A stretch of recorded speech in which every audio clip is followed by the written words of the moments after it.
I have made a lot of videos on SpongeBob, and I think I have finally milked SpongeBob dry. So this is probably my last SpongeBob video, a compilation of every video combined, starting with my first ever video, the SpongeBob Gorilla Theory. When I was a kid, I watched this SpongeBob episode I Had an Accident and thought it was funny and nothing else.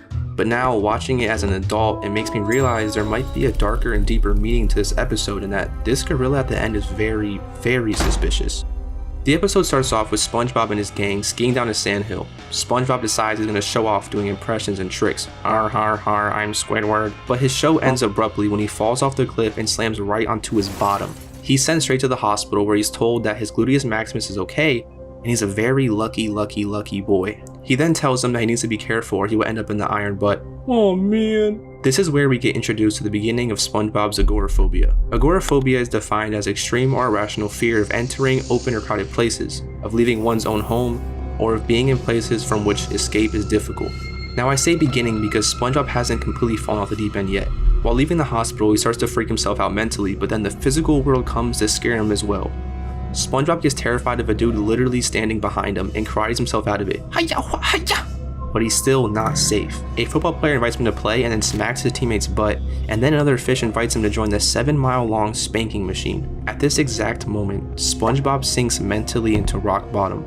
He runs home where he feels he can control his environment, sealing himself off from a world that suddenly seems menacing. SpongeBob has tricked his mind into thinking even stepping outside is dangerous. He goes absolutely insane, creating a little haven inside his home, and substitutes real friends for inanimate objects like a chip, a penny, and a used napkin. Sandy and Patrick, however, continue to be adventurous and try to invite SpongeBob to do something fun with them. Without exactly meaning to, they're actually providing SpongeBob with exposure therapy. SpongeBob, terrified of the outside world, would not allow peer pressure to work on him though. He is comfortable and figured out everything to stay home forever, like working and eating the water. This makes Sandy furious, and she claims she will find an activity so fun he will go outside. While Sandy's plan isn't awful to cure agoraphobia, according to Loyola.edu, 2 ways to cope with fear are to acknowledge and validate the fear, and to share the fear with others. So far, SpongeBob has done one of these things, share the fear with others, but not the first one. Instead of thinking logically about his fear, he'd rather run from it. While Sandy and Patrick continue to do fun activities outside of his pineapple, I think deep down, SpongeBob wanted to leave in these times, but his fear was still in overdrive and was convincing him that these things were no longer fun and worth it. Anyways, this happens for a while longer until Sandy and Patrick get the ultimate plan. Patrick dresses up as a gorilla and acts as if he's this mean, bad gorilla trying to hurt Sandy, but nothing happens. He's still chilling with his utensils and snacks. But then something extremely odd happens. Another Patrick shows up, which confuses everybody, but turns out it's actually just a gorilla in a Patrick costume. Now this stirred some controversy because of the question, how is this gorilla breathing underwater without a Sandy helmet? Well, I can explain why, but before we do that, we need some more context. The gorilla takes Sandy and Patrick and starts throwing them around in a bag and starts playing with them like they are a toy. SpongeBob struggles internally, conversing with his new friends about whether or not he should help. The breaking point occurs when he realizes that his friends would help him if the roles were reversed. In this moment, SpongeBob finally does step 1, acknowledges and validates the fear, and accepts that even though he is scared, he can't let it hold him back. So SpongeBob finally leaves the house for the first time since the accident to face the gorilla. What if I told you the gorilla isn't even real? The gorilla is all mental. This is all mental. Let me explain. When the gorilla is introduced, we see the door to the pineapple wide open. Then when SpongeBob leaves the house, the door is closed, and we never see this door be closed by anyone. Also, when SpongeBob leaves the house, we see Squidward watering his plants, no care in the world, which makes no sense because if I saw a gorilla, I'd be across the entire sea in Shell City in a second. It seems that what we are seeing is the internal state SpongeBob is having, but not the actual reality. The creator of SpongeBob was a marine biology teacher, and he keeps his show very accurate to the ocean. According to azanimals.com, monkeys can hold their breath for 3 to 6 minutes, and some a total of 10 minutes. Now, even though he may have been able to hold his breath for the time he was on the screen, this idea completely evaporates when the gorilla talks. This means there's absolutely no way this gorilla could realistically be underwater. Even SpongeBob questioned the gorilla, asking him, what's a gorilla doing underwater anyways? The gorilla is actually just the heart of his fear, and Sandy and Patrick being taken is actually just them trying to get him out of his pineapple, while his fear, the gorilla, keeps him inside. SpongeBob realizes how hard his friends are working, and stands up to face his fear, which he does. When he steps out, he's walking right into what he thinks is a dangerous world, but does it for his friends who have been trying to get him out of his pineapple for so long. When he goes head to head with the gorilla, this is him standing face to face with his fear and saying, I am not scared of you, which he says as soon as the gorilla tears him apart. This also symbolizes sometimes we have to be okay with being hurt and not let it break our mental state completely. The road is terrifying, and I think the creator wanted to portray us while also keeping it silly and funny since it's a SpongeBob episode. Sometimes, no matter how scared you are, you need to face the gorilla and not let the gorilla hold you back from living your life. SpongeBob was absolutely terrified of ever going back into the world, but he did it anyway, and all that fear that he held on to seemed to disintegrate when he faced his fear and realized he shouldn't have been scared and isn't anymore. All those hours and days wasted inside his pineapple, he will never get those back. But yeah, the gorilla isn't real. Maybe, I think. I don't know, maybe I'm just overthinking. Next is the SpongeBob license theory. SpongeBob is purposely failing his driving test, and I'm gonna watch every single boating school episode to prove this. The first ever episode is named Boating School from season 1. It starts off with SpongeBob getting ready for his 38th boating exam. The boating exam starts with an oral exam, which SpongeBob aces, which kind of makes him look like a genius, but then he gets in the boat. SpongeBob starts to drive the boat, and he floors it and crashes, and Miss Puff blows up, which is something we also will see a lot during this video. Anyways though, the episode goes on with Patrick putting a walkie-talkie in SpongeBob's head so he can speak to him and give him the answers for the test. Here's where we get the first evidence SpongeBob is faking how bad he is at driving. Patrick being in SpongeBob's head and giving him the answers like turn left, turn on the car. I don't believe you could throw a random person in a car and just tell them what to do and they would just drive as perfect as SpongeBob. SpongeBob obviously has driving skills, and it shows here. As the episode progresses, SpongeBob almost reaches the finish line, but right before he does, he tells Miss Puff he cheated, and he never crosses the finish line. SpongeBob fails his driving test, and instead of being sad about it, he's actually happy he'll get to attend back in Miss Puff's class next semester. This is something I also want to touch on, but not yet. He then unicycles away, which I also think is crazy, because personally, I think that's harder than driving a car. The next episode, Hall Monitor, starts with SpongeBob getting elected Hall Monitor and spending the entire class preaching about how grateful he is and how important this job is. He wastes the entire class with a speech, and Miss Puff feels bad, so she lets him wear the officer outfit for the rest of the day. This is where we get a glimpse into the power SpongeBob receives from being Mrs. Puff's student. He goes into the city and literally becomes a wanted criminal and destroys Bikini Bottom. In the end, SpongeBob gets surrounded by a bunch of cops and is about to go to jail until Miss Puff shows up. The cops realize she is responsible for him, and she goes to jail instead. Now imagine if in the last episode SpongeBob passed his test. He wouldn't have been able to go out and do all these bad things and get away with it. Miss Puff is literally his get out of jail free card, and this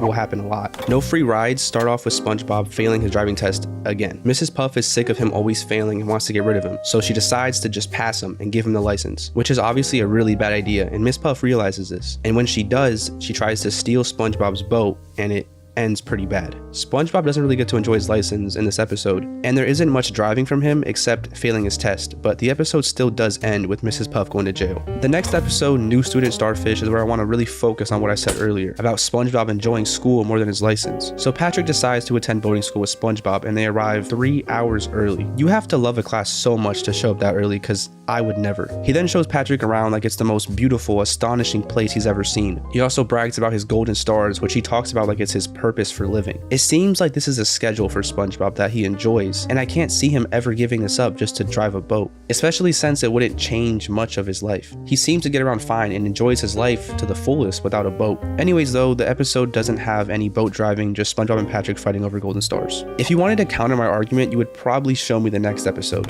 Driven to Tears. This episode starts off as usual, SpongeBob failing his driving test, except this time Patrick comes to support him and gets mad he failed, so he takes the test to see if it's rigged, but he passes the test and gets a brand new free car and then rubs it in SpongeBob's face. This really upsets SpongeBob and drives him crazy with jealousy, and this is exactly why it's a great counter argument. Why would he be purposely failing his test if he's jealous of Patrick's car? Well, because SpongeBob had no idea Patrick would be taking the test. He did his little thing of failing the test and got to see what would have happened if he didn't do that. That might be a major reach, but it also could be because he felt he lost his friend, because Patrick was spending more time with the car than SpongeBob. Anyways though, he tears up Patrick's license and goes to jail for littering, which is kind of karma for the amount of times Mrs. Puff got locked up. Now an episode that helps my argument. Mrs. Puff, you're fired. In this episode, Mrs. Puff loses her job because she is deemed a bad teacher since SpongeBob has failed his test 1,000,000 times. So they bring in Bikini Bottom's best teacher to come teach SpongeBob. He does pretty great. SpongeBob learns how to drive blindfolded, which like, come on, you can't tell me that SpongeBob can't drive. I could never drive blindfolded. But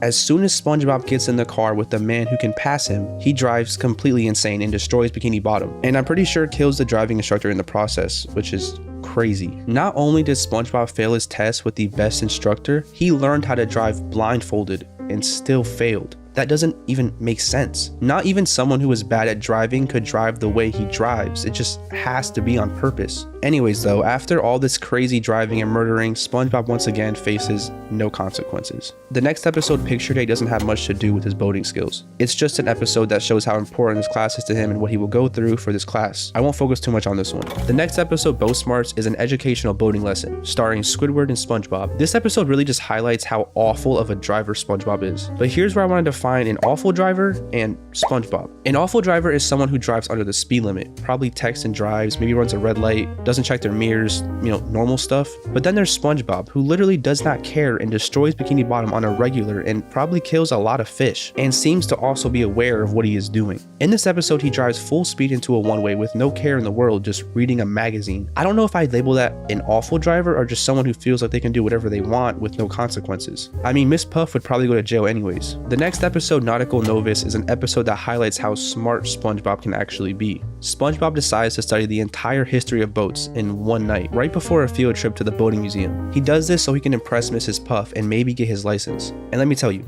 he's a genius. He memorized everything about every single boat, which means SpongeBob is smarter than most people give him credit for. I would need to read a book like 6 times before I could remember anything. SpongeBob's idea almost worked too. You see, he thought he was driving one of the most complicated boats, which even if he wasn't, he still knew how and what to do, which also makes no sense because he can't figure out the first step on a simple little driving boat. But nonetheless, this is extremely impressive and shows that SpongeBob is capable and very smart. I mean, this dude is literally a fry cook, and I can tell you from experience, driving is way easier than fast food. Anyways, like I said, he wasn't driving the boat, but Mrs. Puff thought he was, and he almost got his license. But when she found out he wasn't driving it, she tore the license up. And boating buddies, Squidward joins SpongeBob in boating class after trying to get away from him. You see, SpongeBob was annoying Squidward, so he sped off in his boat and ran over a stop sign. I like this episode because it puts SpongeBob with 2 people who have a very similar relationship to him. SpongeBob makes Squidward's and Mrs. Puff's lives miserable and refuses to see it that way. In his mind, they love him and he is their best friends, which is shown after SpongeBob draws an example of what happened before Squidward's ticket.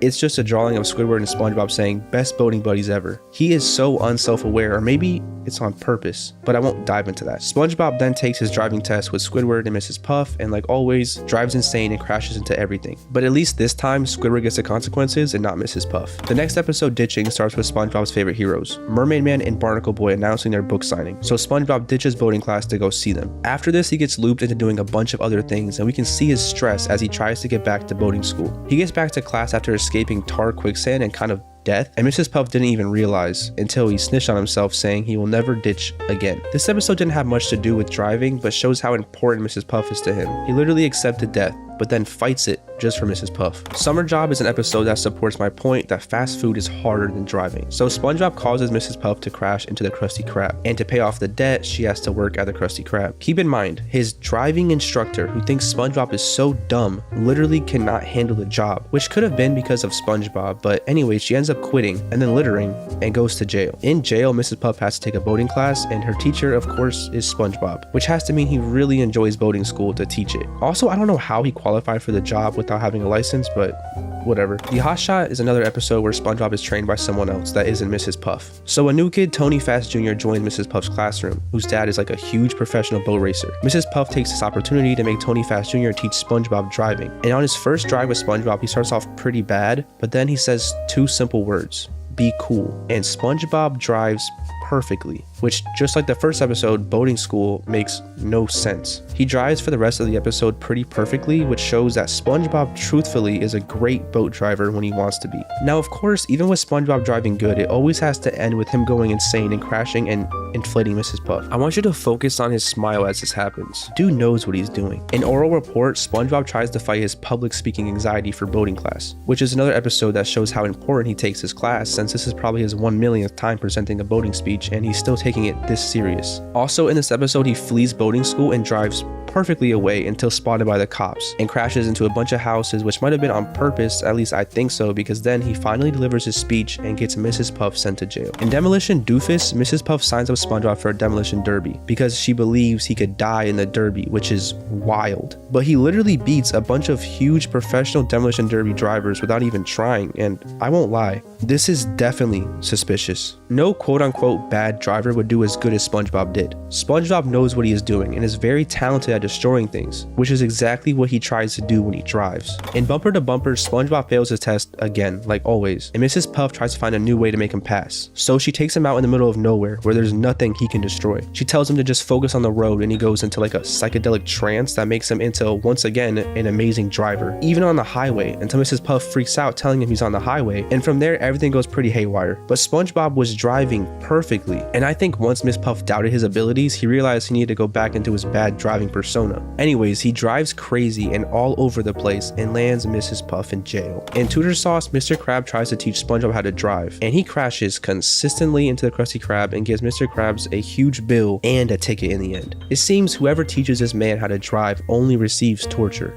Also, SpongeBob drives bad this entire episode. Burst Your Bubble isn't much of a boat driving episode, as SpongeBob blows a bubble car and drives that instead, and then everyone starts driving it. In this episode also, Mrs. Puff, the boating instructor, tries driving a bubble boat and fails miserably and needs to be coached by SpongeBob. This being another example of SpongeBob being smarter than he's getting credit for. Teacher's Pest is an episode where Mr. Krabs and Plankton attend boating school. Most of the episode is centered around them and their beef, but if you focus on SpongeBob, you can see him being a perfect student and actually completing the driving course before blowing up the entire world. But he did complete the driving course and without any person giving him advice. Lighthouse Louie starts off with SpongeBob failing his driving test and hitting the lighthouse and having to clean and fix it, and he finds snails, and that's pretty much the entire episode. In Potato Puff, Mrs. Puff gets sick of always crashing with SpongeBob, so she puts a stunt double Potato with a speaker in the car with him while she chills inside. In this episode, we can see SpongeBob once again drive perfectly, which is also suspicious because how come when real Miss Puff is in the car, he instantly crashes? It seems he knew this was a potato and teased Miss Puff on purpose, which worked well since Miss Puff also ends up in jail in the end. Yellow Pavement is a sequel to the episode Boat Smarts, which is just another episode showing how bad of a driver he is. He tortures Squidward and injures him into the biggest cast I've ever seen. He then teases Mrs. Puff and makes her mad. Now, I don't think SpongeBob is purposely like trying to make Mrs. Puff and Squidward's life miserable, but I genuinely think he just enjoys their company, and in his mind they are his bestest friends. So he doesn't want to pass the test because he cherishes their relationship, and he doesn't want to lose her or the wonderful classroom that has become a part of his schedule. Now, if this isn't enough, I'll just make it really simple. In the first SpongeBob movie, SpongeBob drives absolutely perfect when driving the Krabby Patty boat,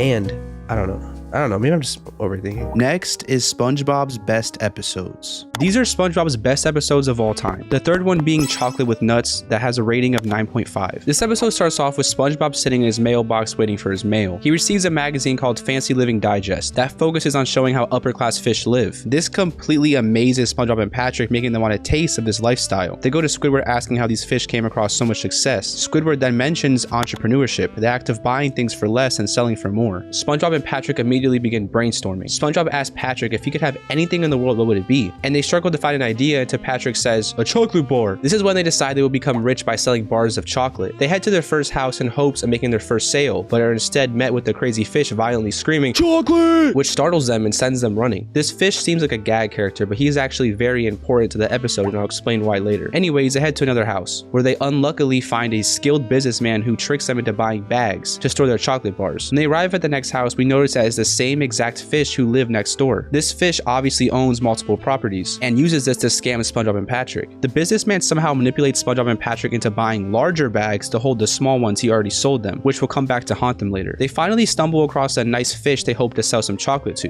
SpongeBob leads with the, hey, we're selling chocolate bars, would you like to buy one? And they actually almost manage to land their first sale, but since they have so many bags, they can't even find the chocolate, and the lady gets impatient and they lose the sale. This is where the chocolate guy makes his second appearance and chases SpongeBob and Patrick away. After this, SpongeBob and Patrick start to lose motivation because they don't know what they're doing wrong. They head over to the diner and reflect on how the businessman sold them the bags and try to learn from him. SpongeBob and Patrick realize that the fish made them feel special, which enticed them into making the sale. With their newly found sales knowledge, SpongeBob and Patrick approach their next house. As soon as the door opens, Patrick goes, I love you, which freaks the guy out, and he slams the door. But it's okay because the fish hated chocolate anyways. Even though SpongeBob and Patrick thought they found the key to closing a sale, they still have no success. Not until they see an advertisement for barnacle chips, which makes them realize they should probably stretch the truth. So with this new strategy, SpongeBob and Patrick arrive at the home of a very elderly fish and her daughter. SpongeBob and Patrick believe they are doing really well, but the older lady says she hates chocolate. Upon hearing this, they quickly proclaim that the chocolate will make her younger. So she immediately buys one and they successfully close their first sale. Having now achieved their winning formula, we see SpongeBob and Patrick go on a huge selling spree, lying to customers about various effects our chocolate has. But all this ends when they stumble upon the same guy from before. Even with the new strategy, you can't beat a master at his own game, and he ends up scamming SpongeBob and Patrick Patrick into buying even more chocolate. At a loss, SpongeBob and Patrick begin to head home with all this chocolate. This is where the crazy guy who's been chasing them all episode approaches them kindly, stating, "I'd like to buy all your chocolate." The ending scene shows SpongeBob and Patrick using all their money to rent out a fancy restaurant and take the old ladies on a date. This episode from start to finish had a clear goal, plot, and an amazing plot twist at the end. We start off with the goal. SpongeBob and Patrick want to get rich. Then we get a why. They want to get rich because they want to live fancy. And then we get a how. They're going to sell chocolates. This leaves the audience wondering if SpongeBob and Patrick are going to be able to achieve this goal. On top of this clear plot line, the episode introduces many memorable iconic characters. The crazy chocolate fish is a genius plot twist because the context clues lead you to believe he's just a crazy man trying to steal their chocolate, but he actually turns out to be their highest profit sale. The businessman is the clear antagonist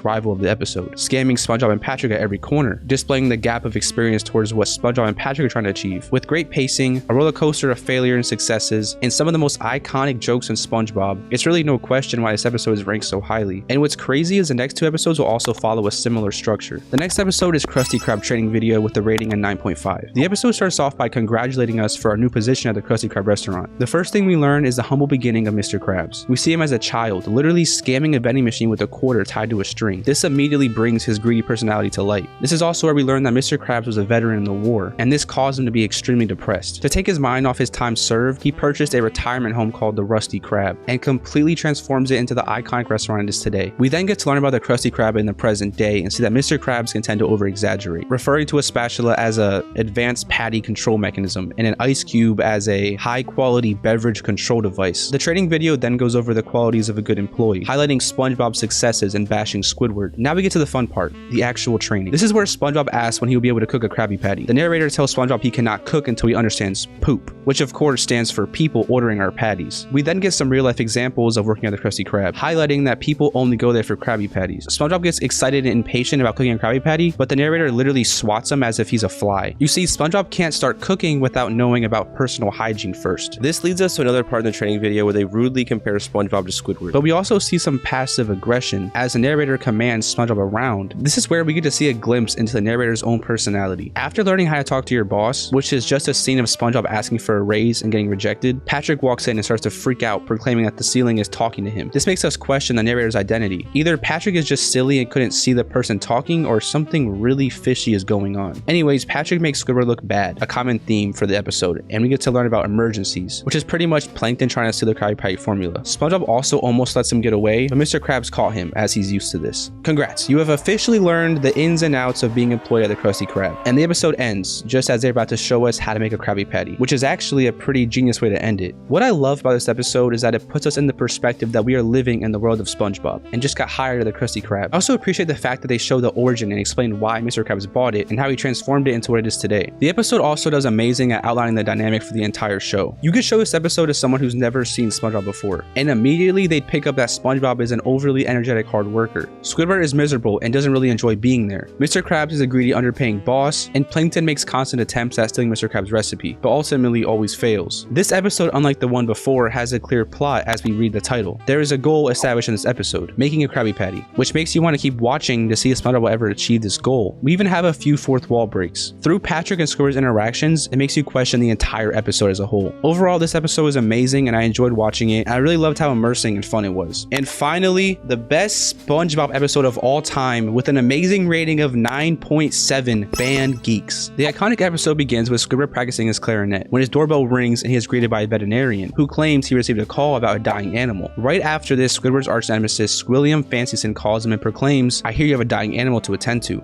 which is very suspicious. Anyways, he tells Squidward that he was supposed to perform at the Bubble Bowl, but he can't make it, so he offers Squidward his place since he's busy. It might appear as though Squilliam is trying to do Squidward a favor, but his true intent is to publicly humiliate Squidward. He even planned the phone call and sent the vet to his house to drop Squidward's confidence. He also makes fun of him for working at the Krusty Krab, which makes Squidward feel like he has to accept this huge offer presented to him. The Bubble Bowl is pretty much the Super Bowl of this universe, so it's a pretty huge deal. This leads us to the main problem of the episode. Squidward does not even have a band and must assemble one in under a week, which is pretty much impossible. So Squidward puts up a bunch of flyers and begins his attempt at assembling a band. However, the people who came to his practice are all normal people who have no musical experience or talent. He asked the group if any of them play instruments, to which Plankton asked if instruments of torture count, and Patrick asked if mayonnaise is an instrument. No, Patrick, mayonnaise is not an instrument. Well, anyways, they begin to play and it sounded a little like this.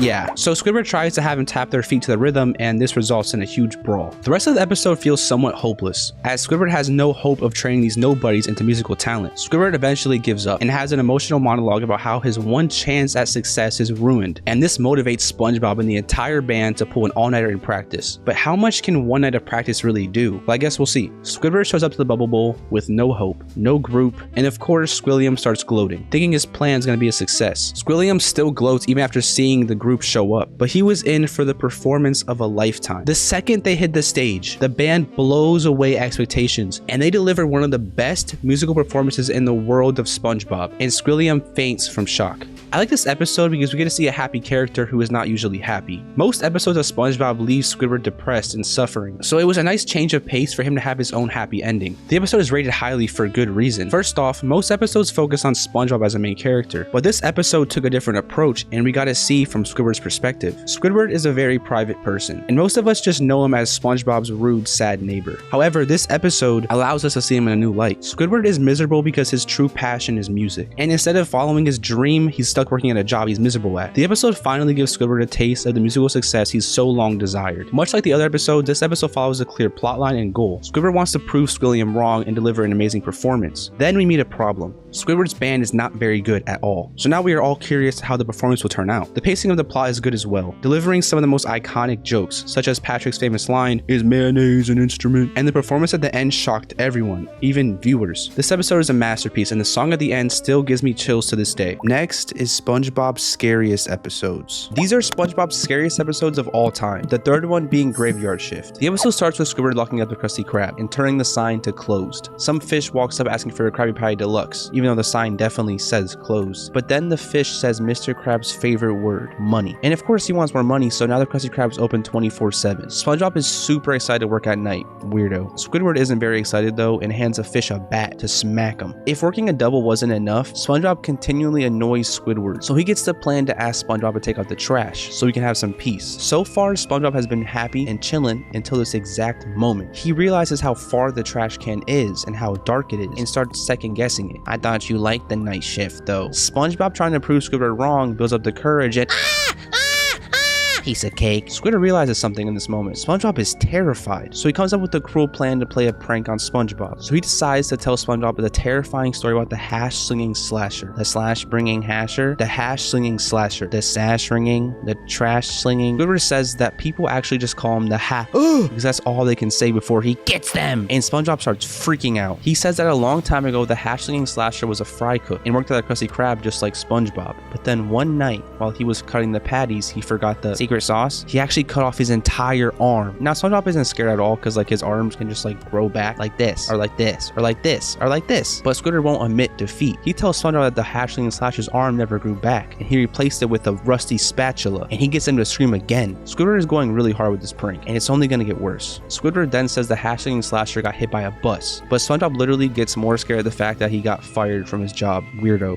Anyway, Squidward says that what day is it? Tuesday night, the hash-slinging slasher returns to the Krusty Krab to reap his horrible vengeance. He tells SpongeBob that there are 3 signs that warn you of the slasher. First, the lights will flicker on and off. Next, the phone will ring, but no one's gonna be there. Then he gets off of the bus that killed him and crosses the street without looking. Then he taps on the window with his rusty spatula, comes up to the counter, and then he gets ya! Squidward jump scared SpongeBob so badly he literally cannot stop screaming, but he gets a good laugh out of it. He then tells him that it was a joke, which is kind of messed up, but he will receive his karma, just wait. But at least SpongeBob found it funny and now he can't stop laughing. Now it's later in the night and there are no more customers in the Krusty Krab, and Squidward hears a really creepy noise, but it's okay, it's just SpongeBob mopping the ceiling.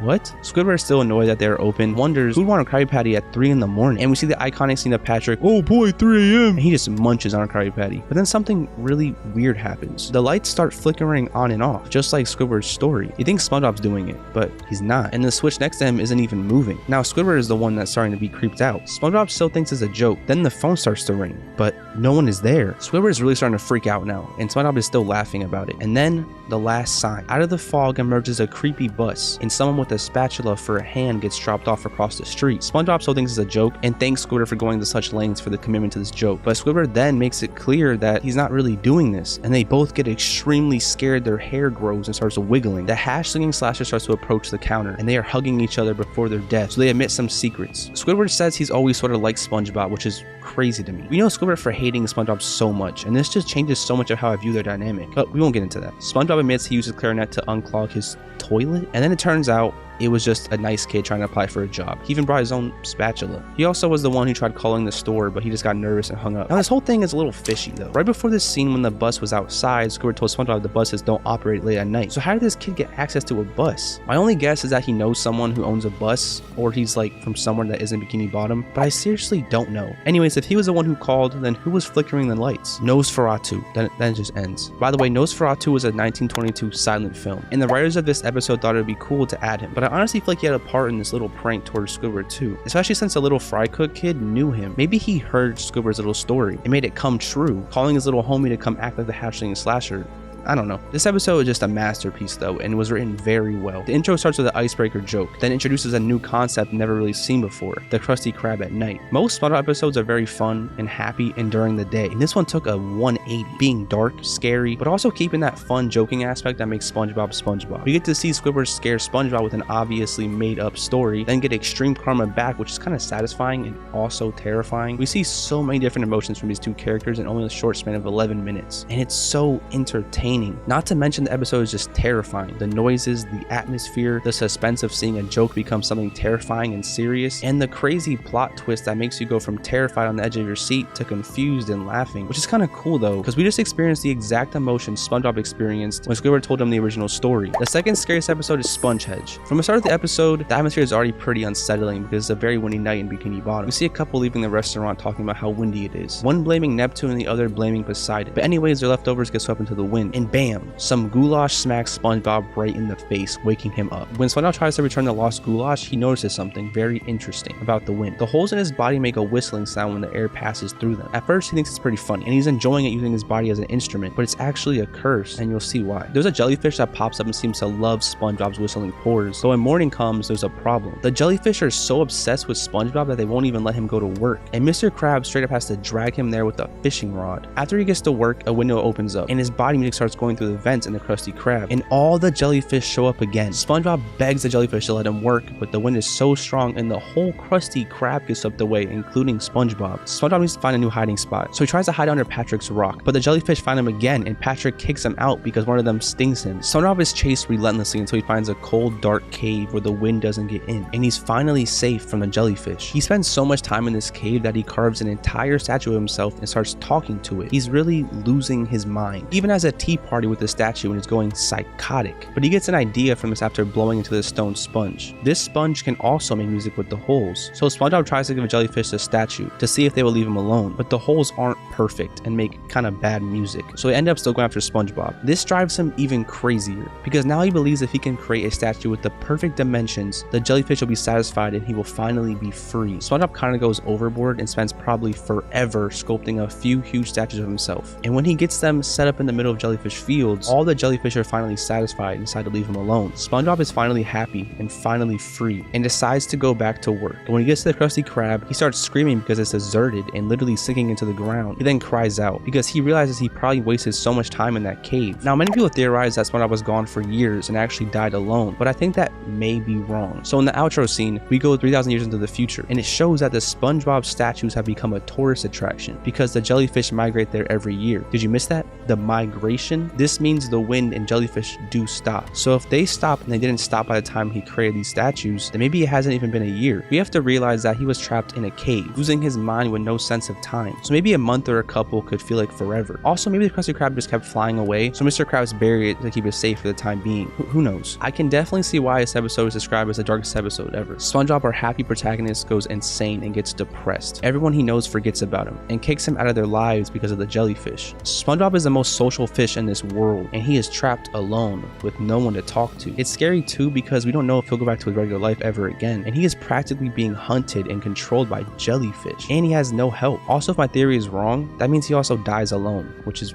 very depressing and awful. And finally, the scariest SpongeBob episode of all time is, of course, Rock Bottom. This episode actually starts off pretty nice. We see that SpongeBob and Patrick just had an amazing day at Glove World, and they're about to take the bus home, and they show off all the cool stuff they got. The only thing is they got on the wrong bus and end up in a really dark, scary place called Rock bottom. As soon as they get there, they both start to freak out and see a lot of weird deep sea creatures. SpongeBob tells Patrick to wait while he goes and tries to find a bus schedule. But while he's checking, Patrick gets on the bus home and leaves SpongeBob there all alone. He tries to run after him, but the road is so weird and he can't make it. Also here, SpongeBob quotes something his grandpa said. "Don't run for a bus that's going up at a 90-degree angle." Which also means SpongeBob's grandpa got trapped here too. Anyways, this episode just got a whole lot creepier because now SpongeBob is in a dark, weird place all alone. He tries really hard to get onto a bus again, but he keeps missing it. I honestly feel as if this bus is kind of doing it on purpose. Maybe they don't like sponges. I mean, it would make sense if Grandpa SpongeBob was also running after a bus. The bus continues to mess with him for a while until he just goes to a bus station and spends hours waiting in an extremely long line. When he finally gets to the front, they're speaking a weird language where they fart after each word. So SpongeBob learns how to communicate with the rock bottom fish, and he finds his bus is gonna leave in a few seconds, and of course he misses it again. The Ticketmaster tells SpongeBob that it was the last bus of the night and shuts off all the lights. We all know by now SpongeBob is terrified of the dark, so he uses his glove world flashlight, but of course the battery goes out in a second and he's left in the darkness like no other. SpongeBob is literally in what people call the midnight zone, a place with only fishes with lights on them should be, and he's just a sponge. SpongeBob, already terrified, starts hearing farts in the distance, and they start getting louder and louder, and he starts running for his life. He thinks he's about to die, but it's just the guy from earlier who went to go chase his balloon. He actually gives SpongeBob his balloon back and blows it up so much that it sends SpongeBob back up to the Bikini Bottom. It seems every single time SpongeBob thinks he's about to die, he meets someone nice. Also, this fish speaks normal, which makes me question if these fish sometimes go up to where SpongeBob lives. Anyways, the episode ends with Patrick going back to Rock Bottom to get SpongeBob after he already left. This episode is really creepy compared to other episodes. The fact that he's lost in some foreign town at the bottom of the ocean is what makes this episode really scary and unsettling. Being alone itself is scary, but then paired with being lost in the middle of the night, this episode seriously makes you sit on the edge of your seat the entire time because you really just can't predict it. Next is SpongeBob's most controversial episode. Midlife Crustacean is SpongeBob's most controversial episode. It was released in 2003 and banned almost 15 years later in 2018 with no real solid reason why. So I'm gonna figure out why. But we have to start from the very beginning. The episode starts with Mr. Krabs as our protagonist, which I think is pretty cool. Most episodes focus on SpongeBob and his life, and for once we can finally get some lore about Mr. Krabs. So Mr. Krabs wakes up and there's a song playing.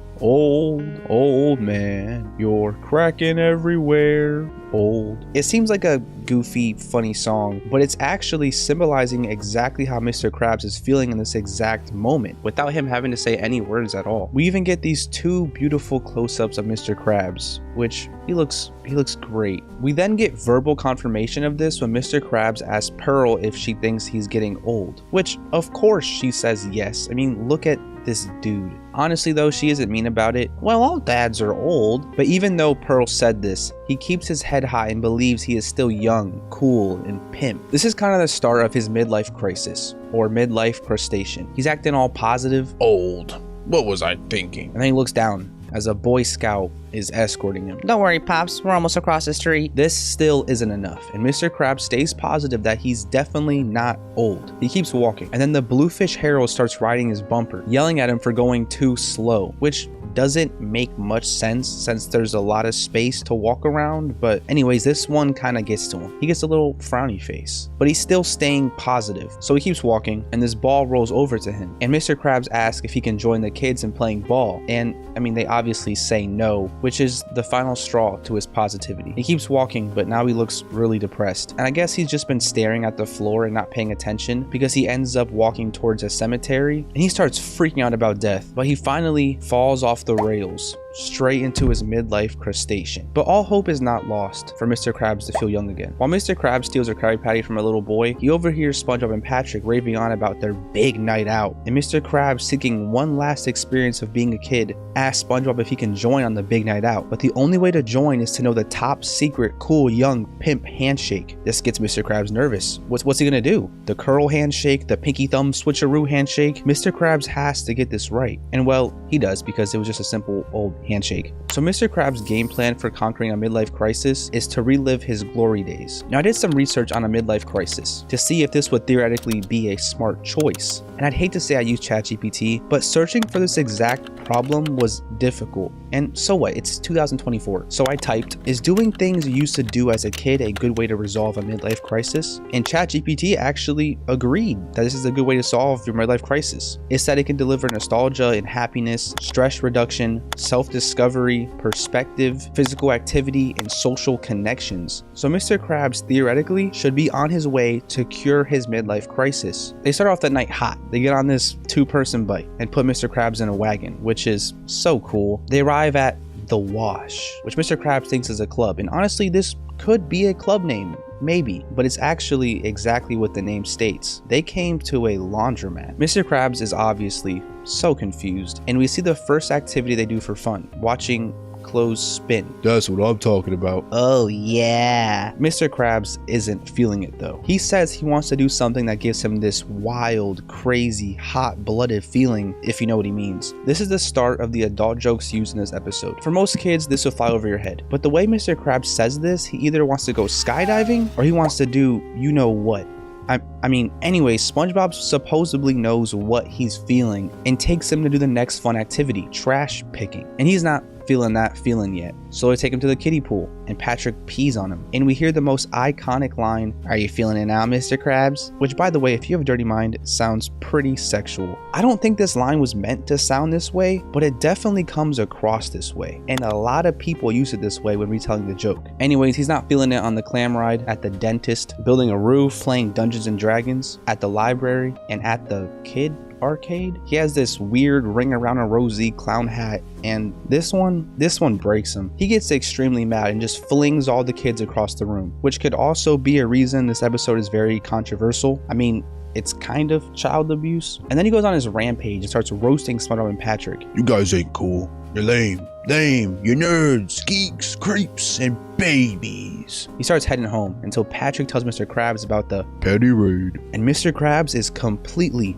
on board. This also pretty much confirming that the wild, crazy, hot-blooded feeling was probably related to girls and not the skydiving. They set up their ladder and sneak into the window of this house. They sneak around and Mr. Krabs opens the drawer and hit the jackpot, pulling out these purple, yellow polka dot undies. And finally, after a whole entire day of trying, Mr. Krabs finally feels young again. He is now feeling it. But then, to ruin his victory, Mr. Krabs' mom turns on the light. Yeah, Mr. Krabs just panty raided his mom's underwear drawer, and so he gets grounded and sent to his room. And believe it or not, it's not as bad as it seems. Mr. Krabs feels as young as can be. He got scolded and grounded by his mom, and now gets to sleep in his childhood room, and it seems his midlife crisis is gone. But wait, I also want to bring up this one thing that's very suspicious. When Mr. Krabs got caught by his mom, he asked SpongeBob and Patrick why they didn't tell him that this was his mom's house. And they say, "You didn't ask," meaning SpongeBob and Patrick actually knew this was his mom's house. So why did they take him here? Well, let's rewind a little bit. So Mr. Krabs starts roasting them, calling them extremely rude names. And then Patrick suggests the idea of panty raids only after that. This believes me to think Patrick wanted to get revenge on Mr. Krabs for calling him these names. So he suggested the panty raid, knowing exactly where to take him. But this doesn't explain when SpongeBob tells Mr. Krabs they score all the time at this house. This honestly makes me see these characters so differently. This could be another reason this episode got banned. SpongeBob and Patrick are known for being pure and innocent, and this kind of ruins their image a little bit. That's not something you can really risk when dealing with such an iconic, beloved character. Something I also find interesting about this episode is the activities SpongeBob does with Mr. Krabs. There's no doubt in my mind SpongeBob really wanted to impress Mr. Krabs, and a lot of these activities seem planned. I would imagine a best night out for SpongeBob and Patrick would probably just be like Goofy Goobers or like late night jellyfishing, but they decide to go to the laundromat, which seems like some weird thing they might do, but I don't think so. The laundromat is kind of an adult place, and I think SpongeBob felt taking Mr. Krabs to some adult places would make him happy, which is kind of thoughtful when you think about it. I mean, SpongeBob had no idea of his midlife crisis. You can even see the decline of adult to kid stuff as they start with the laundromat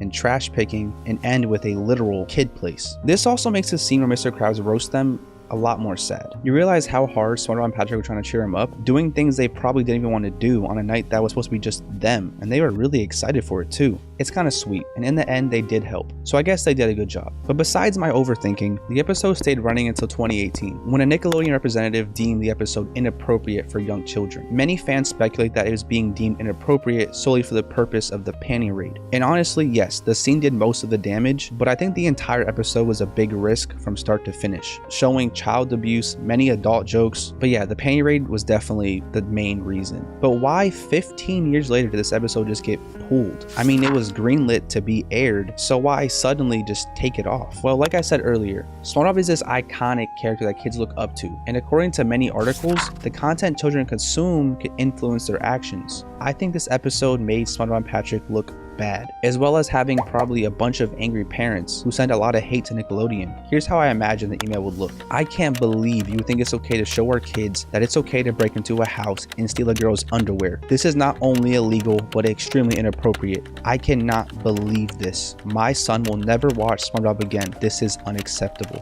And honestly, as much as I love this episode, it would be hard to fight this argument. And I might get hate just saying that. And that's exactly why this episode is so controversial. The argument between inappropriate or not is a huge debate online. But besides that, another reason it probably got banned is because cancel culture started thriving, and an episode that kind of objectifies girls had to scare Nickelodeon very bad, so they probably didn't want to have an episode with that kind of risk and just took it down. Simple as that. There's truthfully an infinite number of things that could have happened at Nickelodeon to come to this final decision, but this is just what I think. Speaking of decisions, I found this Reddit post posted 3 years ago where someone put a poll on if this episode being banned was fair or not, and it only has 100 votes, but majority said no. And honestly, every single comment on this thread is furious that the episode was banned. I don't really understand why it did. The panty raid is just something harmless to me. The whole joke is that they're raiding the underwear of Mr. Krabs' mom. They weren't really hurting any random townsfish. I think it is absolute bull, but these people would be happy to know that out of nowhere in 2023, the episode was unbanned, and you can now watch it on Paramount Plus, according to this article. There was no solid reason why this episode came back on streaming services, but I can assume it came back because no matter if they banned the episode or not, this episode was one of the most popular,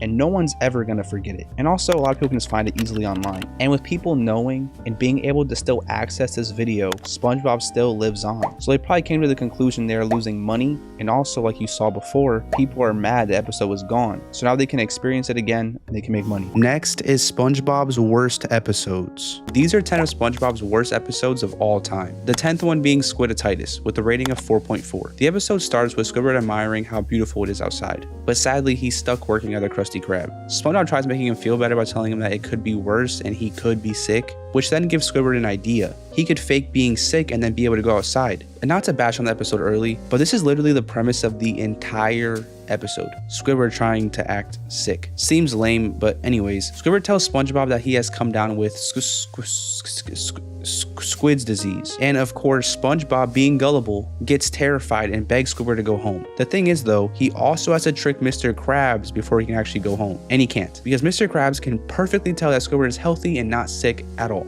But this doesn't stop SpongeBob from believing that he's still sick. And this dude literally comes out wearing a gas mask. And I won't lie, this scene is pretty funny. Squidward, being Squidward though, takes full advantage of the situation and sneezes straight into the gas mask, making SpongeBob scream, sending him running towards Mr. Krabs' room. Mr. Krab flies up from the desk, very suspiciously, screaming at him and telling him to knock before entering, which is pretty interesting. What was Mr. Krabs doing under the desk? Anyways, since Mr. Krabs can't convince SpongeBob Squidward isn't sick, and since he won't be able to do his job as long as Squidward is there, he finds it best to send Squidward home. So that's cool. Squidward got exactly what he wanted and can now enjoy the beautiful outside. But SpongeBob literally placebos himself into believing he is sick, and he now thinks that he has Squid's disease. So he starts freaking out and yelling until Mr. Krabs comes from the office and tells him to get back to work. Which, by the way, if Mr. Krabs is in the office, who is running the cash register? Well, no one. Besides that though, SpongeBob, not wanting to go home, tries making himself feel better by stepping into hot water, freezing water, and boiling hot grease water, and fries his legs. SpongeBob, being SpongeBob, makes the situation as worse as it can get and starts flying around in the kitchen and rolling around and telling customers that he is sick. And of course, they don't like the fact that the fry cook is sick, so they just leave. Mr. Krabs realizes that he's losing money because of this, so he sends SpongeBob home too, leaving just him to run this entire restaurant. SpongeBob comes up to Squidward and interrupts his relaxing time, which obviously makes him mad, so he decides to just go inside and leave SpongeBob alone outside. To which SpongeBob literally breaks into his house, which is pretty bad, But anyways, they end up just chilling and watching rom-coms together. While this is happening, Mr. Krabs is really struggling and the customers are getting really mad at him. Finally, the rom-com ends for SpongeBob and Squidward, and so Squidward, realizing he'd rather be at work than watch rom-coms all day, starts running back to work. And SpongeBob chases him. When they get back to Krusty Krab, they see Mr. Krabs lying on the floor, saying he might also have Squid's disease. And so SpongeBob tells him about the perfect cure, rom-coms. No!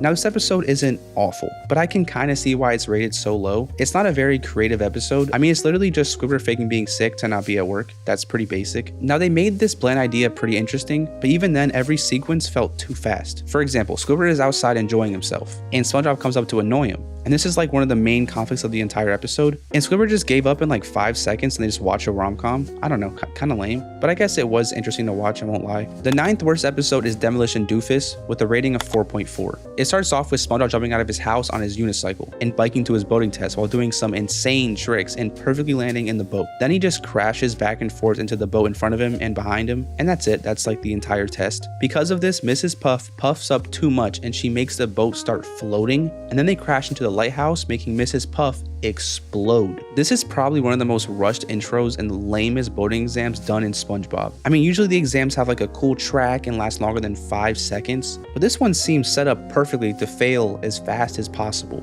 But anyways, Mrs. Puff is in the hospital because she ruptured her inflation sac and now she can't puff. They should start calling you Mrs. Pop. This gets her super mad and she hops out of the bed and starts attacking him, to which the doctor literally stabs her with a needle, putting her to sleep, then puts SpongeBob to sleep for talking too much. I guess. SpongeBob comes to visit her again and she looks all gloomy and sad, but he's actually kind of being a good person here, bringing her flowers and walking her around the hospital, to which they see some pretty injured guys being brought in. Here's where we learn about the Demolition Derby and how dangerous it is. This is also where Mrs. Puff becomes happy again, because she gets a plan. If SpongeBob joins the derby, he can literally die and he won't be in her life anymore. Pretty dark. So he signs up for the derby and look at this man's gear. He has an extremely little car and is wearing a sock.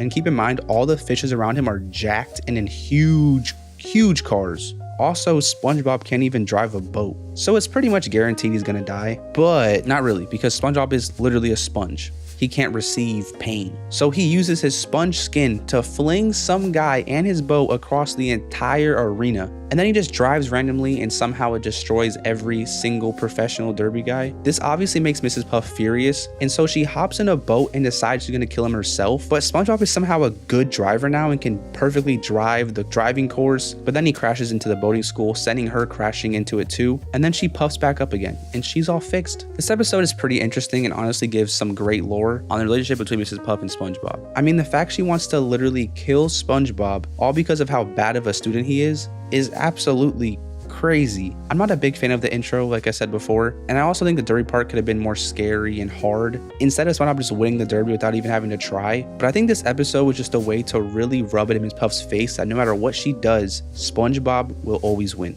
It wasn't the most memorable episode, and there really wasn't many jokes, but I don't think it deserved the 4.4 rating it got. Maybe like a 5 or 6. The 8th worst episode is Stuck in the Ringer with a rating of 4.1. So the episode starts off with SpongeBob washing himself with a soap bar until he drops the soap, but it's okay, he has a spare. He washes his brain and goes to this ringer and it dries him completely off. Pretty sick. SpongeBob then steps onto the soap, flinging him around the entire bathroom into his tub. This makes him realize he has to be careful, so then he avoids the soap the next time. But then he steps onto this duck and trips on the soap again, launching him straight into the ringer. This time though, he gets stuck, and then he breaks the handle with his tongue. But it's okay, because for some reason Patrick's in his house, so he can help him, right? No. Not at all. Of course, he makes it worse. You see, Patrick puts forever glue on the ringer, making SpongeBob even more stuck. So of course, SpongeBob starts freaking out, and I can't be the only one who thinks Patrick is such an awful friend. Either he's really stupid or genuinely wants to see SpongeBob's life crumble. But anyways, this is pretty much the premise of the entire episode. SpongeBob stuck in a ringer. Anyways, he doesn't want this ringer to stop him from living his life, so he heads off to work. Keep in mind, this is also after Patrick gave him a motivational speech that he can do this beside the circumstances that he put him in. Now, obviously, SpongeBob can't be a fry cook while barely having functional arms, but surprisingly, he is killing it and makes full Krabby Patties, which is pretty impressive. Of course, though, it's destined to go bad, which it does. SpongeBob disintegrates Squidward's eyes with mustard, then jumps over to check on him and drops a register on the customer's foot, then checks if customer's okay with the microphone, and the microphone sends him flying all around Krusty Krab while also opening the register full of money. This gets Mr. Krabs furious as people start picking up his money, and also SpongeBob slams him into the wall and injures a bunch of fish. So obviously he gets sent home. Then there's Patrick waiting for him, like he knew this would happen.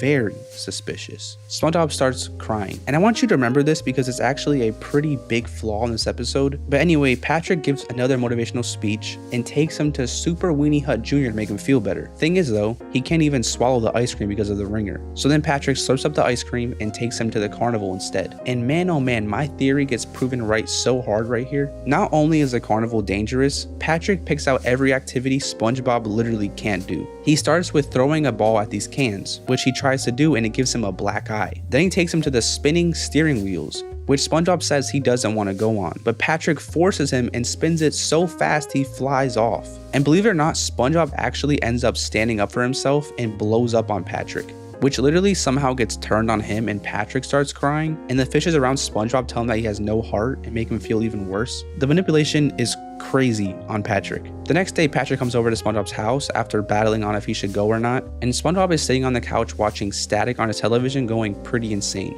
until Patrick starts crying and apologizing, and a tear falls onto the glue, allowing him to slip out. Yeah, that's been the solution the entire time. Literal tears. SpongeBob then throws the ringer in the air and delivers a very motivational quote. I guess crying does solve your problems. To which the ringer falls back down and traps both of them. The end. Now the flaw I was talking about earlier is that SpongeBob literally cries before and nothing happens. And I know that tears could have easily gone around the glue, but it doesn't make much sense. I think the solution to this problem is so simple, it's dumb. But also it's SpongeBob and it honestly fits the theme. Besides all of that though, this episode is not that bad. I thoroughly enjoyed it. There's a lot of different emotions and the pacing never feels boring. I also remember as a kid stressing out pretty bad over this episode. I'm a very claustrophobic person. But I think this episode had good jokes. It makes you feel the emotions SpongeBob was going through, and even made you see SpongeBob's friendship with Patrick in a new light. I think, truthfully, the rating of this episode was tanked because of the episode it was grouped with, which is the 7th worst episode, Growth Spout,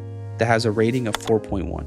This episode starts with Mr. Krabs realizing his breath smells bad, so he goes to brush his teeth, and while doing so, Pearl's fin goes right through the mirror and Mr. Krabs is somehow oblivious to the fact, which how is that even possible? Pearl screams for him though and he goes to check on her, and the continuity here doesn't make any sense. In the last scene it looks like Pearl busted through the wall into the bathroom, but here Pearl is just sitting in bed and not going through any wall, and I don't even see a hole in any wall in her room. Doesn't make much sense. The continuity continues staying inconsistent as now Pearl starts growing, which from the last scene it seemed like that just happened, but I guess not. Anyways, Pearl demands for some food, and Mr. Krabs brings her the fridge, to which she slurps the entirety of the fridge and all the food, and it's not enough, and she starts growing even more, smashing through the roof. Mr. Krabs, looking at his whale daughter the size of the entire room, calmly just states, It's probably just a growth spout. growth spout or not, Mr. Krabs left with the problem.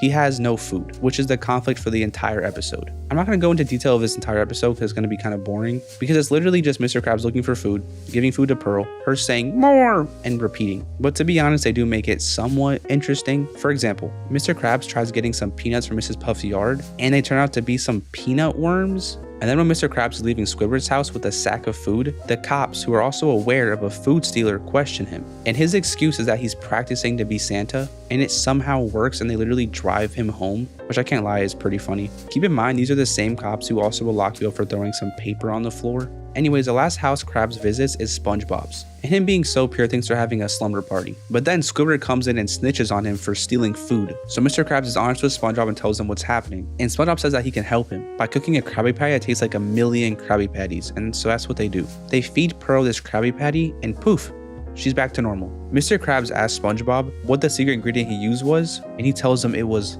love. Yeah. So in my opinion, this episode is not that great at all. The conflict for the episode honestly makes no sense and is never really even explained. What was Pearl going through for real? I have no idea. It obviously wasn't a growth spurt because in the end she goes back to normal. And while they kept the idea of feeding her entertaining with funny jokes and weird peanut worms, it just doesn't feel satisfying or fun to watch. especially the resolution. Like, you're gonna tell me I stressed through an entire episode of Mr. Krabs scavenging for food and risking jail time for SpongeBob to feed her one patty of love and fix her? This episode, to be honest, deserved its rating. I wasn't a big fan. The sixth worst episode is Slide Whistle Stooges with a rating of 3.9. This episode starts off with Squidward peacefully waking up in his bed and walking to a shower. While he's scrubbing himself, we hear a sound. Weird sound, but it's nothing, right? I mean, Squidward ignores it until he bends down to grab his newspaper. So it turns out SpongeBob and Patrick are playing the slide whistle. Now, so far it's been pretty simple sounds to poke fun at Squidward, but turns out these things give you literal powers. They allow you to open doors without touching them and allow you to fly through the air. SpongeBob and Patrick harass Squidward with this power until he finally gets him to leave. But of course, they don't really leave. As he goes about his day, they continue to slide whistle and it drives him absolutely insane. So Squidward tries running away from SpongeBob and Patrick, but they chase him. So he finds no other solution to escaping. So then he steals SpongeBob's slide whistle and starts to play it to harass SpongeBob and Patrick. Thing is though, they enjoy it. And Squidward starts enjoying it too. So they all go and start to slide whistle harass random fishes, starting first at the bargain mart. They don't go too long on this guy and it's kind of light and funny, but Squidward then decides to become a baby slide whistler and sit on a baby in a stroller, which yeah, he continues using this power and harassing Bikini Bottom. For example, getting this little fish rocked by this jacked fish. Squidward ends up becoming wanted by the police and having all of Bikini Bottom riding to stop him. He escapes all of this though and slide whistles his way into stealing this truck from this guy. Now, it can't get worse from here, right? No. He drives off a cliff and explodes. And he looks like this now, all because of a slide whistle. So this episode isn't that bad in my opinion. I think it's a pretty silly concept. And honestly, I think it was probably made all because of some dude coming in a writing room with a slide whistle. Yo, watch this. And they created an entire episode off of it. I think it's impressive how they made an entire episode off a slide whistle joke, but I think this episode maybe received the rating it did because of how repetitive and kind of annoying it is to watch. The fifth worst episode is The Splinter with a rating of 3.9. The episode starts with SpongeBob flipping the Krusty Krab sign to open and getting all ready for his day at work. But he accidentally flings his spatula upwards, getting it stuck on the ceiling. SpongeBob builds a very interesting box ladder and tries to grab the spatula, which he does a couple times, but doesn't even realize this and puts it back into the ceiling. And you're probably thinking this is where he's gonna get the splinter. No, you see he falls off and almost gets stabbed by a bunch of swords, but then gets saved by a sword and safely exits. See, the way he gets the splinters by tripping on tartar sauce and very disgustingly sliding his thumb against the wooden floor. So he starts pulling out the splinter and really goes for it, doing some disgusting things. But no matter what he does, he can never get it out. But he can rip all of his skin off. One thing I never really understood about this episode is the fact he didn't just take off his hand. Like in Graveyard Shift, we literally see that he can regrow his hands. And now we are spending an entire episode trying to get a splinter out of his thumb that he could just regrow. Doesn't make much sense. But anyways, he has to make Krabby Patties, right? So he uses his nose. And Squiddy takes notice of this and he finds out about the splinter. He then gets a plan to get rid of SpongeBob. He tells SpongeBob if Mr. Krabs finds out about this injury, he will have to be sent home. Of course, SpongeBob, loving his job, starts freaking out about this. Pretty bad. Squidward is loving it though and continues teasing him past his limits. So SpongeBob really has to get rid of the splinter. So he brings out the big guns, Patrick, which obviously is not a good idea, which we can tell from the Stuck in the Ringer episode. Anyways, Patrick comes out from his dumpster in his doctor outfit and starts looking at his legs and starts gurgling his feet. SpongeBob tries telling him to stop and Patrick gaslights him because he's a doctor and SpongeBob's not. To top off being a bad friend, he finally looks at the actual splinter and then hammers it in deeper. It starts growing bigger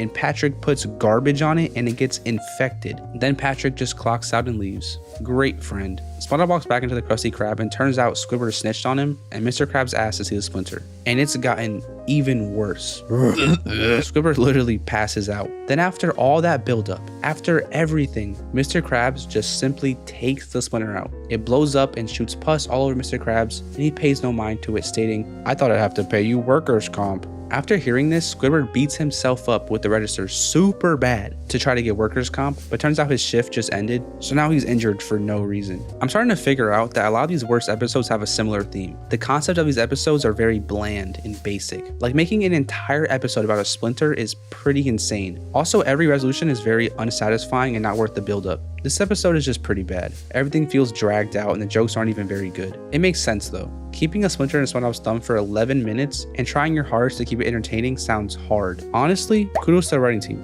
I couldn't do it. The fourth worst episode is One Course Meal with a rating of 3.5. It starts with Mr. Krabs stripping and hopping into a tub full of money. This leads me back to earlier when I questioned what this man does alone in his office, cause what is this? But anyways, Mr. Krabs smells something funky, so he, with a towel on, asks SpongeBob what the smell is. SpongeBob tells him it's a high-grade explosive, which how does he know this? And Plankton throws an explosive straight into the kitchen, and somehow this makes Mr. Krabs fully dressed. I don't know how. Kind of weird. But SpongeBob loads himself up with peas and Mr. Krabs shoots him at Plankton. But Plankton's got a bubble shield and a fake rocket that is actually a claw that traps them. Then we learn the reason for all of this, which obviously is to get the secret formula. Mr. Krabs doesn't crack though, but SpongeBob does instantly, which, shocker, all hope seems lost until Plankton smells something funky too, which SpongeBob, with his ridiculously good sense of smell, says it smells like blubber, which I guess is a fancy way of saying whale. Turns out Plankton is very terrified of Pearl and runs away. Honestly, I think it's really cool how accurate this episode is, and it's cool they made this connection.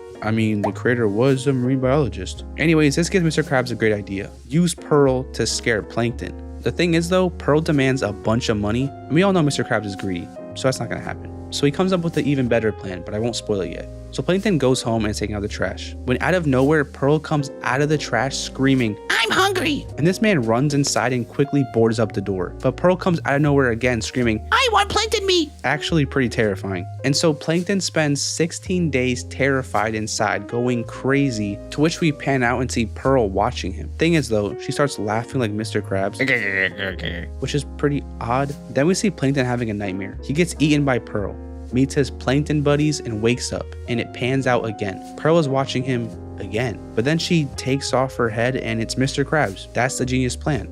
Mr. Krabs made a Pearl suit. He's enjoying this a little too much though. Plankton in defeat goes and lays on the road waiting for a bus to come run him over, until SpongeBob, our spongy empath, comes by to see how he's doing, and Plankton tells him to leave.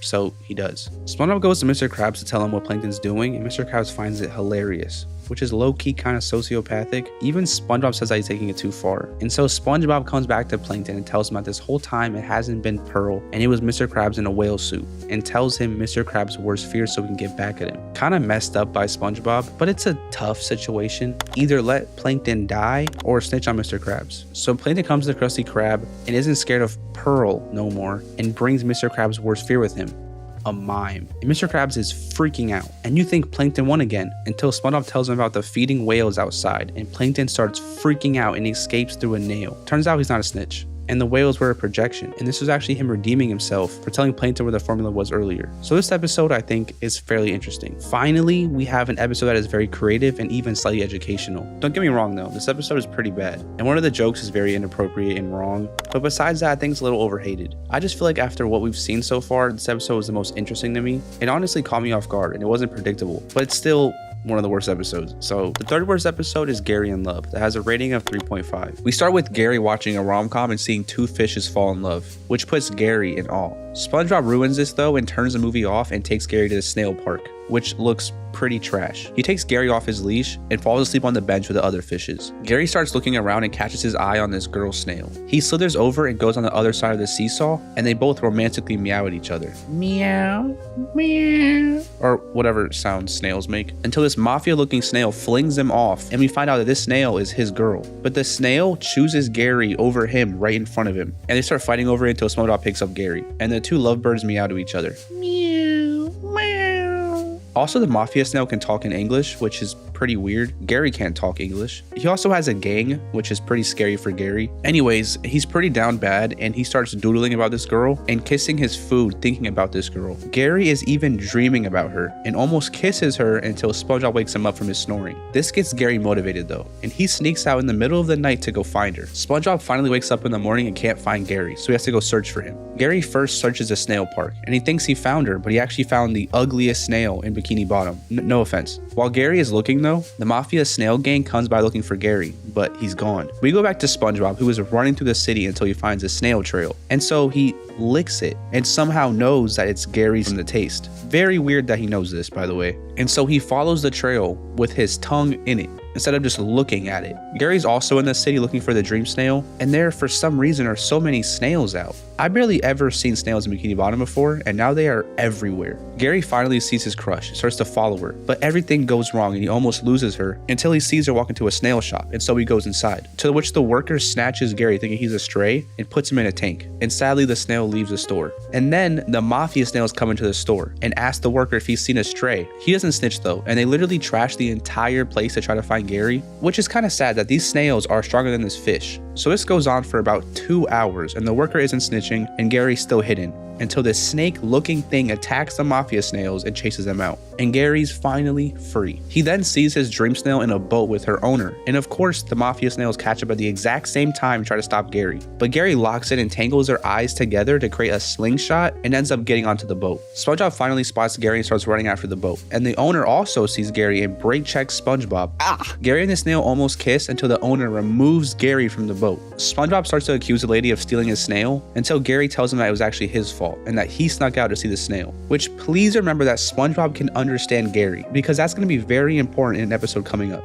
But anyways, another snail comes out of nowhere and he's like this Elvis snail, and Gary's dream snail just forgets about him and goes to the Elvis snail, which is pretty sad. And then Mafia Snail and Gary become friends, and that's it. This episode is boring. It's hard to care about Gary finding love when the love sequence literally lasted 5 seconds. It was barely romantic. Gary just meowed on a seesaw with some female snail. I mean, I guess it could have been love at first sight, but it's hard to feel invested because of this. The ending is extremely unsatisfying too. You're telling me I watched this entire episode just for the snail not to fall in love with Gary? It's a decent plot twist, but it makes the entire episode just pointless. I think this episode deserves its rating, and it definitely dragged down the previous episode. The second worst episode is Keep Bikini Bottom Beautiful with a rating of 3.2. It starts off with Squidward stepping out of his house in a good mood. He walks out of his house, ignores SpongeBob, and Groovy walks down the street until he steps into some gum, and he falls on his face. He can't get the gum off of him though, and it practically consumes him until he finally gets it off and throws it away. Of course, the cop is standing exactly where the gum was thrown, and you know these cops don't play with litterers. But before that, the cop has to test the gum to see if it's really gum. So he literally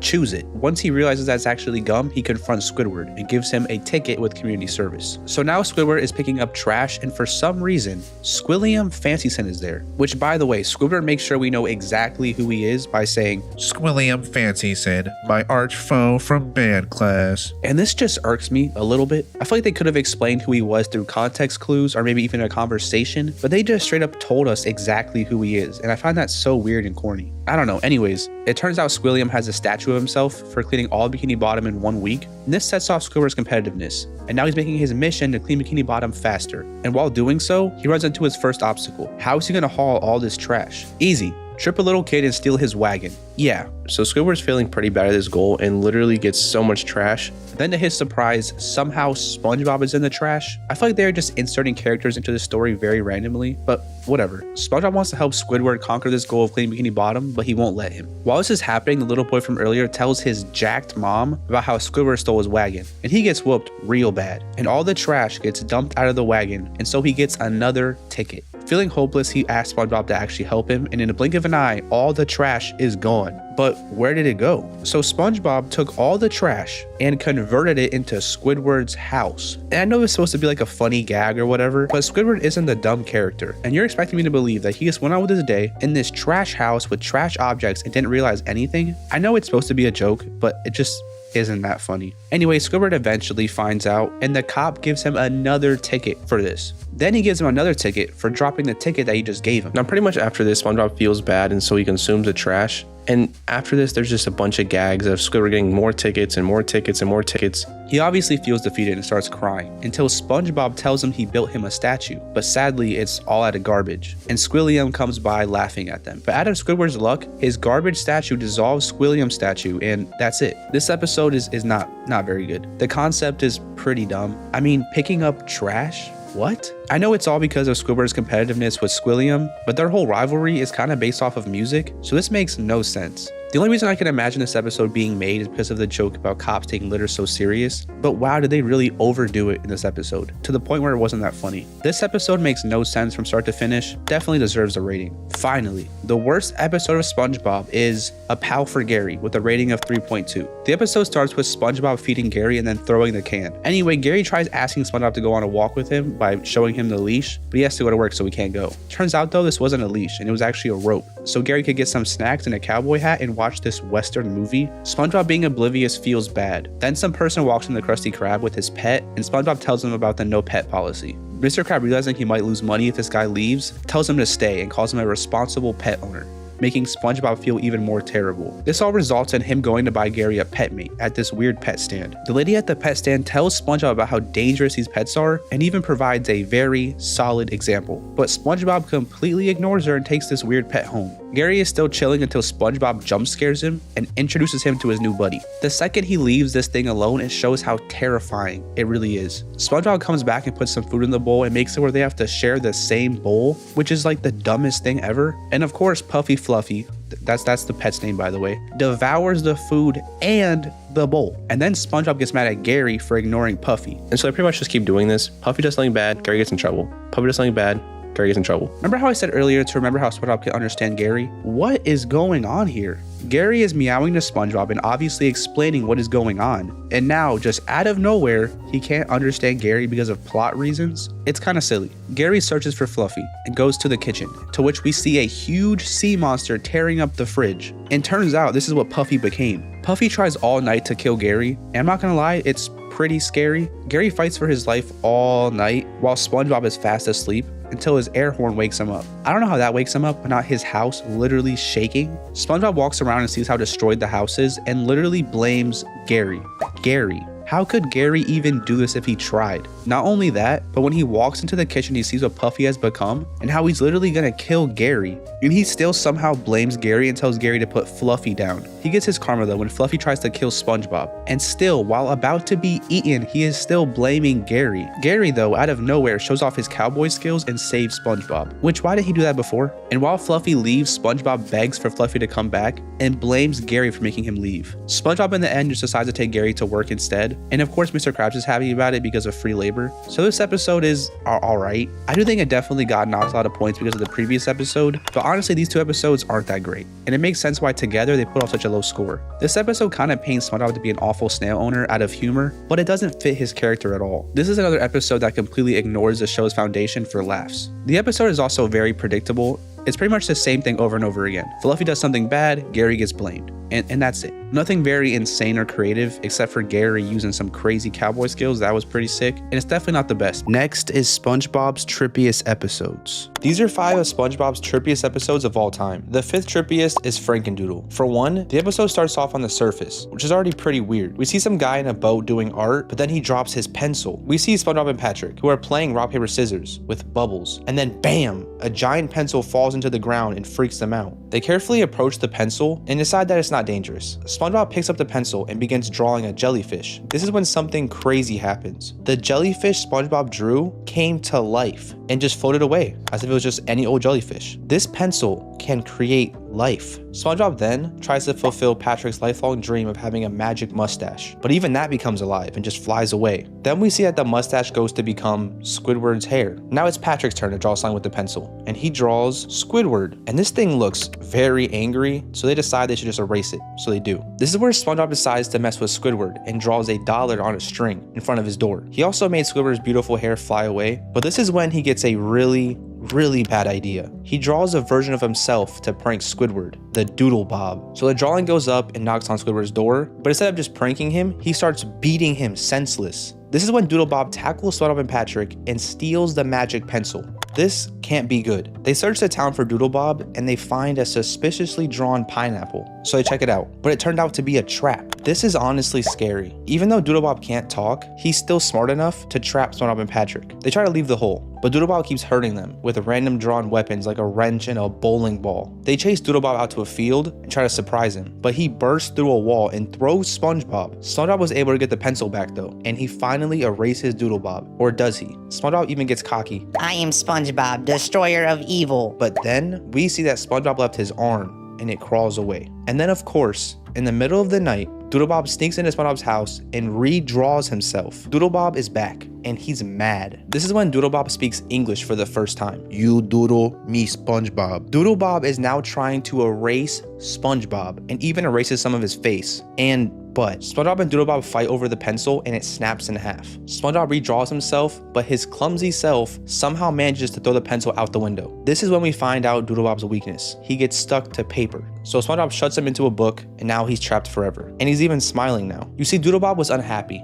because he was a two-dimensional character struggling to find his place in the 3D world. So now that he's back on a two-dimensional plane, he's found happiness. To end the episode, we see SpongeBob and Patrick launch the pencil and somehow they launch it right back to the artist, so it's a pretty happy ending until he breaks it. This episode is pretty wild. The fact that this random pencil a guy was using ended up being able to create and destroy a whole life form is insane. Also, the fact this pencil could have been used to erase actual people since SpongeBob was erased is terrifying. Imagine Plankton got this. But this entire episode is just so unusual. I would have never expected what happened in this episode to actually happen. A literal all-out war between SpongeBob and a paper SpongeBob? Like, what? Anyways though, this episode is just a classic. Doodlebob became such an iconic character and genuinely left an impact on my life. I have talked about Doodlebob so many times in real life for some reason. The fourth trippiest episode is I Was a Teenage Gary. The episode starts off with Gary getting his daily exercise. Then SpongeBob plays fetch with Gary and he moves so slow that SpongeBob literally takes a whole nap by the time Gary brings the ball back. Patrick bursts through the door, asking if he's ready for the annual jellyfish convention and ukulele bottom. The problem is, SpongeBob can't go because he doesn't have anyone to watch over Gary. This is when Squidward luckily knocks on the door, asking if SpongeBob can stop leaving his underwear in his yard. But he just ignores him and asks Squidward if he can watch Gary for the weekend. Squidward rejects the offer at first, but once he hears that if he does this, they'll be leaving for the weekend, he has a complete turnaround. This is where SpongeBob tries to teach Squidward how to care for snails, but he's completely focused on relaxing, so he completely blocks out everything,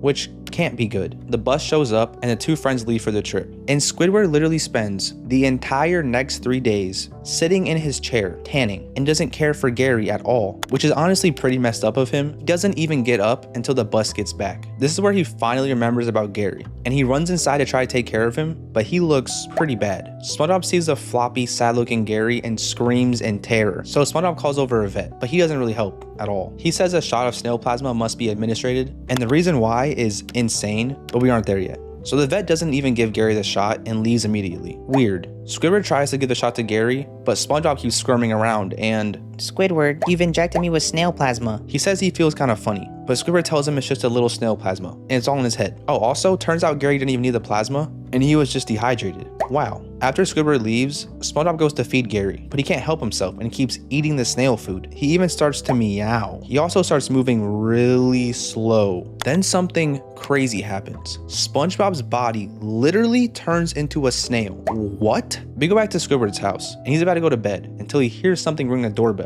He opens the door and finds Snail Bob. And the next 2 minutes are literally just SpongeBob terrorizing Squidward, and it's pretty funny. And honestly, he deserves it for not feeding Gary. Anyways, after a crazy night of running from Snail Bob, Squidward ends up getting hit with the snail plasma, and the episode ends with Gary, SpongeBob, and Squidward singing a beautiful song, which is such a creepy, trippy, weird scene. Anyways, the whole atmosphere of this episode was really unsettling, and the fact that SpongeBob literally went through a whole snail transformation was really disturbing. This is something you'd only see in a bad nightmare or the worst trip of your life. I'd rather see a demon than a Snail Bob and Squid Bob. But this episode is so iconic. I really enjoyed it and loved how weird it was. It just brings me back to how odd SpongeBob used to be. It's just crazy how the writers' brains can come up with the weirdest things, and we aren't even on the trippiest one yet. The third trippiest episode is Rock Bottom. The episode starts off nice, with SpongeBob and Patrick heading home after a fun day at their favorite theme park, Glove World. They get on the bus, but soon they notice something is wrong when they go past a sign that says leaving Bikini Bottom. Soon they get to some place called Rock Bottom. What's crazy too is how the bus driver did this on purpose, because SpongeBob hit him like a million times with his balloon. But even then, this is pretty messed up. Patrick and SpongeBob start freaking out because Rock Bottom is really weird and scary. Even the fish look terrifying. SpongeBob tells Patrick to wait for a bus so he can go get a bus schedule, but right after SpongeBob leaves, the bus comes and Patrick gets on it. SpongeBob tries his best to chase after the bus, but he has no luck catching up. This episode just got a whole lot creepier since SpongeBob is now alone in this weird town. He heads back to the bus stop, but no matter what, he can never catch a bus. Dude can't even tie his shoe without a bus coming and leaving in the same second. After he misses another bus, he tries asking some weird red fish for help, but he just spits at him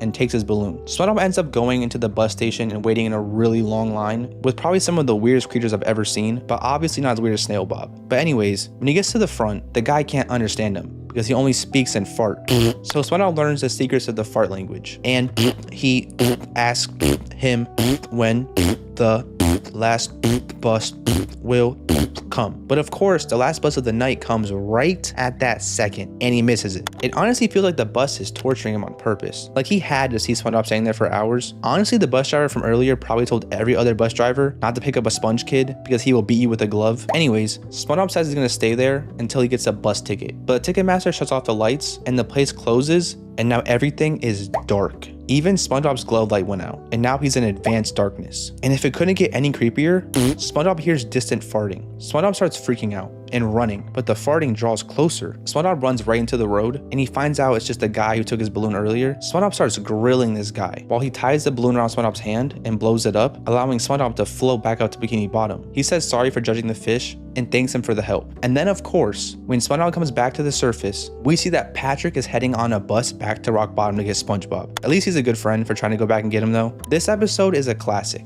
and was really trippy. The entire episode just felt like a really, really bad trip. From the weird talking to the weird terrifying creatures and the unusually loud sounds. Even the bus scene just felt so unreal. It felt like SpongeBob was literally in a whole other dimension. If I ever have a bad trip somehow, I would hate to end up in the rock bottom. I would start freaking out. Honestly, SpongeBob, while still being a wuss at some parts, did a pretty good job at handling the situation. But I just love this episode. It's simply just such a beautiful episode. There's no doubting it. This is just peak SpongeBob. The second tribute episode is SB 129. This episode starts off with Squidward getting ready for his usual clarinet practice. He goes to his window ready to play, but SpongeBob's alarm goes off at the exact same second and knocks his clarinet into his throat. SpongeBob then, to annoy him even more, goes to his window and asks Squidward if he wants to go jellyfishing with Patrick. He probably tried to say no, but instead, he makes some funny clarinet noises, and Bob takes it as a yes. So he says he'll be over in 5. Squidward says he's not ready to go, and slams the door in SpongeBob's face. Patrick thinks Squidward doesn't want to really play with them, but he's just getting ready according to SpongeBob. After this, SpongeBob knocks on his door like 1,000 times, and keeps on asking Squidward if he's ready yet. Are you ready now? How about now?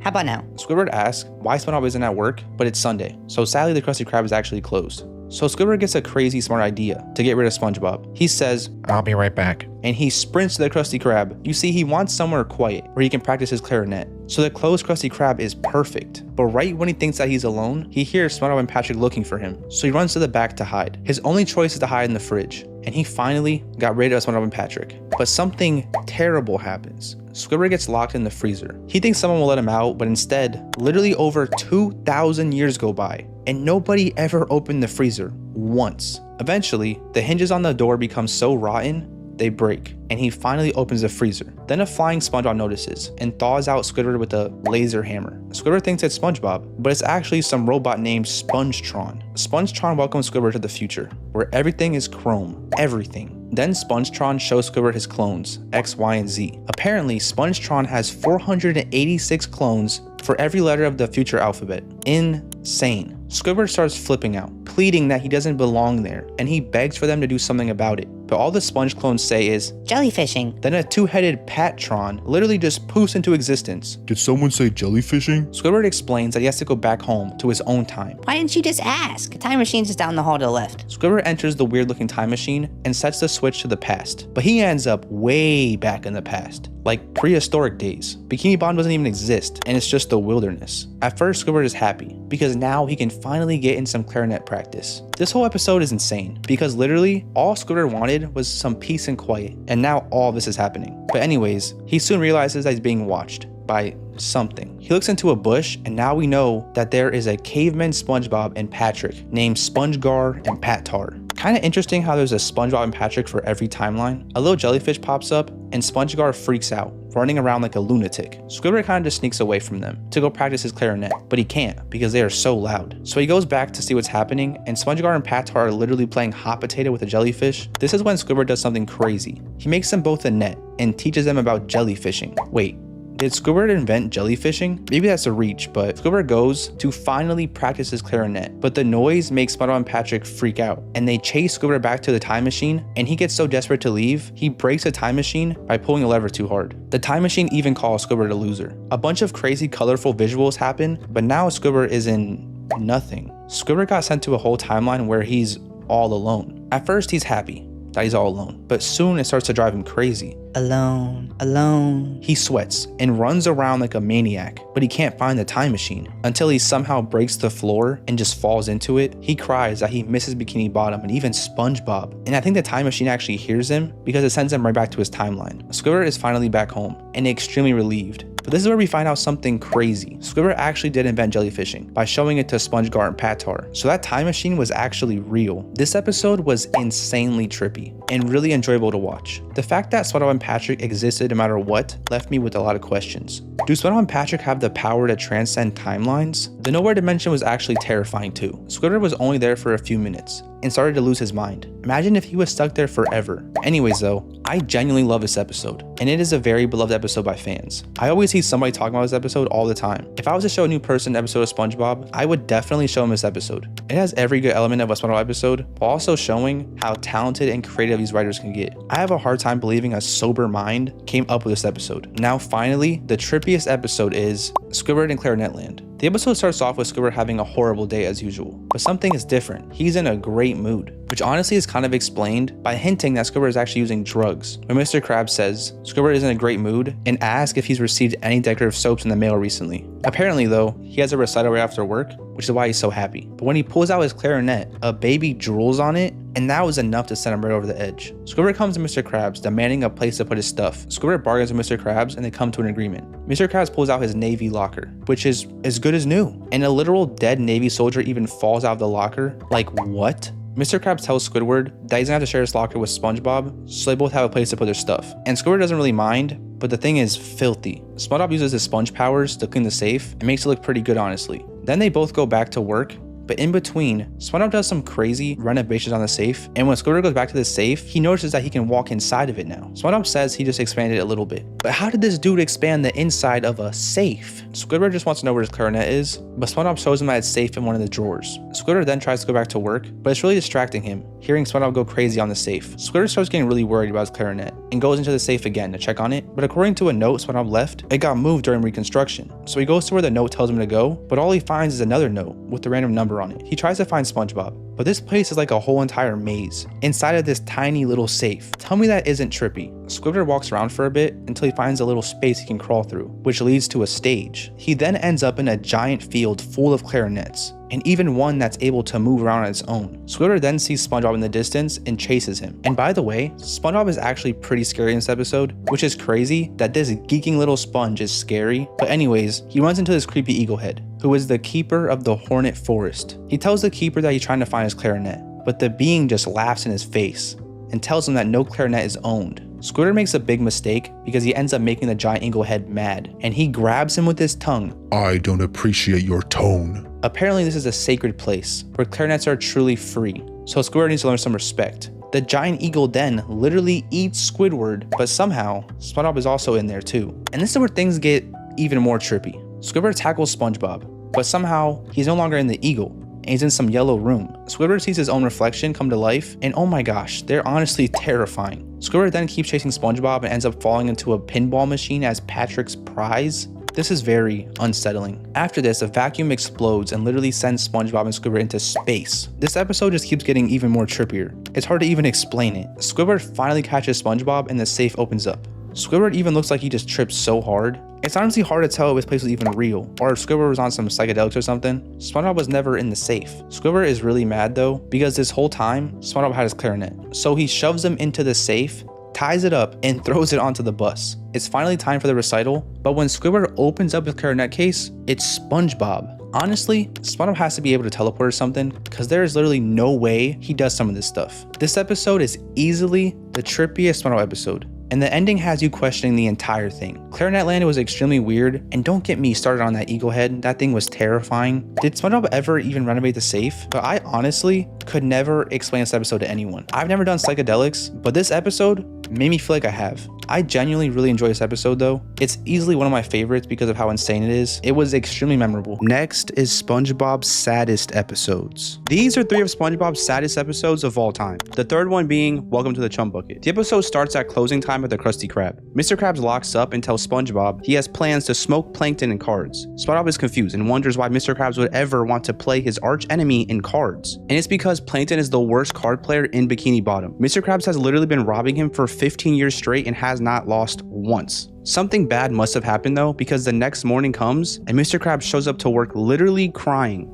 And so SpongeBob gets to work and asks how the card game went. And somehow Mr. Krabs lost. SpongeBob starts to panic and he thinks he lost the Krusty Krab or the secret formula until Mr. Krabs tells him what really happened. I lost you. Mr. Krabs bet SpongeBob's employee contract in a card game with Plankton. So now SpongeBob has to work for Plankton at the Chum Bucket. So Plankton shows up and gives SpongeBob his new uniform. And this hat is very ugly. SpongeBob begs Mr. Krabs to let him keep his job, and Plankton literally has to pry off Mr. Krabs' arms with a crowbar, but he gives them back. Then Plankton admits to something crazy. He says he's purposely been throwing the card games to Mr. Krabs, just waiting for him to slip up. He may not have the formula of the Krabby Patties, but he has the next best thing, the guy who makes the Krabby Patties. So Plankton locks SpongeBob in a cage and forces him to go to the Chum Bucket to start his new job. SpongeBob is now at the Chum Bucket, and this place looks like some messed up torture chamber. Like, what is going on with this grill? And of course, Plankton wants SpongeBob to make him a Krabby Patty, and he says if he doesn't, he's gonna take SpongeBob's brain and put it into his robot Bob, which sounds insane. Next, SpongeBob and Mr. Krabs have a heartwarming duet, which shows that they really miss each other. One thing I really like about this episode is that it really shows how much Mr. Krabs actually cares about SpongeBob, and that's something I never would have thought, to be honest. I mean, he kind of treats him like trash in some episodes. Anyways, Plankton wants to just remove SpongeBob's brain and stick it in the robot, but Karen tells him he should try showing SpongeBob compassion and be understanding to get the formula. Plankton tries to do everything in his power to make SpongeBob more comfortable at the Chum Bucket, like getting him a new grill, and he goes as far as making an entire replica of the Krusty Krab kitchen for SpongeBob, but all it does is make him think of Mr. Krabs and he starts crying. And so Plankton gets an idea. He asks him if there was anything Mr. Krabs would never let him have, and it's these fire-looking shoes. And so Plankton spends the entire day doing anything SpongeBob wants. And I think SpongeBob starts taking advantage of Plankton because he starts having him do the most random junk, but doesn't seem like he's ever gonna make him a Krabby Patty. Plankton asks SpongeBob to make him a Krabby Patty one last time, and this dude goes, "Nah, I don't feel like it." So Plankton is done with being nice to SpongeBob and decides to go with plan B, removing his brain and putting it inside of a robot. But even Robot Bob tells Plankton he's not making him a Krabby Patty, and this drives him insane. Also, the Krusty Krab is literally about to go out of business until Plankton shows up literally begging Mr. Krabs to take SpongeBob back. Plankton says SpongeBob is a literal nightmare. Mr. Krabs acts like he doesn't want SpongeBob back, so Plankton also costs up $50. So now SpongeBob can go back to Krusty Krab where he belongs. Also, the fact that Plankton actually removed SpongeBob's brain and just put a band-aid over it, like this dude probably has brain damage now. But this episode is a classic and enjoyable to watch. But it was sad seeing how SpongeBob and Mr. Krabs react to losing each other. This also shows that they have a very codependent relationship. After losing SpongeBob for only a few days, Mr. Krabs almost has to put the Krusty Krab out of business. Although Mr. Krabs is usually set on being greedy and cold, this episode showed a whole new side of him and showed that he deeply cares about SpongeBob, more than any normal boss cares about his employee. SpongeBob also gets really depressed without Mr. Krabs, and it changes his entire personality. I think the saddest part of this episode is that Plankton genuinely tries to be a good boss and gives SpongeBob anything he asks for, but still gets rejected. The second saddest episode is Are You Happy Now? The episode starts off at the Krusty Krab, and the first thing we see is Patrick literally eating out of the garbage like a rat. Squidward tries to give SpongeBob an order for a Krabby Patty, but he's too invested in whatever book he's reading, sitting there laughing and smiling his head off. Squidward grabs the book, and it's literally just the Krusty Krab work schedule. The Krusty Krab is where all my happiest memories occurred. Squidward throws the book on the grill, and it burns up in seconds, which is kind of weird because didn't SpongeBob literally just have it on the grill and it was fine? Anyways, it doesn't matter because SpongeBob has a whole cabinet of backup books. This makes SpongeBob ask Squidward what his happiest memory is, but he can't remember a single one. This makes SpongeBob really sad, so he wants to help Squidward. This also makes Squidward admit how miserable he is, and he's actually willing to let SpongeBob help him make him a happy memory. And this is actually kind of crazy for Squidward to agree to. So SpongeBob and Squidward go to a concert, but a fish launches a violin bow right into Squidward's eyes. Ow. Their next stop is an art museum, and at first it's actually going really well because one of Squidward's sculptures is on display. This next part is really sad though, because a really famous fish that Squidward admires literally takes a flamethrower to his art. This guy cannot catch a break. So then SpongeBob tries taking Squidward on a hot air balloon date, but of course Squidward is afraid of heights. Instead of just letting them down gently, SpongeBob just straight up pops the balloon and they crash right into Mount Bikini. And then some hiker gets to the top of the mountain and he's really upset because he trained 20 years for this, just for SpongeBob and Squidward to just crash up there. And then to top it off, SpongeBob takes the hiker's flag and smashes it right into Squidward's foot. And when he takes it out, it causes a whole avalanche. What the heck? After this, Squidward just accepts the fact that he will never have a happy memory. And if he does, it definitely won't involve SpongeBob. Squidward slips into depression, and he literally doesn't leave his house for weeks. SpongeBob obviously gets really worried about Squidward, and he goes to check on him. His house is a wreck, and Squidward looks miserable. Squidward continues to push SpongeBob away until SpongeBob faxes himself to his house. Hi, Squidward. Okay, this part is actually so weird. So first SpongeBob becomes a piece of paper, then he gets shredded, then Gary puts him back together. Like, what? So Squidward tries to get a little clam pet, but even that goes wrong. This episode literally gives this man no breaks at all. He gets a knock on the door, and he's expecting it to be SpongeBob, but it's just a mailman with the package. At first, the package seems empty, but turns out SpongeBob was hiding in the box with another box. He traps Squidward in the box and brings him to the Krusty Krab with one last desperate attempt to give Squidward his happiest memory. SpongeBob decided to throw Squidward a party, and since everyone he invited made an excuse not to go, SpongeBob used paper mache to fill the party with your favorite person, which is just a bunch of him. This sends Squidward from depression into a psychopathic rage. He runs around like a crazy person, demolishing all the paper SpongeBobs. I don't think this is what SpongeBob was going for, but since Squidward finally got his happiest memory, he's satisfied. It seems like SpongeBob had his mind focused on other things anyways.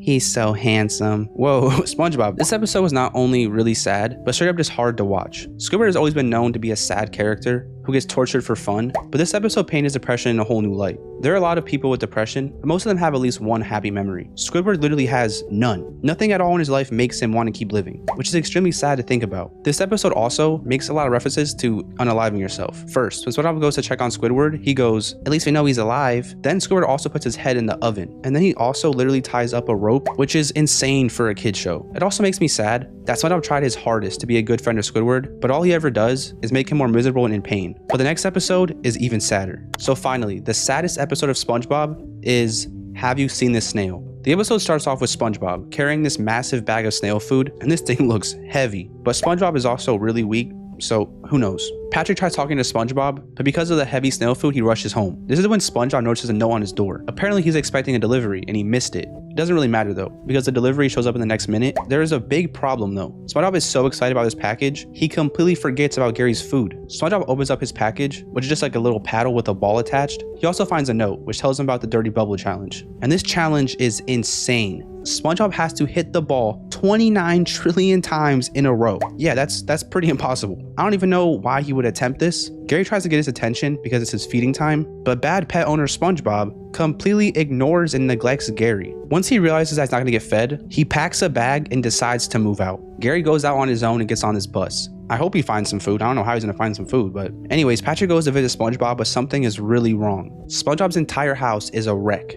and he finds SpongeBob in a corner looking like he's rotting. How long did he spend trying to do his challenge? Patrick asks SpongeBob what happened. He tells him, "I took the Dirty Bubble Challenge," which clearly upsets Patrick for some reason. Apparently, Patrick beat the Dirty Bubble Challenge, and he just lost the trophy. I mean, I know Patrick's really dumb, so is he even able to lie about something like that? This is when SpongeBob finally remembers to feed Gary, except he can't find him anywhere. SpongeBob finally asks how long he's been doing this challenge, and somehow Patrick's able to tell him how long he was doing it for by eating his expired milk, which is pretty disgusting. SpongeBob was doing this challenge for 10 days straight. How did he go 10 days without remembering Gary? The sad part too is he could have just fed Gary and then tried doing the challenge. We cut back to Gary, who is still really hungry and wandering out in the wild. SpongeBob tries to shake Gary's treats to lure him out, but of course Patrick eats them, so they have to shake Patrick's fat belly instead. SpongeBob and Patrick even break into Squidward's house, and we get this really long, awkward pause. They find no trace of Gary until SpongeBob opens up his mailbox and finds a heartbreaking note. First of all, I have no idea how he read this, but Gary wrote that he's looking for a new owner who actually remembers to feed him, which is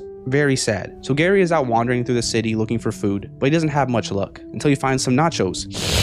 Gary runs away because there are other wild snails, but turns out they were going to share with him. He runs into a scary looking dark figure, but turns out it's just some really old lady. There you are, Mrs. Toofsy. This lady definitely has some problems, but at least she spoils Gary with food and a heated blanket. Grandma turns on some music and oh my, bro, look at Grandma. For an old lady, she can get down. Anyway, SpongeBob is searching through the entire city, and it's really sad seeing how heartbroken he is over Gary. We see that Gary also misses SpongeBob, but he's a little traumatized from being yelled at by him. Also, losing Gary really took a toll on SpongeBob. He spends all night looking for him and comes into work the next morning looking disgusting. He tries to tell Mr. Krabs that he's not okay, but Mr. Krabs just sends him to the grill anyways. This is an example of Mr. Krabs looking like a bad boss, but earlier he was a good boss, so maybe he's like bipolar. Anyway, SpongeBob sits there crying on all of the Krabby Patties, and people obviously start complaining. Also, how are these tears sitting so perfectly on the Krabby Patty? It makes no sense. Mr. Krabs tries to convince SpongeBob to focus on work, but instead, he accidentally convinces him to look harder for Gary. SpongeBob goes back to Patrick and tells him that they should keep looking for Gary. We go back to Grandma and Mrs. Toofsy, and although Granny is nice, her love seems to be a little too much.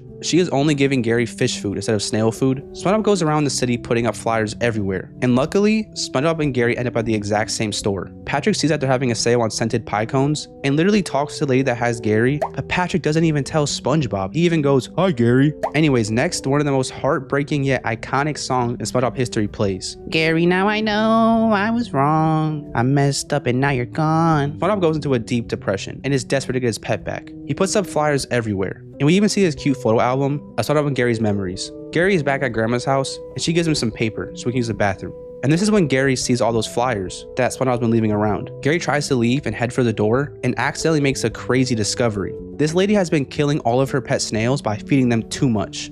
Gary tries running away from Grandma, but she chases him with cookies and deviled eggs. It's kind of funny that Gary and the Grandma move at the same pace too. Gary comes across another snail and uses him as bait to get away. Does anyone else think it's kind of weird that literally every other snail but Gary can talk? Anyways, we go back to SpongeBob, and when Patrick hears Gary's name, he looks like he's about to tell SpongeBob he saw him, but instead he literally talks about some wood he saw. Great. Gary loved balsa wood. SpongeBob goes outside and pleads to the billboard of Gary how much he messed up. And at this exact moment, Gary comes up to SpongeBob and purrs on him. And he goes, "Gary, your purr's making it really hard to forget about you." This is when SpongeBob and Gary finally have their touching reunion, and everything ends on a good note. Wow, this episode was sad. Seeing SpongeBob, the happiest character ever, go into a deep depression and grieve his beloved pet snail was heartbreaking. I hate to say it, but I think he needed to lose Gary so he could form a deeper appreciation for his pet and take better care of him. Next is SpongeBob's worst spin-off. These are 5 of Camp Coral's worst episodes of all time. The 5th episode is actually the first episode the show released, called The Jellyfish Kid, with a rating of 5.6. The episode starts off with SpongeBob having a cool dream about catching his first jellyfish. He tries to wake up all his friends bright and early to help him catch a jellyfish, but everyone is sleeping. Eventually, he just wheels Squidward outside on a dolly and literally uses him as an alarm clock with his clarinet. All the camp activities start to happen like usual, but SpongeBob is way too excited about jellyfishing to focus on anything else, and talks about it all day.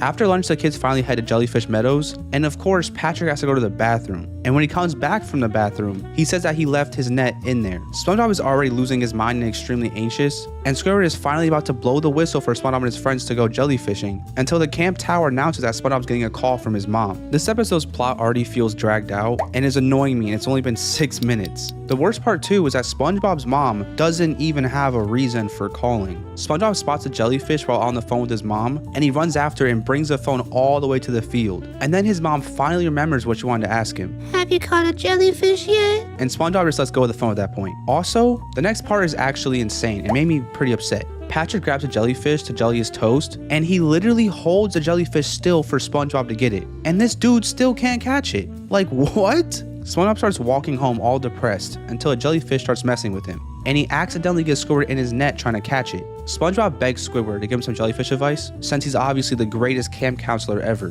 And Squidward tells SpongeBob he saw a bunch of jellyfish go into a cave, so it should be easy for SpongeBob to corner one in there. Turns out it was a jellyfish hive, so he doesn't have much luck in there either. Now it's almost nighttime, and SpongeBob still has not gotten a jellyfish. Sandy and Patrick decide to try to help him, so Sandy paints Squidward all pink and plans to have him pretend to be a jellyfish. They easily manipulate him by telling him he's the best dancer in the camp, and they shove Squidward's head into a bowl, and Sandy hangs him on a fishing rod when SpongeBob walks by. It almost goes good too, until Sandy decides to swing this dude around and he falls off of the hook. I'm really surprised the glass bowl didn't break, honestly, too. The next part though is when the entire episode just shifts plots, because a giant rock monster just pops up out of nowhere and eats Squidward. And then SpongeBob rides a giant monster all around camp until it eventually eats him. So SpongeBob blows a giant bubble inside the monster, and that's how he and Squidward safely escape, and the monster runs off. SpongeBob may have not gotten a jellyfish badge, but he did get the Save a Camp Counselor from a monster badge. So at least he got some satisfaction, I guess. Then the episode ends with a bunch of jellyfish just coming out of SpongeBob. I have no idea. This scene was confusing. Would they not just be shocking him the entire time? Well anyways, this long dragged out plot is finally over.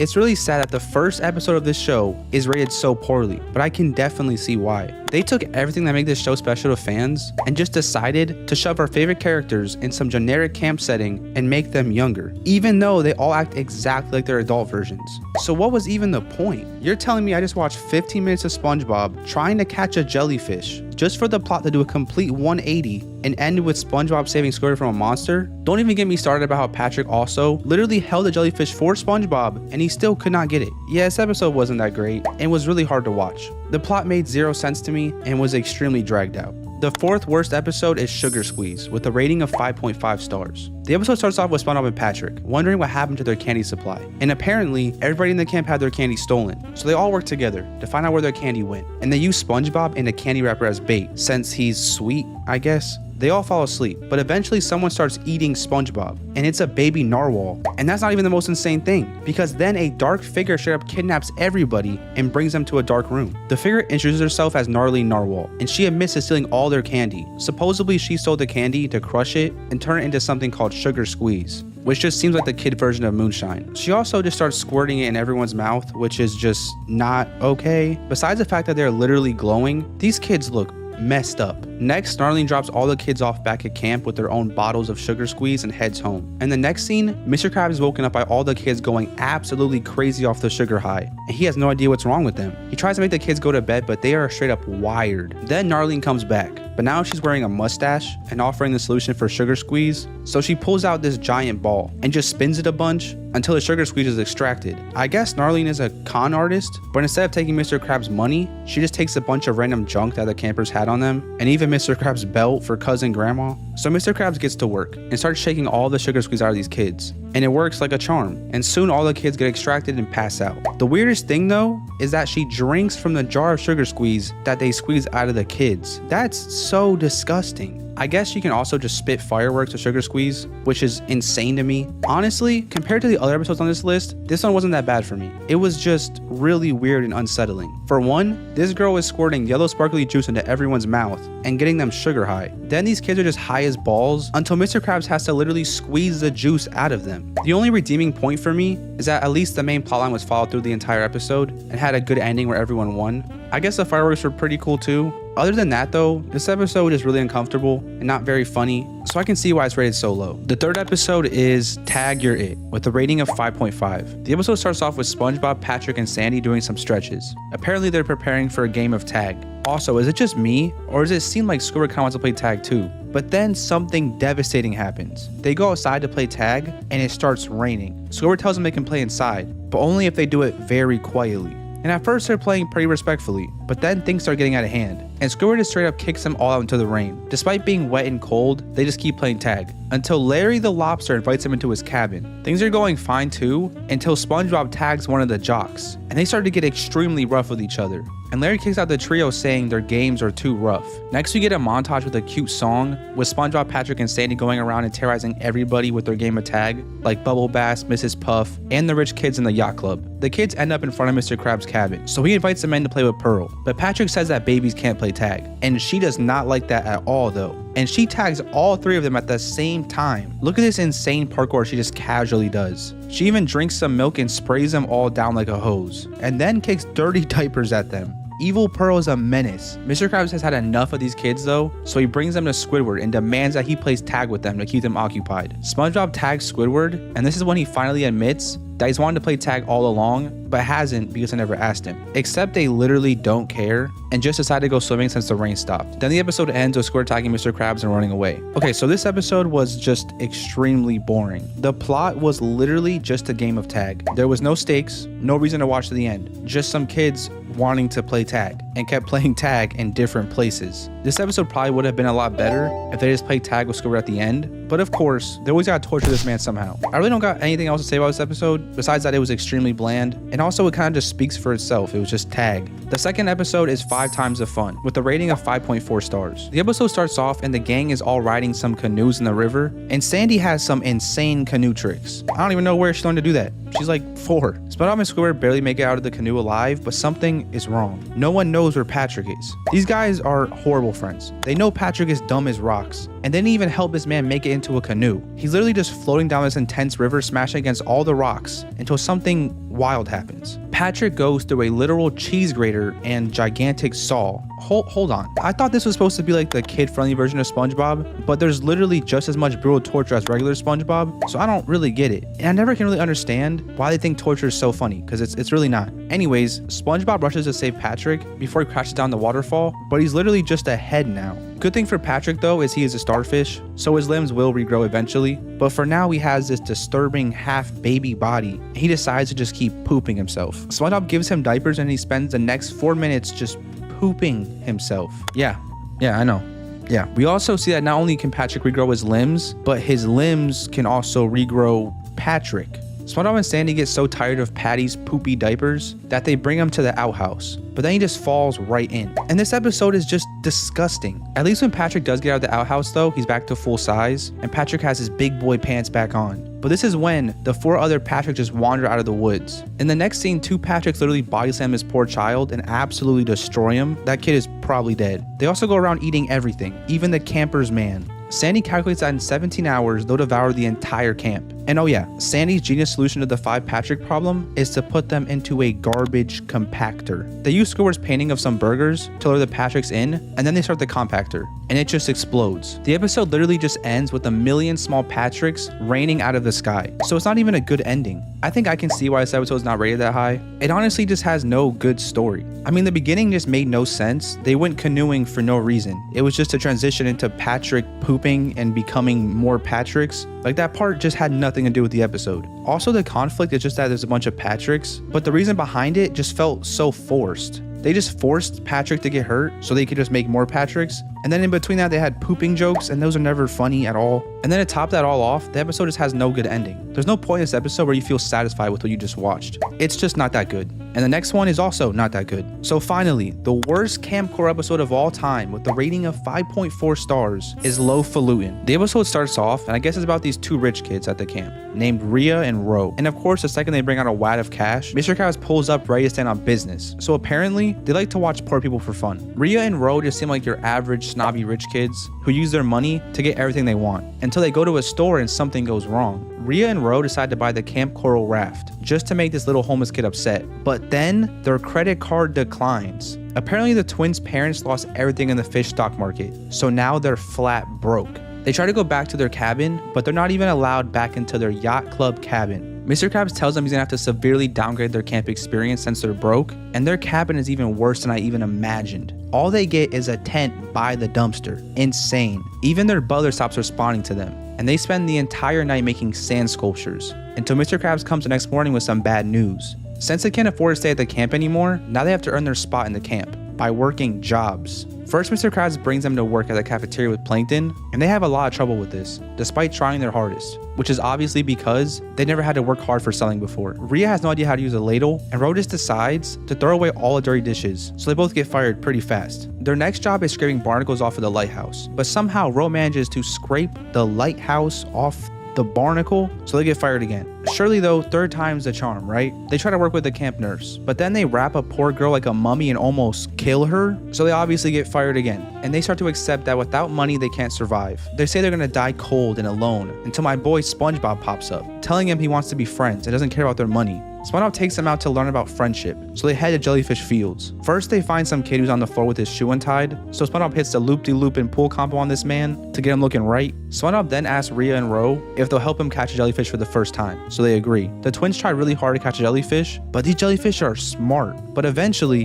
one of the jellyfish led Rhea and Ro to a huge jellyfish that straight up bodies them. But then a jellyfish just captures itself. So now SpongeBob is just a happy little boy with his first jellyfish. The next part is honestly really annoying. Rhea and Ro almost learn that they don't need money to be happy. But then this little newsboy comes out and announces that these twins' parents are rich again. And they literally learn nothing and go right back to being rich little snobs. So this entire episode was pretty pointless. For one, Rhea and Ro are not enjoyable characters. Not to be mean, but why are you watching an episode about characters that have nothing to do with SpongeBob? And they're just extremely boring. Also, the fact that the whole episode was spent trying to teach them a lesson, just for them to end up rich little jerks again in the end, is just crazy to me. Honestly, it was pretty cool to see them get humbled and to start becoming better people. Even though it is SpongeBob, I don't really think it fit the franchise, but as like a story in general, it was pretty interesting. But just the ending killed it. It destroyed it. And in conclusion, I think Camp Coral is just not that good. There's no character development, there's no payoff, there's no actual conflicts. It honestly just feels like they're trying to make a bunch of jokes as fast as they can, even if it makes no sense. They're just forcing a joke down your throat. They got the classic torture jokes, poop jokes. You can tell they tried making this for like 4 to 5-year-olds. So as a 20-year-old, it's kind of hard to review this, but the ratings still speak volume. I honestly think they could have made this show really good if they just showed the actual past of SpongeBob, instead of having all the characters as just babies. We could have saw SpongeBob as a kid, with his parents and trying to become a fry cook, and his journey to loving the Krusty Krab. We could have saw lore on Mr. Krabs and Plankton's friendship. I think having lore would have been so much better. This just feels like a cash grab, and I'm not really a fan. Next is the SpongeBob torture theory. As we know, Squidward is always being tortured, but who's really behind the torturing?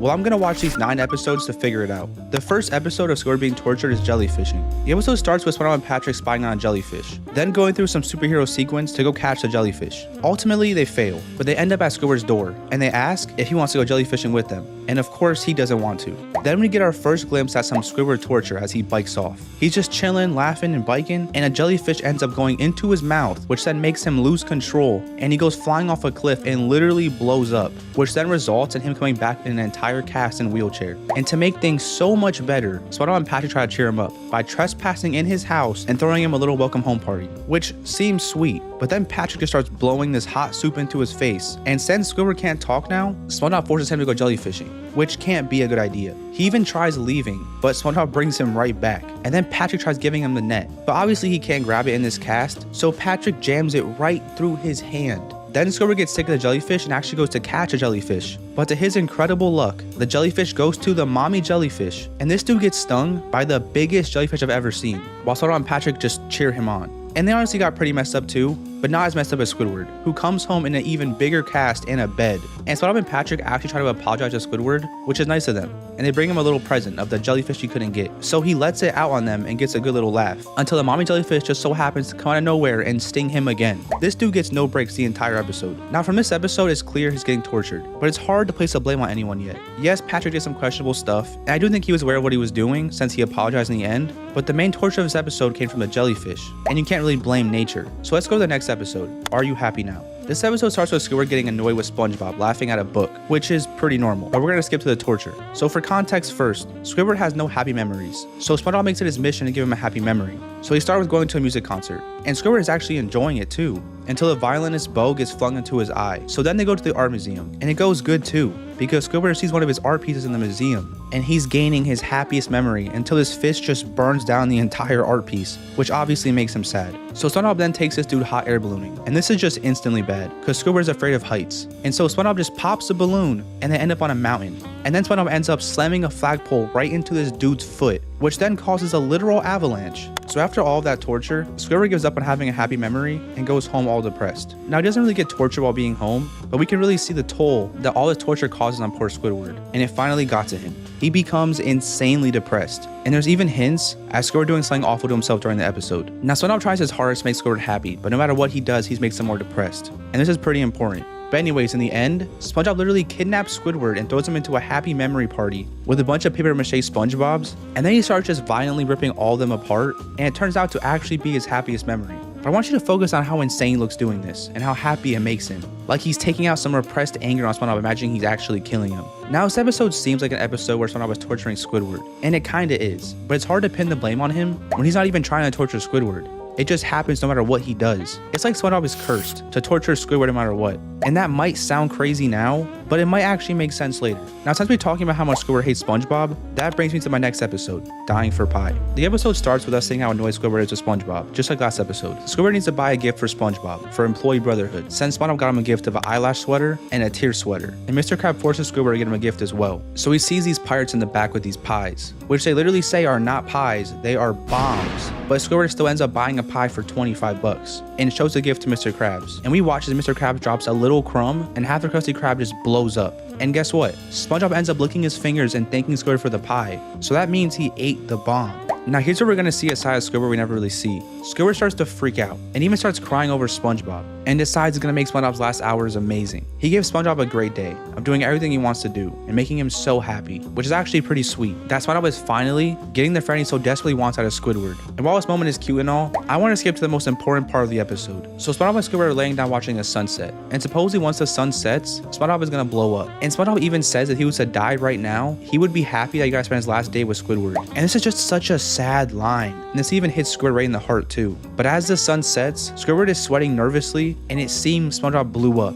and Squidward is bawling his eyes out. But turns out, it was just SpongeBob blowing bomb bubbles. He didn't actually blow up. And Squidward is actually mad that he didn't die. And turns out, SpongeBob didn't even eat the pie because he wanted to share it with Squidward. But then he ends up tripping and the pie blows up in Squidward's face, which of course, always Squidward getting tortured somehow. Now in this episode, Squidward didn't really say anything that important to SpongeBob, but it was more how he reacted. Yes, he was mad he didn't die, but that was only because it was like he got pranked and wasted his entire day. But besides that, Squidward was very upset and was bawling his eyes out over SpongeBob, which has to show that even though SpongeBob tortures him, he still deeply cares about him. But this leads me to another episode where Squidward verbally confirms he cares about SpongeBob, which is in the episode Graveyard Shift. Now most of us know this episode, but I'll recap it really quick. Pretty much SpongeBob and Squidward working the night shift at the Krusty Krab. SpongeBob is terrified of the night, so Squidward pulls a prank on SpongeBob and tells him his made up story about the hash-slinging slasher. Thing is though, his fake story starts to become real, and this is where the important scene happens. So as the hash-slinging slasher enters the Krusty Krab, Squidward is hugging SpongeBob terrified, thinking he's about to die, and he says, SpongeBob, no matter what I said, I always sort of liked you.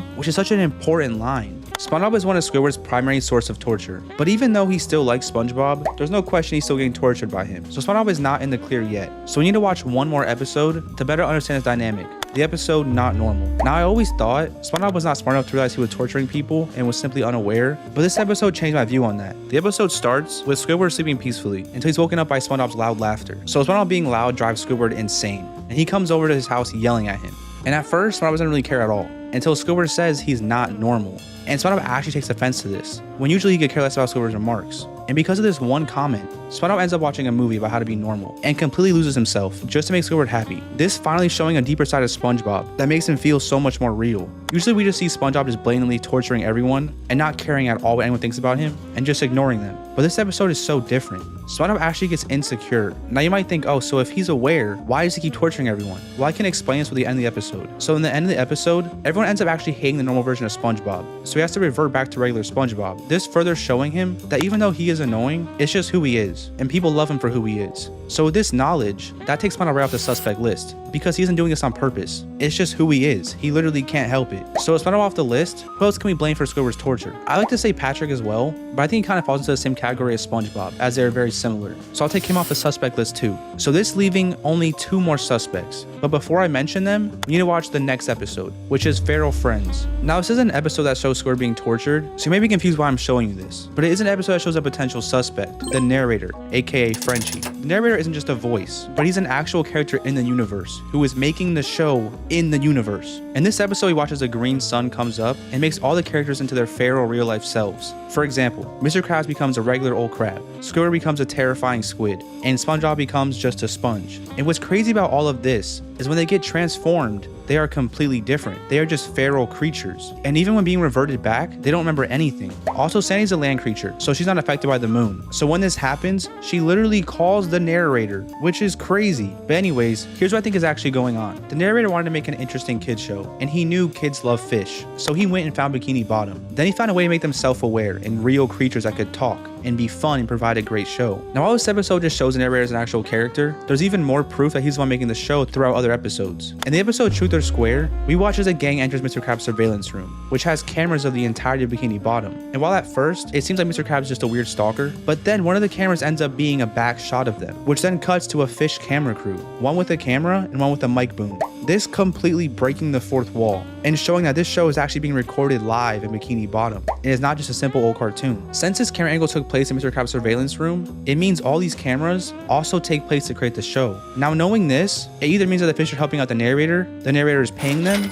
or the narrator is more powerful than we think and forcing these fish to cooperate to make this show. Not only that, but in the episode No Free Rides, we watch as SpongeBob actually hits the narrator while taking his boating test, and we watch as the camera breaks. And we see the narrator on the floor with a camera. Now, you may be confused why I bring this up, since this is a torture theory about Squidward. But with this new knowledge, it shows that everything we are watching is probably just an act.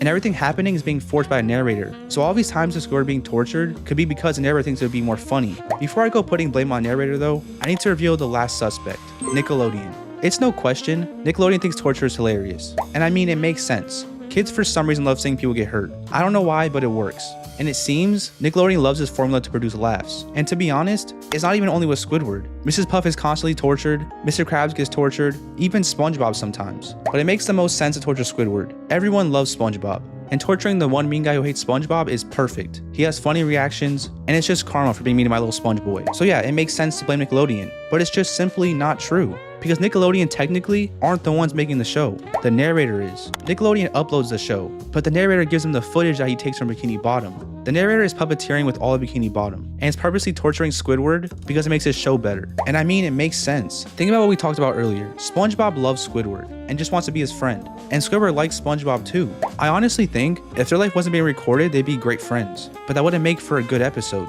This is even the same with Mr. Krabs and Plankton. In the episode Best Frenemies, we see that they actually like each other and are a good team and quite enjoy the little dynamic and don't hate each other at all. But like I said, it wouldn't make a good episode if they didn't hate each other. The narrator is powerful. I mean, if he has random fish playing cameraman and even has Mr. Krabs setting up cameras in a secret room for him, he has to have some control over these fish. I don't even think SpongeBob would be as annoying if it wasn't for putting on an act for the camera. The entire world of SpongeBob is fake, and this also means Squidward being tortured is all for the camera, to better entertain the audience. So maybe it's actually our fault for enjoying Squidward being tortured so much. The narrator is the reason behind Squidward's torture. Next is ranking SpongeBob Halloween episodes. These are all of SpongeBob's Halloween episodes, and I'm gonna rate them from best to worst. The first episode is A Cabin in the Kelp. So this episode focuses around the main girls of Bikini Bottom, Sandy, Mrs. Puff, Karen, and Pearl. And they're going on a gal pal camping trip. And that's pretty much the premise of the entire episode. Now the episode definitely has some eeriness and kind of scary moments. I mean, they are in the middle of the woods, and we see this weird reptile hand that is watching them. Also, since Pearl's new to the group, she tries bringing SpongeBob to scare the group, so she doesn't get scared instead. And he actually gets disconnected from the boat while driving, so he's all alone in the forest. But this is more of a gag, to be honest, and not really scary. They also have a scary little campfire story about Flibberty Gibbet, where they talk about how they got in a fight a long time ago at this very camp, and now she waits in the forest seeking her revenge. But it's honestly not that scary, and it's kind of a silly story, especially when the whole group starts laughing right after. The actual scariest part of the episode is when Pearl tells them that SpongeBob was messing with them in the woods, but turns out it's actually Flibberty Gibbet. And I won't lie, this creature is kind of scary, but more just disturbing and weird, just a weird green old lady. Now this scene could have been terrifying, but instead SpongeBob comes out to scare the group, and they aren't there. They're about to leave and dip out of there. So then he enters the cabin, and we see a huge green hand grab him, and we hear him screaming. Then of course they walk in, and SpongeBob and the green creature are just bonding over pine cones. And turns out it was just a sales lady. And finally Flibberty Gibbet shows up, and it's literally just a regular old dolphin, but it scares them off. And that's pretty much everything that made this episode scary. I honestly don't know how this episode classified itself as a Halloween special. Maybe because it was made in October, it has some creep factor to it, but I didn't feel any Halloween spirit watching this, and it felt more like a regular episode. Also, this is a newer episode of SpongeBob, so it has that modern SpongeBob humor. So most of the episode was just kind of a gag, and they never really committed to scaring the audience. I think this is also why they didn't make the sales lady as scary, because modern SpongeBob is so keen on shoving jokes down your throat. Now while the episode definitely isn't a great Halloween special, I did kinda enjoy it. It was fun to see the girls of SpongeBob get their very own episode, especially Karen. Usually we see Karen just as a pawn to Plankton, and here we get to see her as an actual person, just being herself. And it's honestly really nice to see. It also adds to her lore, because in this episode she's very nice and sweet, and it's hard to believe that she is a partner in an evil mastermind's his plans. I also think they added SpongeBob in this episode very well without just placing him in randomly. Having him in the B plot by himself in a forest was honestly pretty funny and delivered a great conflict to keep to the end. But besides all of that, the episode definitely wasn't a great Halloween special, and I wouldn't recommend watching this to get in the mood of Halloween. So even though I haven't seen any other episodes yet, I think I'm gonna put this episode in 9th place. The second episode is I Was a Teenage Gary. Now I'm not gonna lie, this is another episode that I think doesn't really deserve to be classified as a Halloween special. This episode is about SpongeBob transforming into a literal snail because SpongeBob decided to trust Squidward with the task of taking care of Gary while him and Patrick were away at an annual jellyfish convention. Now Squidward only took this task because SpongeBob and Patrick would be gone for the weekend and he would have a break from them, but he used this too much as a vacation and forgot all about Gary. So when SpongeBob gets back, Gary looks like he's on the brink of death, and the vet tells them they have to inject Gary with snail plasma. And Squidward misses Gary and stabs SpongeBob instead. And because of this, he starts transforming into a snail. And turns out, by the way, all Gary really needed this whole time was just some water. Now, while watching SpongeBob transform into a snail was very disturbing, it doesn't really come off as scary as I like for a Halloween episode. And the scene where SpongeBob terrorizes Squidward in the house comes off more funny and deserving than scary as well. Even the ending scene of Squidward and SpongeBob as snails is just disturbing and funny and not scary whatsoever. Now, I'm not bashing on this episode. Like I said before, I'm just judging these episodes based off Halloween vibes, and this episode definitely does not give Halloween vibes. And I really think this episode was classified as a Halloween special because it was in October and a joint episode with Scaredy Pants, which makes total sense. Now, besides the Halloween factor, this episode was great and such a classic. It was a hilarious episode, had a great conflict and a twist I don't think anyone saw coming. Seeing SpongeBob go from just enjoying Gary's food to literally morphing into a snail was hilarious, disturbing, and just such a shock to watch. Also, watching SpongeBob get revenge on Squidward was just amazing. This episode was very memorable and has been stuck in my brain for a long time, and I think that shows a lot for how great this episode was. And as a kid, I'm not gonna lie, Sponge Snail and Squid Snail are pretty scary. Like, imagine them in real life. I'd probably pee myself. But like I said, it just doesn't have much Halloween spirit to be classified as a Halloween special, but still a wonderful episode outside of that. With all that being said, I'm gonna put this episode in 8th place. Now, speaking of the jointed episode,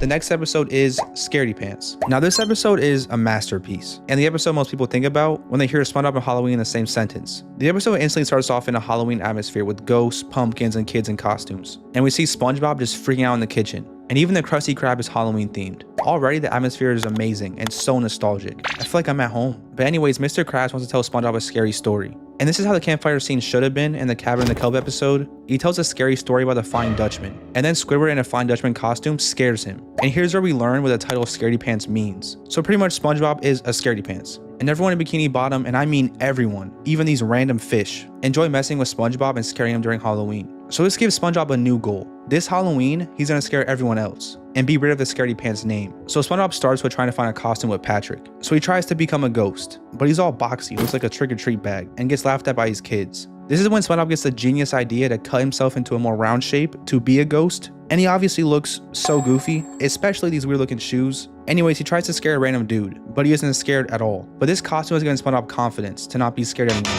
Now we get to see the big finale of his plan, to scare everyone at the Halloween party at the Krusty Krab. And once again, I just gotta give kudos to the SpongeBob team for absolutely killing this atmosphere. So far, this is the only episode we covered that's putting me into the Halloween spirit. We got pumpkins, costumes, a dark, gloomy, eerie night in Bikini Bottom, bobbing for apples. It's just perfect. So Ghost Bob is on the roof, and for a second, he's actually scaring everybody, until Patrick lowers him because of a jellyfish sting, and it ends with him getting laughed at once again. That's until the Flying Dutchman comes and scares everybody. And one thing that really stands out to me about this scene is how the Flying Dutchman is actually pretty terrifying. There have been some episodes where this guy is just a joke character and barely comes off scary at all, but here he's actually pretty scary. Anyways, the Flying Dutchman is insulted by SpongeBob's costume, so he takes it off. And SpongeBob ends up scaring the Flying Dutchman and everyone else there. Turns out when he cut himself to be more round, he cut a lot more than we thought. Bro is just a brain. Now this episode is just fantastic. It really deserves to be a Halloween special. It captured the essence of Halloween while also capturing everything that makes SpongeBob SpongeBob. It had great humor, some decently scary scenes, and a great conflict. Also, every minute there's something new happening and a new emotion you're feeling, and that's honestly amazing. Not to mention the animation style. They killed it so hard. Like I said before, this episode feels like home. It's such a nostalgic feeling. And I'm not gonna lie, SpongeBob with just a brain is pretty scary, and I know for a fact my younger self was freaking out seeing that. This episode deserves the second spot on the list. Now before you roast me. I may move it up at the end of the video, but first we have to watch every single episode. Speaking of next episodes, the next episode is The Ghost of Plankton. Now this episode starts right away with a pretty scary scene. To get into the Halloween spirit, we see a haunted mansion and a girl running away from a scary ghost, but turns out it's actually just a movie Plankton was watching, but still a great way to get into the Halloween spirit. Anyways, this gives Plankton the idea to become a ghost and try to steal the Krabby Patty formula, and that's pretty much the entire episode, but they get very creative with the process, and it's actually a very fun episode. So pretty much Plankton can't grab the formula because, well, he's a ghost, so the Flying Dutchman gives him a masterclass on how to be a better ghost, and Plankton and the Flying Dutchman go around terrorizing people and learning the steps to be a scary ghost. Now this episode isn't necessarily scary, but I think it fits the SpongeBob formula of being fun and funny while still having a Halloween spirit of ghost to it. I thoroughly enjoy watching this episode, and it was nice to see an episode centered more around Plankton and the Flying Dutchman. Their friendship dynamic was actually so sweet, which is crazy for the Flying Dutchman, who's usually such a terrifying dude. And this is what I meant when I said earlier that Scaredy Pants made him look more scary, because in this episode he comes off really sweet and literally treats Plankton like his own kid. Also, this episode kind of reminds me of Monster University, and I love that movie, so I might be kind of biased rating this episode, but watching Plankton scare Squidward was such a fun scene to watch, and seeing Squidward terrified was hilarious. This episode was just such a fun episode, and while yes it wasn't scary, and while it doesn't have a very Halloween atmosphere, I think the concept of ghost and the jump scare from the Flying Dutchman at the end give off a subtle Halloween feeling, and I feel as a kid you would just be hooked. This may be biased, but I'm putting this episode in 4th place. The next episode is The Night Patty. So this episode is pretty much a sequel to the iconic Graveyard Shift episode with the hash-slinging slasher. It starts with SpongeBob and Patrick leaving Glove World, and SpongeBob wishing that the Krusty Krab stayed open later, and then Patrick tells him that the Krusty Krab actually is open late, and we get to see a side of the Krusty Krab we've never seen before. So pretty much the Krusty Krab has a bunch of terrifying fish from what seems to be rock bottom, and even have their very own female Squidward. And this place is terrifying SpongeBob. Not to mention their food is definitely not normal. And when you eat it, it makes you do some weird scary stuff. Like this shake that is pretty much alive and fights back, and these onion rings that make you howl. Now already the atmosphere of this episode is pretty eerie and dark obviously, but after SpongeBob realizes no one here is actually evil and mean, he starts to have a pretty good time. After somehow breaking the fry cook's hand, which I won't lie makes no sense. This is the weakest dude in Bikini Bottom. But anyways, he ends up becoming the fry cook after getting permission from the night manager Nosferatu. And so he makes Krabby Patties for everyone, but they hate them. So he burns them and it turns into night patties. And a ghost comes out of you when you eat them, and they become a hit. Everyone loves them. The next scene though is sort of scary when a fisherman comes in to rob the Krusty Krab. And I'm not gonna lie, this dude looks pretty terrifying, but then like a second later, we realize he works there and everyone loves him. And it's actually just a fun tradition they play where he steals from them, and he's actually a really sweet guy. Now anyways, they end up clocking out, and Mr. Krabs walks in confused on how SpongeBob somehow worked a night shift. And this is probably the actual scariest scene, because we find out SpongeBob was actually working in the title zone, and now he'll never know if that was a dream or not. Now this episode definitely nailed the vibes of a creepy episode, but everyone in the Krusty Krab just came off so sweet, so it's hard to really be scared. But I do think it was a cool twist, because just like SpongeBob, we are pretty creeped out at first. Then we learn with SpongeBob that everyone here is actually really sweet. This is definitely a creative episode though, and something we don't see often in SpongeBob. Nothing about this episode felt familiar, and I like learning about these new characters. Knowing that there's more to Bikini Bottom and a whole alternate universe is pretty cool, I won't lie, but as a Halloween special, I don't feel right rating it as high, because in my opinion, the Graveyard Shift killed the Halloween vibe way more, without even being a Halloween special. The Graveyard Shift was honestly terrifying, and as a kid, the hash-slinging slasher made me want to urinate all over myself. But in this episode, I was just having fun and enjoying this new world. If it wasn't for this comparison, I'd probably rate it higher, but because of this, I have to put this episode in the 6th place. The next episode is Krabby Patty Feature Creature. Not to bash on this episode early, because it's actually a pretty good episode, but the beginning of this episode is insanely cringe. So SpongeBob cooks up these 2 perfect patties,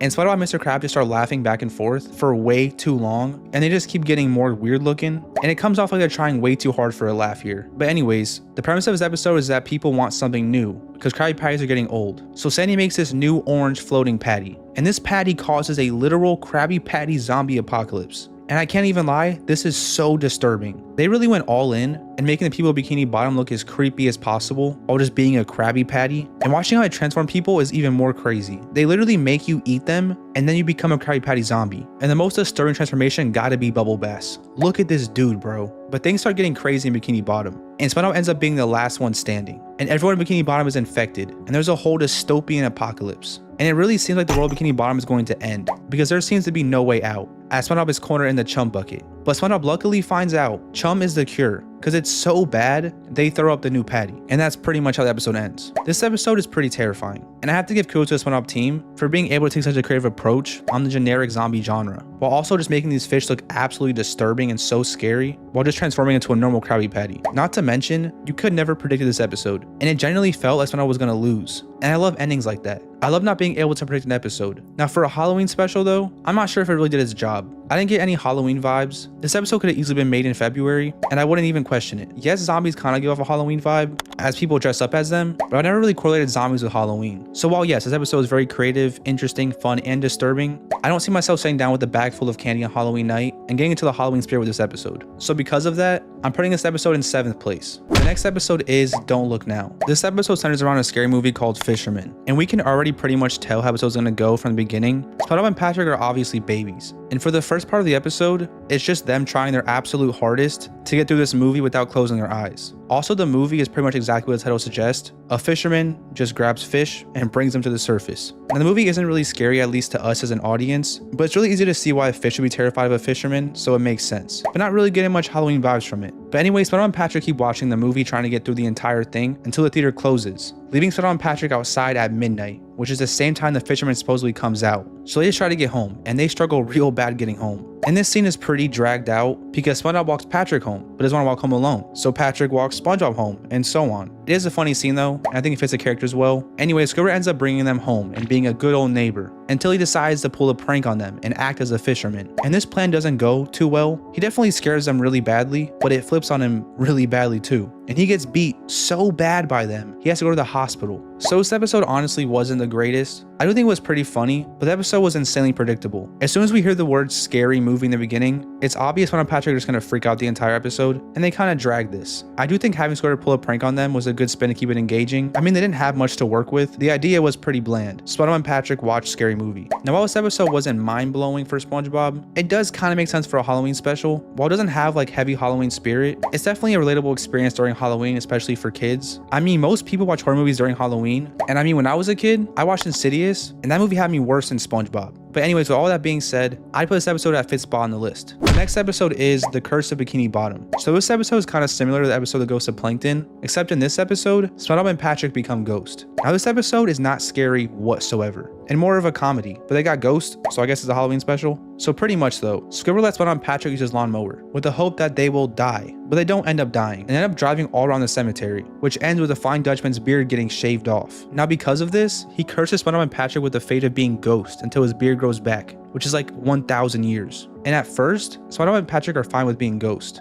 until they realize it actually sucks, and they can't do anything they used to do, and they can't sleep well. So then they beg the Flying Dutchman to turn them back into their real selves. And he tells them he just wants to go on his date, but he's ugly now. So they give him a makeover. And it ends with SpongeBob being his beard, and I guess that helps him score. And after 2 months, they are all good and dandy and back to life. And the Flying Dutchman, after all of that, doesn't even want to be with her. And I don't understand why. She's definitely a baddie. Anyways though, this episode, while being interesting and funny, definitely did not feel like a Halloween episode. While yes, I said earlier, the Ghost of Plankton episode felt Halloweeny because of Ghost, that's more because of how he acted as a ghost. They were scaring people and acting like ghosts in actual movies on Halloween. But in this episode, SpongeBob was basically just himself, just more useless, and not scaring anybody. And even the Flying Dutchman isn't scary whatsoever. He's just an insecure softie in this episode. I don't think this episode did well grasping the Halloween spirit, and because of that, I gotta bump some episodes down and put this episode in 8th place. The next episode is Ghoul Fools. Now this episode instantly has some pretty nice Halloween music, but then cuts to a pretty normal day of cloud watching until a haunted house ship comes into Bikini Bottom, making Patrick for some reason want to go onto it. Now this instantly screams Halloween, and I'm already liking the vibes of this episode. The boat also makes Bikini Bottom dark instantly, and we get to experience SpongeBob and Patrick going through an iconic haunted house, which is much more relatable and fun than watching a simple horror movie. This episode is pretty creepy too. They did really well with the haunted house and scaring SpongeBob. What's funny about this though is Patrick has no idea what is happening and thinks the entire thing is just a joke. Then we meet a new ghost, Lord Poltergeist. I really enjoy too that at least one Halloween episode decided to mix things up with the ghost aspect and not just have the Flying Dutchman like always. Now pretty much this ghost and his crew didn't mean to land in Bikini Bottom, but their head gasket went bad. So he sent SpongeBob and Patrick on a mission to find a replacement head gasket. Now the ghost crew aren't really that terrifying to be honest. After the beginning scene, these ghosts to be honest seem pretty chill, except for showing us a pizza with live anchovies. The scariness doesn't really continue though, until Mr. Krabs finds a head gasket and tries robbing the pirate's treasure. This is where he finally shows his true evil side and sends Mr. Krabs, Squidward, and Patrick into the void. And it's not necessarily visually scary, but the concept of being trapped in a black void and being tortured for all of eternity is honestly terrifying. But I won't lie, the scene where we see what's torturing Squidward is hilarious. Also, I know I was giving this episode kudos for not having the Flying Dutchman, but in the end he does end up showing up because Lord Poltergeist actually stole his treasure and was part of his crew a long time ago. This is where the Flying Dutchman becomes a literal rocket and ends up getting them all trapped in the void. Now to be honest, like before, the void is honestly more funny than anything, and they're actually just running the Krusty Krab for the people in the void and enjoying it, but still, the idea of being trapped forever tortured is just terrifying. Now this episode finally after a bit had a lot of Halloween charm. Haunted houses are one of the most iconic things about Halloween, and they did a really good job with the atmosphere of the house and making it scary. And even after delivering a simple idea of SpongeBob and Patrick going through a haunted house, they made a very interesting episode and a great conflict, with some interesting lore about the ghost of Bikini Bottom. To be honest, for the longest time, I thought the Flying Dutchman was the only ghost, so it's cool to see that there's more of them. But this episode has some great visuals and terrifying moments, while still being engaging and creative. This episode deserves the 3rd place. Now finally, the last Halloween episode of SpongeBob is The Legend of Bikini Bottom. This episode is pretty similar to Scaredy Pants, and that's why I saved it for the last episode. This is really what a Halloween special should look like. The episode instantly starts off with a scary looking title card, and is actually during Halloween. We get to see Bikini Bottom, and the streets are lit up, decorated with pumpkins, and everyone's in a costume. Now one thing you may notice is the style is different. They did stop motion for this episode. Most people aren't a big fan of this style, but I honestly quite like it. It's definitely not as nostalgic and cozy as Scaredy Pants, but I think it's still pretty good.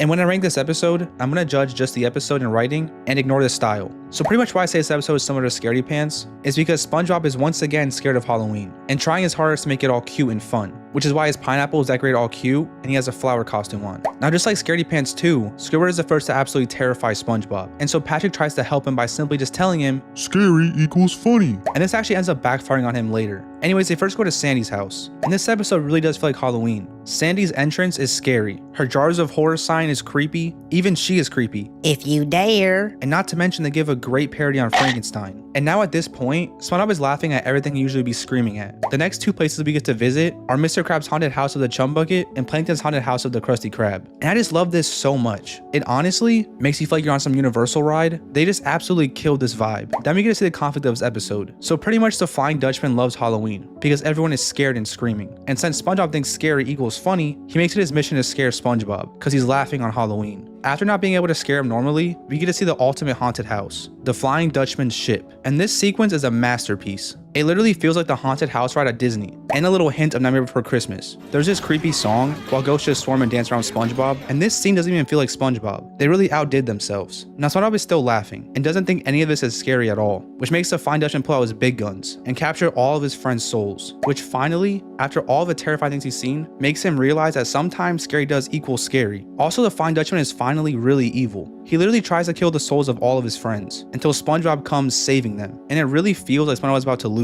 But they pull the same thing as Scaredy Pants, where SpongeBob scares him in the end, except this time it's much more creative. So Plankton convinces the Flying Dutchman to enter SpongeBob's brain, and they change the style once again. And this place is a whole trip. The writers had to be on something making this place, but it's the Flying Dutchman's nightmare. A super cute and loving, creepy place. And this place terrifies him and he flies off once again. The episode even ends with a happy Halloween sign. Usually I love the nostalgic original episodes, but I just can't not love this episode. It's one of the most creative episodes I've ever watched in SpongeBob, and they really went all in to make such a great Halloween episode. I instantly felt the vibes of Halloween, and the atmosphere was absolutely brilliant. We saw a bunch of trick-or-treaters, a bunch of fun decorations, iconic places all decorated. This episode honestly felt like a fun amusement ride, and it was so insanely fun to watch. It also had some pretty scary scenes. For once, the Flying Dutchman was actually pretty scary and evil, and not super chill and likable at all. While some people don't like the style, I just think this episode deserves the first spot because of how much work and creativity went into it. I love this episode, and I can't believe I just now finally watched it. I was really missing out. But I don't know. I'm just watching the Halloween episode of SpongeBob. Next is SpongeBob's Scariest Episodes Part 2. These are 3 more of SpongeBob's scariest episodes, the 3rd one being Gone. The episode starts off as any other SpongeBob episode with him in his little pineapple house getting ready to start his day. Things start to get unsettling though when he can't seem to find Gary. SpongeBob calls throughout his entire house, Gary, Gary, Gary. but there's nothing but silence. So he just shrugs it off, thinking that Gary got an early start to his day. SpongeBob begins to go to his neighbor, starting with Squidward. He tries to wake him up to make sure that he's not late for work, but again, no answer. SpongeBob then goes over to Patrick's rock, telling him that it's morning and not to forget to wake up, but again, there's no response. SpongeBob just shrugs it off again, thinking that everyone is sleeping, but us as the audience can already see that something is off. SpongeBob then walks to work, and on his way, Bikini Bottom is just empty. There's literally no person in sight, and SpongeBob still hasn't even realized. Even after his shift at work, he looks at his watch and says, Slow day. with a smile. Everything seems deserted, and the strange music in the episode really gives the audience a haunting feeling compared to SpongeBob's usual upbeat music. As the episode progresses, SpongeBob finally realizes that Gary never even touched his food. This causes him to finally panic, and he runs outside of Squidward's house screaming. SpongeBob calls out to Squidward telling him that Gary is missing, and again, no response. So SpongeBob starts to investigate, walking into his house and going from room to room, but there's not a soul in sight. SpongeBob even finds Squidward's clarinet and grossly puts it in his mouth and plays with it as a way to see where Squidward is. He finds out the clarinet is not even warm, so I guess he was trying to figure out if Squidward was nearby or used the clarinet recently. I don't know, this part was just kind of odd. SpongeBob seems confused though, and what he gets from this is that Squidward is also missing. So then he runs to Patrick's house, telling him that not only is Gary missing, but Squidward is missing too. And of course, Patrick isn't there either. This is when SpongeBob finally realizes that everyone is missing, and it cuts to his face where we can see that he's visibly worried. And then he says this: What if everyone is gone? which is something that is honestly pretty scary to think about. SpongeBob then desperately moves from place to place, searching for anyone at this point, and he's really panicking because he can't find anyone. Each time he calls out for someone, it only increases the sense of isolation. And the emptiness is confusing because what happened to everyone and why did they all leave SpongeBob? SpongeBob then somehow finds light in the situation, and he plans to keep Bikini Bottom alive by living out everyone's lives for them. I feel like this was SpongeBob's way to entertain himself and forget about the situation because he didn't want to feel the isolation he was feeling. So we see him pretending to be Squidward, Mr. Krabs, a customer, Patrick, Sandy, and Mrs. Puff. And as a kid watching this, I thought it was hilarious. But now as an adult, these scenes are actually kind of sad and creepy, and we're able to watch him slowly unravel, which is honestly very uncomfortable because he is just ignoring that everyone is gone and is pretending that everything is okay. And we get proof of this when he finally breaks from how overwhelming it is pretending to be everyone and starts sobbing, saying that he will never be happy again. But of course, SpongeBob finds another way to occupy his time by finally getting his driver's license because Mrs. Puff is not there to stop him. So SpongeBob finally gets to live out his dream of having a boating license, and we see him just making a mess of Bikini Bottom, crashing into everything. And he finally crashes into his house and lands right onto his bed, falling asleep. And the scene shifts over, and we see that SpongeBob was just having a nightmare, which is sad because SpongeBob admits that everyone missing is a nightmare to him and how he hates to be alone. But I guess it wasn't a nightmare because his boat was still with him, and they end up doing everything together, like showering, eating, jellyfishing, playing, and working. I think SpongeBob was trying to compensate for the fact that he was alone by spending his time with an inanimate object. And if that wasn't weird enough, SpongeBob tells Bodhi that he thought he would go crazy without all of his friends, and all he needed was Bodhi to keep him sane. But Bodhi points out that he has a meat puppet of Patrick,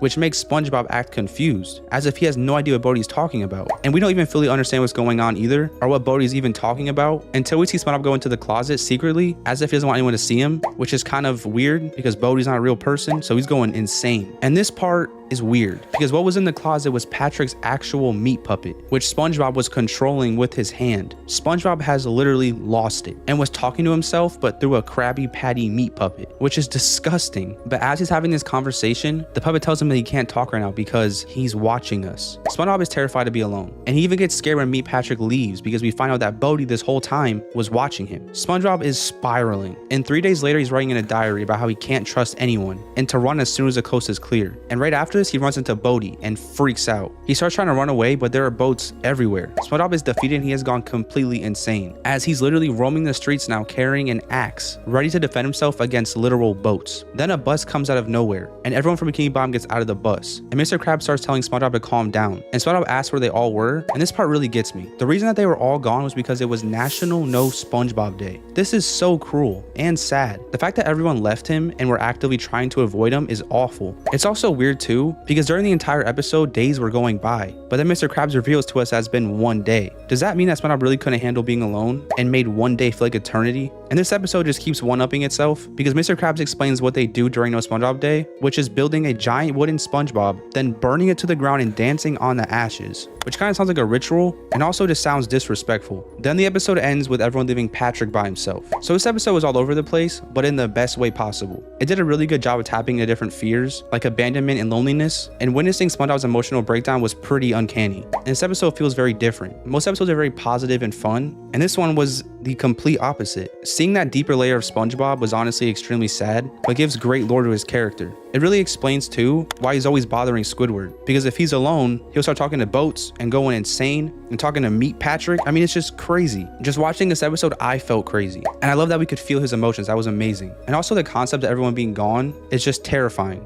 The next episode is Planet of the Jellyfish. This episode is a little different compared to the last episode and starts off with SpongeBob and Patrick jellyfishing. And we see this strange cave and a creature in it that disappears in a second. We see the creature again, and SpongeBob notices that something is off. So he goes to investigate the cave to see if there's any more jellyfish. And and this creature is just watching SpongeBob. And then we get a close up into the cave of this huge, nasty, otherworldly, translucent creature. The creature that makes these weird noises and releases a bunch of infected jellyfish into jellyfish fields. The alien jellyfishes are kind of cute at first, but if you really look at them, their eyes are very vacant and hypnotic looking. And their first victim is Patrick, who was just relaxing and taking a good old nap. And the alien jellyfish eats him up and then poops out a clone of him, abducting his regular self. These clones look almost identical to the original characters, but act emotionless, robotic, and talk in this monotone voice. And maybe if SpongeBob was smarter, he would have realized something was off, because he ends up catching one of the alien jellyfish and noticed that it wasn't stinging him. And not only that, now Patrick is acting weird because it's obviously not Patrick, and Patrick gathers together all the infected jellyfish and tells SpongeBob that they should give a jellyfish to all of their friends. And of course, SpongeBob thinks it's a very great, amazing idea, even though it obviously is not, because now he's just setting everyone up to be abducted just like Patrick. After giving a jellyfish to all of their friends, they stop at Squidward's to give him a jellyfish too. SpongeBob doesn't think that Squidward wanted jellyfish, but Patrick insists and shoves a jellyfish into his house through his mail chute. A clone of Squidward then gets pooped out behind SpongeBob, and again, it's just so creepy the way he's acting, and SpongeBob is just oblivious. But anyways, he tries going to sleep, and he has his new jellyfish pet with him. And the minute he closes his eyes, the jellyfish goes to take him over too. And this is just such a scary scene to look at, because the jellyfish had these monster-like teeth, but before the jellyfish can get to him, SpongeBob luckily gets up because he can't sleep. And then he starts watching a scary movie, and again, the jellyfish is seconds away from devouring SpongeBob. And these visuals are just so ominous and also pretty creepy. And SpongeBob somehow makes it through the night, and he leaves for work the next morning, leaving the jellyfish at home with Gary. So of course, the alien abducts Gary while he's gone as well. He gets to work, and we see that everyone is a mind-controlled clone. And this is very unsettling, because it shows the familiar faces that we're used to seeing acting extremely strange, and they're no longer the characters that we're used to. Everyone at Krusty Krab is asking for Krabby Patties, but with no mayonnaise. This showing us that these alien invaders are operating in a hive mind, which also makes it easier for them to see who isn't infected yet. And because of this, the next person in line asks for a Krabby Patty with extra mayo, and they start going crazy, pointing at him as if he's the imposter. And Mr. Krabs then comes out and gives the customer an infected jellyfish. SpongeBob seems confused too, because they just received a whole shipment of mayo, so he goes back to the kitchen where he sees Patrick making Krabby Patties. SpongeBob somehow doesn't think anything of it. Patrick turns to him and says, "I'm here to replace you and all of your kind." and SpongeBob literally just laughs, thinking that he's talking about a scary movie that he watched last night, but he's actually being serious. SpongeBob blindly tells him that he is going to get the mayonnaise, and Patrick only moves his head and screams at him, "No mayonnaise!" and these blue tentacles come out of his mouth, taking the Krabby Patty back from SpongeBob, which is such a terrifying scene and such an iconic scene as well. I would probably urinate in my pants if I saw this.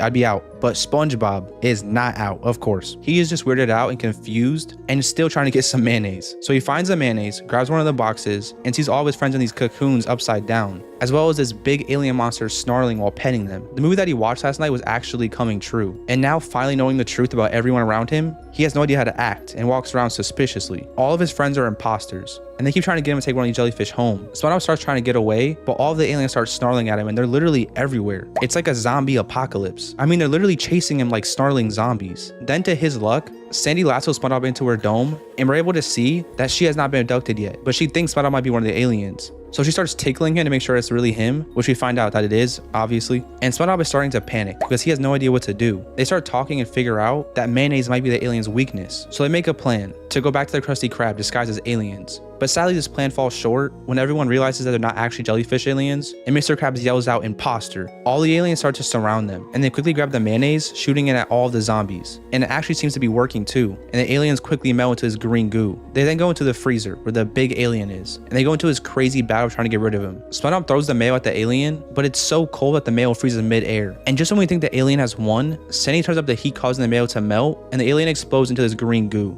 After the fight, they're all sitting in the alien's goo, which is kind of gross. So after all of that, it should be all done, right? Everything's good. But then Patrick orders a Krabby Patty with no mayo. So are all the clones truly gone? And that's the cliffhanger we get left on. This is another episode that's just insane for a kid's show. What a crazy concept for such a usual silly and funny show. We literally watched as the alien took over the entirety of Bikini Bottom and honestly almost won. Like, imagine if SpongeBob and Sandy didn't realize the thing about the mayonnaise. All the characters we love and adore would have just been mindless zombies. Also, speaking of that, seeing these characters this way was so unsettling and insanely creepy. Another thing that really stands out to me is the fact that there was an alien alien in Bikini Bottom. This really makes me question what else is out there. It makes the iceberg of Bikini Bottom so much deeper, and that's just such a crazy thing to think about. This episode was terrifying, especially seeing Patrick in his alien state. That's something I know for a fact literal me had nightmares about. This episode really highlights how creative the writers can be. Doing an episode on aliens is usually very common in shows, but SpongeBob really showed how creative they can be and mix it up when doing such a common theme. It's honestly impressive. Finally, the scariest episode of all time is Wormy. This episode is a classic, and it was aired all the way back in 2001, so for some it might be pretty nostalgic. Not only did this episode traumatize me as a kid, but also lives in my head rent-free. Now, the beginning of the episode seems pretty innocent. SpongeBob and Patrick are just pet sitting for Sandy because she's going out of town. So Sandy starts doing this kind of rundown on how to care for all the animals that she brought from the surface, and there's even this scene where she shows them her pet snake that has his lunch still in his stomach, which was a little disturbing, and it can be kind of a weird concept to think about, considering that there are some snakes that literally eat squirrels. Anyway, soon after this, they find this particular animal that looked like a worm that Sandy forgot to introduce to them. SpongeBob and Patrick curiously asked her about the worm, and she simply said, Oh, that's just Wormy. He don't eat much. there's a part of me that is wondering why she didn't introduce them to Wormy initially, and maybe she truly forgot about it, but maybe she didn't want them to meet Wormy because she knew that he was going to turn into a butterfly. So there's that possibility that Sandy knew all along was going to happen, and maybe even she planned the chaos that broke out later in the episode, but that might be a reach. I don't know. Anyways, after meeting Wormy, Patrick and SpongeBob completely disregarded all the other pets and practically fell in love with Wormy. They loved Wormy. He was their new best friend. They even played hide and seek, which showed that Wormy also valued their friendship, but just couldn't verbalize it. Unfortunately though, SpongeBob and Patrick had to go home, and even though they were upset, they were comforted with the idea that they would be able to see their best friend tomorrow. But after they leave, the episode cuts to this very ominous scene with scary, fear-inducing music. From watching this scene, we come to find out that Wormy isn't actually a worm, but is actually a caterpillar and goes through an overnight change into a butterfly.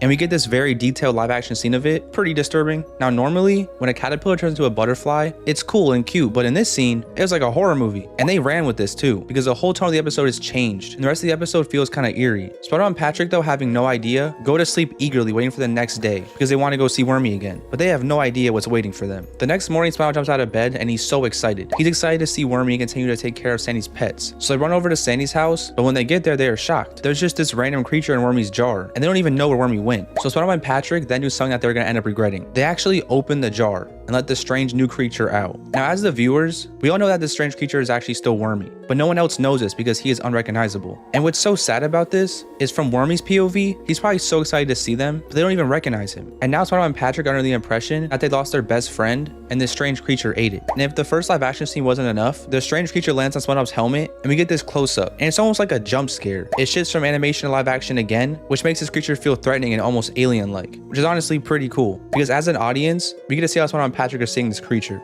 And on top of all of that as well, this scene has this sharp buzzing sound in the background that is so unsettling. Anyways, though, SpongeBob and Patrick are obviously terrified and start screaming and running away from this monster. They don't know what to do. So now they're just running around trying to get away from this monster, so confused and distraught. Shortly after though, they're able to get the monster out of Sandy's dome. But little did they know that this would lead to straight chaos. Literally. Just when they thought that they were safe, they come to the realization that the monster is now on its way to the Krusty Krab. So and Patrick then try to get the Krusty Krab as quick as possible and take this weird shortcut through this random boulder. And they get there at the same time Wormy gets there too. And SpongeBob was being extremely overdramatic about the monster. And Squidward isn't that convinced. And honestly, I don't blame him, because SpongeBob was usually very overdramatic, but then Squidward and Mr. Krabs walk over to the creature because they don't think it's a monster. And Squidward even calls it cute. But it's not until they look closely that we get yet another jump scare from the extreme close-up of the butterfly with the loud buzzing. Squidward and Mr. Krabs are so terrified that their eyes literally disappear. And when Patrick and SpongeBob come out of hiding, all they see is their underwear left on the floor and the monster walking out. And now they're convinced that the monster now ate Mr. Krabs and Squidward, and this leads to an outbreak. SpongeBob and Patrick are completely frantic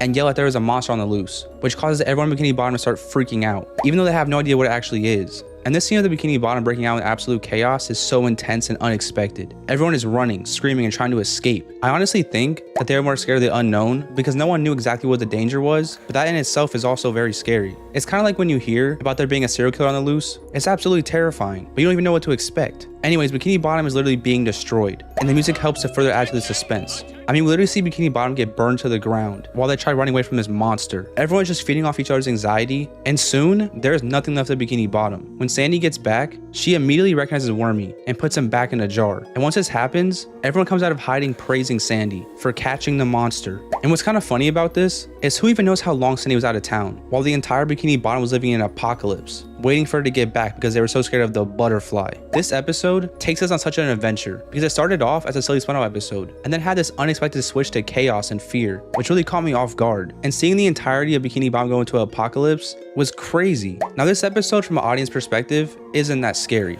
because we know that Wormy isn't actually a monster, except for the live action shots because that was pretty scary. But what's really scary about this episode is the unknown. In life, there's always things that are unknown, and that's terrifying. And this episode portrayed that in such a good way. It really shows how your mind can play games with you and make things that aren't even that scary into something that's so insane. And it's crazy saying that about a kid's show. I know I keep saying that, but it's just so impressive to me. Next is SpongeBob's nastiest episodes. These are 3 of SpongeBob's nastiest episodes of all time. The third one being Fungus Among Us. This episode starts off with Gary waking up SpongeBob because homie is hungry. SpongeBob gets up fast and grabs Gary's bag of snail food, saying how it's organic. Now Gary's not really bougie like that and refuses to eat the organic snail food. And everything seems normal so far, like a classic SpongeBob episode. But here's where things start getting kinda gross. Instead of Gary eating his organic snail food, he trails over to a pile of mysterious green muck on the ground and starts nibbling on that. SpongeBob immediately grabs Gary, telling him to have some manners because he shouldn't be eating goop off the ground, which is funny considering Gary is a bottom feeder. Anyway, SpongeBob, being oblivious to the biohazardness of his green slime, then starts trying to clean it up from the ground. And instead of it going away, he just smears it around the floor. SpongeBob starts questioning why the green goop won't go away, but he then gets distracted when someone rings his doorbell. So he walks away scratching his head. And it's almost like the writers of this episode wanted us to know something was up. The way that he scratches his head while innocently walking away. I mean, we can already feel that there's some kind of tension between SpongeBob and this green muck. And this next scene really confirms this. When he opens the door to Patrick, who seemed to have a jump scare when he sees SpongeBob. And when the camera finally pans over to SpongeBob, we see the nasty green muck is now sitting on his head like a little hat. This is hilariously horrifying because the slimy substance has now evolved into this infectious part of SpongeBob's body. Patrick seems scared, obviously, and asks SpongeBob where it's sitting on top of his head. His reaction to this really sets the tone for this episode and how repulsive and alarming this goop situation really is. SpongeBob is confused and doesn't even realize that there's anything on his head until Patrick pulls his head down, forcing him to look at it. The fact that SpongeBob didn't even notice until Patrick shows him is wild, because how does he not feel that? It's just sitting there casually on his head like a slimy crown. We then see what it looks like from SpongeBob's perspective, and when he screams, some nasty green flakes fall from the goop, and seeing the green chunks just breaking off is another level of gross. And SpongeBob starts freaking out because he does not know what to do. So Patrick tells him to scratch it, and as he starts scratching it, it starts flaking off everywhere. And you would think it was working until you see SpongeBob again and notice that it's bigger than before. At this point, I don't even know why he'd take advice from Patrick. That was a dumb idea. But SpongeBob starts trying to pretend that everything is okay and decides to just put some pimple cream on it, thinking it'll probably go away on its own. He doesn't really think too much of it and just continues to do his day. SpongeBob starts showering and this muck just won't go away. He tries washing it out with some shampoo, but it's literally becoming a part of SpongeBob. Like this thing is fused to his body, and it's kind of unsettling that he can't escape it. And it's not that easy to pretend it's not there, because then, out of nowhere, SpongeBob starts having an itch attack and starts scratching it like crazy. We then fast forward to the Krusty Krab, and SpongeBob is at work trying to hide his green glob mess in his hat, which just looks so silly. This thing is just sagging on his head like he's hiding a rotten watermelon or something, and it's kind of disgusting. And he's just painfully sitting here trying so hard not to scratch it, and he even convinces himself that it's just an itchy, swollen skin rash, and it will go away if he leaves it alone. SpongeBob is struggling to hold it together, and because of how frantic he's acting, a piece of slime falls from his hat onto his nose, and he quickly flicks it off his nose. And this was nasty, so I felt like he was flicking away a booger. This gunk then lands on the wall and immediately starts spreading and growing on the wall. Like this green glob is alive and invasive, and when it points back to SpongeBob, the green booger he flicked off of his nose grows back, but this time twice as big. This man should not be at work. This is disgusting. But SpongeBob just tucks his nose into his body, out of sight, out of mind. But we know his problem is far from over. It's just getting worse and worse. So SpongeBob walks over to the green glob that he flicked out the wall, and using his arms scrapes it off of the wall, which was a dumb idea because he runs over to the trash can and tries shaking off his arms. And when that doesn't work, he scrapes it off using a trash can, which is gross as well. And at this point, are we even shocked when we see it grow back into this thick layer that is now covering his hands and his arms? SpongeBob keeps trying to ignore the fact that he has a literal infection growing on his body and decides to just put some gloves on so he can get back to work. This dude is just in denial, and it's crazy how much he loves work, because I'd be at home chilling watching some arcade again. But I feel like the gloves could have worked, but he's just so itchy, so he cannot help himself. Squidward then walks into the kitchen to find SpongeBob having another itch attack and is literally itching himself like a dog, using his legs and everything. And Squidward doesn't think much of this until his nose flings back from the inside. And when Squidward sees this, he starts freaking out, and SpongeBob even tells him to help him. I kind of feel bad for SpongeBob, because even though he was trying to pretend like everything's okay, deep down he was not okay. Squidward calls a SWAT team, who immediately come to take SpongeBob. They look at him disgusted, which I understand. I'm doing the same thing right now. And they say this is one of the most severe cases of ick yet. The SWAT team then captures SpongeBob like he's some type of animal and take him away. And the funniest part about this entire scene is Squidward was smiling the whole time, but he quickly gets his karma when a piece of goo flies off of SpongeBob and lands on his head. And I hate to say it, but this was kind of satisfying. Squidward then starts to spread this infection to the customers without even realizing it. And on the other hand, SpongeBob is now in a bubble, covered from head to toe in this ick, and is surrounded by scientists who tell him he needs to stay in this bubble until the disease clears. These guys literally put SpongeBob into quarantine, and now he's just sitting in this bubble, breathing in all the ick particles. And I think it was dumb that they left him in his house because Patrick walks into the house, completely ignoring the fact that his whole pineapple was on quarantine, and runs into SpongeBob. Patrick then proceeds to try to pop SpongeBob's bubble, even though he tells him to stop, and the bubble eventually pops when they start playing a game of pirate wrestling. I know I always say this, but Patrick has to be doing this on purpose. Either he's the dumbest person ever, or he just wants SpongeBob to suffer. Anyways, SpongeBob does not know what to do, and Patrick finally comes up with a good idea. He blows the bubble around him, so now he won't be able to spread the ick, but can still move and go back to work. In the moment, this may seem like a good idea, but the main problem is SpongeBob is literally green, and what's the bubble gonna do to get rid of that? Anyway, back at the Krusty Krab, Squidward's case of ick has only grown since the last time we saw him, and Mr. Krabs grabs Squidward to help him make some Krabby Patties, and instead of helping, this dude just shakes his ick all over the food. And I don't even know how Mr. Krabs did not even notice, but the food contamination was wild. This is honestly a great example though of how blind Mr. Krabs can be when there's money on the line. Squidward then starts dropping off food to the customers, and the food is covered in green goop, and he also can't stop itching himself. I don't know how he hasn't even noticed yet, and also how did the customers not notice it either? That makes no sense. But it's not until Squidward is covered from head to toe in the ick that he finally questions why he's so itchy, and he starts freaking out because he realizes that he has the ick, and he gave it to all the customers. The customers obviously start getting mad and run up on Squidward, and then Mr. Krabs comes out of his office covered in the ick too. And Mr. Krabs is confused onto why everyone is so angry, and one of the customers even tells him that it's because of how unhygienic the Krusty Krab is. Mr. Krabs is taken back by this and starts to defend the restaurant by saying how it's always clean and his workers come in disease-free. But to his luck, SpongeBob walks into the restaurant completely taken over by the ick. This guy looks like a disgusting monster and even starts oozing ick juice out of his sponge holes. The customers then get even more angry, and everyone is playing the blame game, trying to find out who really gave him the ick. So Squidward comes forward, saying that it was SpongeBob's fault. So they all decide to start trying to pop SpongeBob's bubble. And I don't know why I thought this was the best idea. Gary has also made his way to the Krusty Krab, still looking for something to eat, which is crazy that he still hasn't ate. But Gary gets shocked when he sees SpongeBob inside just being attacked. These fish are literally throwing themselves at SpongeBob's bubble, and it starts spilling out the green goo. The bubble eventually pops, and now everyone is covered in the ick. Mr. Krabs can't help but laugh at this, which is wild, but then we find out why he's actually laughing. He's laughing because Gary was eating all of the ick off of him. SpongeBob starts getting mad at this because he thinks that it's impolite, but Mr. Krabs quickly reassures him, saying that he's just doing his job, cleaning him up, and reminding SpongeBob that he's a bottom feeder. And Mr. Krabs, of course being Mr. Krabs, turns this into a money-making scheme because he then starts charging people to be de-icked for only $5. And I don't know why SpongeBob paid for it, because Gary's literally his pet, and it's crazy that Mr. Krabs was getting the money for this when it was SpongeBob's pet snail. This episode was honestly just a gross type of funny, and from the beginning, this whole situation could have been avoided if SpongeBob just let Gary eat the ick off the floor. It was kind of crazy though to watch as this nasty green goo spread to everyone, and it kind of shows how easy it is for disease to spread when people don't just stay home when they're sick. The visuals in this episode of the slime-covered food, green juice oozing out of SpongeBob, and this uncomfortable itch are what really makes this episode unforgettable in the worst way possible. Not that it's a bad episode, it's just nasty. The second episode is Ink Lemonade, which if you know SpongeBob, I'm sure does not surprise you. Patrick starts off this episode hosting a lemonade stand and yells around saying how he's selling lemonade. This whole first part of the episode is just him acting obnoxiously goofy. Squidward then comes out of his house to take out the trash and pauses once he sees Patrick selling lemonade. But weirdly, the cups are just filled with regular water, not lemonade. It's obvious that Patrick doesn't even know what lemonade is, and you just know that he's about to do something gross. Patrick doesn't say anything, but points to his pitcher of water as a way to show Squidward that he's selling lemonade, and he continues to pour a glass of water into his mouth and eats the whole glass with it. And that's just typical Patrick, because he's just doing something weird all the time. I can't help but cringe. I know it's goofy, it's a cartoon, but eating glass like candy is kind of unsettling to watch. After watching it for a good minute though, Squidward asks him what he's doing out here and why he's not under his rock. Patrick then, using a megaphone, screams into his face that he's selling lemonade. This immediately irritates Squidward and obviously confuses him because he doesn't see any lemons, just plain old water. Patrick is confused by this and curiously says, I need lemons? This response makes Squidward throw probably one of the nastiest rotten lemons I've ever seen at Patrick's face, and we just watch as it slides down his face onto the table with like rotten juices surrounding Patrick's eyeball. Squidward sarcastically apologizes, saying how it's a little bruised, which is an understatement because that lemon is literally used and rotten. This next part is what really gets me, because you get this super close-up visual of Patrick's armpit, and he proceeds to rip off this nasty looking band-aid and smack it onto the lemon. I don't know why the animators decided to go so far into detail, because that's so hard to unsee. And then he smacks the lemon so hard that more of the rotten juices spill out of it. He throws the lemon into his water pitcher with no hesitation, band-aid on and everything. Even Squidward's grossed out by this and makes the same face I was making watching this part and says, yuck. Patrick continues to yell that he's selling lemonade, and Squidward is also being impacted by this while he's trying to shave his nose hairs because of how loud he's being outside. Patrick then sells lemonade to his first customer, and this poor guy drinks the whole pitcher of nasty band-aid lemon water. This guy instantly starts feeling sick, and he sticks out his tongue only to reveal that the band-aid is sticking to it. This part just makes me sick because that band-aid was literally under Patrick's armpit, then on top of a rotten lemon, and now sitting on this dude's tongue. And Patrick just goes and grabs it off his tongue like no big deal, sticking it back underneath his armpit. He's so nonchalant about this too, and it's kind of disgusting. After the customer sees this, he literally says how he's gonna be sick and proceeds to throw up into Squidward's house. Squidward then, being super lucky, slips on this guy's throw up walking out of his house and and falls into the floor. He walks back over to Patrick, asking him what he's doing. Patrick is trying to squeeze juice out of a toy fire truck because he ran out of lemons. And the funny part too is that he actually manages to squeeze out some drops from it. I don't know how he did that, but Squidward is watching Patrick do this, confused, just like me. SpongeBob finally appears and screams behind him for one fire truck lemonade. This freaks Squidward out to the point where he spits out a bunch of squid ink from his nose, right into Patrick's pitcher of lemonade. Squidward then runs away embarrassed because that's not something that we see often. Patrick doesn't think anything of this and pours SpongeBob a glass of literal squid ink, and SpongeBob just chugs it away. You would think that SpongeBob did not like that by the way he reacted, but then he says that it was delicious. Not long after that, another random customer comes over for some lemonade and just throws the squid ink into her mouth, having the same reaction to it as SpongeBob. I don't know what's grosser, the fact that they're literally drinking Squidward's bodily fluids or how it's staining their teeth black. But this lady loved it and asked for another. So Patrick has to run to get some more from Squidward, and he asks him to make him some more. Squidward has his nose plugged up with tissues and refuses to make more. And Patrick's conclusion to this is to scare the ink out of him. And already, I'm starting to feel bad for Squidward because he's always tortured, so I feel like we already know what's gonna happen. So Patrick somehow manages to fold his skin all the way up to his face, fully revealing his organs, and then knocks on Squidward's door. The visuals of Patrick's organs is really disturbing, and seeing him essentially turn himself inside out is pretty unnerving. And this of course scares Squidward into spraying more ink into the pitcher. And Patrick then runs back to lemonade stand, unfazed and happy that he has more to sell. And there's now a line of people just waiting. And SpongeBob then hands Patrick 2 more pitchers, saying that he's gonna have to get more black lemonade for all the people there. The rest of this episode is a horror show for Squidward because Patrick continues to torment him so he can get more ink to sell. And I feel bad for Squidward because we can just see he's losing it and can't tell it's real anymore. Justice for Squidward. But anyways, Patrick has no empathy at all for this guy, and he's just giggling each time. Squidward then runs out of Patrick's weird haunted house contraption and makes it back to lemonade stand, running into SpongeBob, who tells him that if he wants some black lemonade, he needs to wait at the end of the line like everyone else. And mind you, this line is long. Squidward finally catches on to what they've been doing, and he's just in disbelief that people have actually been drinking his bodily fluids. At first, he's disgusted, but then he uses this as an opportunity to try to make his own black lemonade stand, but this time giving people the juice from the source. He starts trying to make more ink, but he's all dried out. There's no more ink coming out of him. And this part was just nasty because we see him desperately straining his nostrils to get some ink to come out, and he strains so hard that his nostrils come inside out of his nose. The customers are confused at what's taking so long and start to get angry because they want more black lemonade. Squidward tells them that they need to scare him, so the customer grabs Squidward angrily because he wants black lemonade, and that's exactly what he gets. Right before the customer punches Squidward in the face, Squidward starts to spray out his ink again all over everyone. It's pretty gross. He just goes down the line spraying out his booger ink on everyone, and then everyone finally realizes that black lemonade is just squid ink, and they're all disgusted and throw up in Squidward's house. This episode ends with SpongeBob and Patrick finding another side hustle trying to sell cookies that are made from literal spider eggs. And again, this freaks Squidward out, and he ends up inking all over the screen while baby spiders come out of his mouth. What an interesting episode. This episode has some really gross visuals, and I felt the whole concept of it was really gross. I mean, these people are just drinking Squidward's bodily fluids with no care in the world, and the best part, the fluids are coming straight out of his nose. And on top of that, in the end, everyone just throws up in Squidward's house. This is definitely a very odd episode, and I'm not sure why it was made. It's definitely iconic, but I feel like it's for the wrong reasons. Before I get to the number 1 grossest SpongeBob episode, I want to share some honorable mentions that deserve recognition for their own unforgettable and disgusting moments. Starting off with House Fancy, which has a specific scene that a lot of us probably remember because it's so cringeworthy and unforgettable. In the middle of the episode, SpongeBob starts trying to help Squidward move a sofa, and instead of moving it, he slides it over top of Squidward's foot, ripping off his toenail. This scene just gives me chills. It's so hard to watch, and I honestly question why the writers even decided to put something like that in a kid's show because it makes me cringe every single time. Another episode that earns a spot here is Nasty Patty, which features a super nasty up-close visual of a Krabby Patty that was messed with in order to prank the health inspector. And when I say messed with, I mean thrown in the toilet, made with random ingredients like volcano sauce, seahorse radish, toenail clippings, and an old gym sock. I mean, just look at this patty. It's got this layer of fuzzy mold and blobs of rot.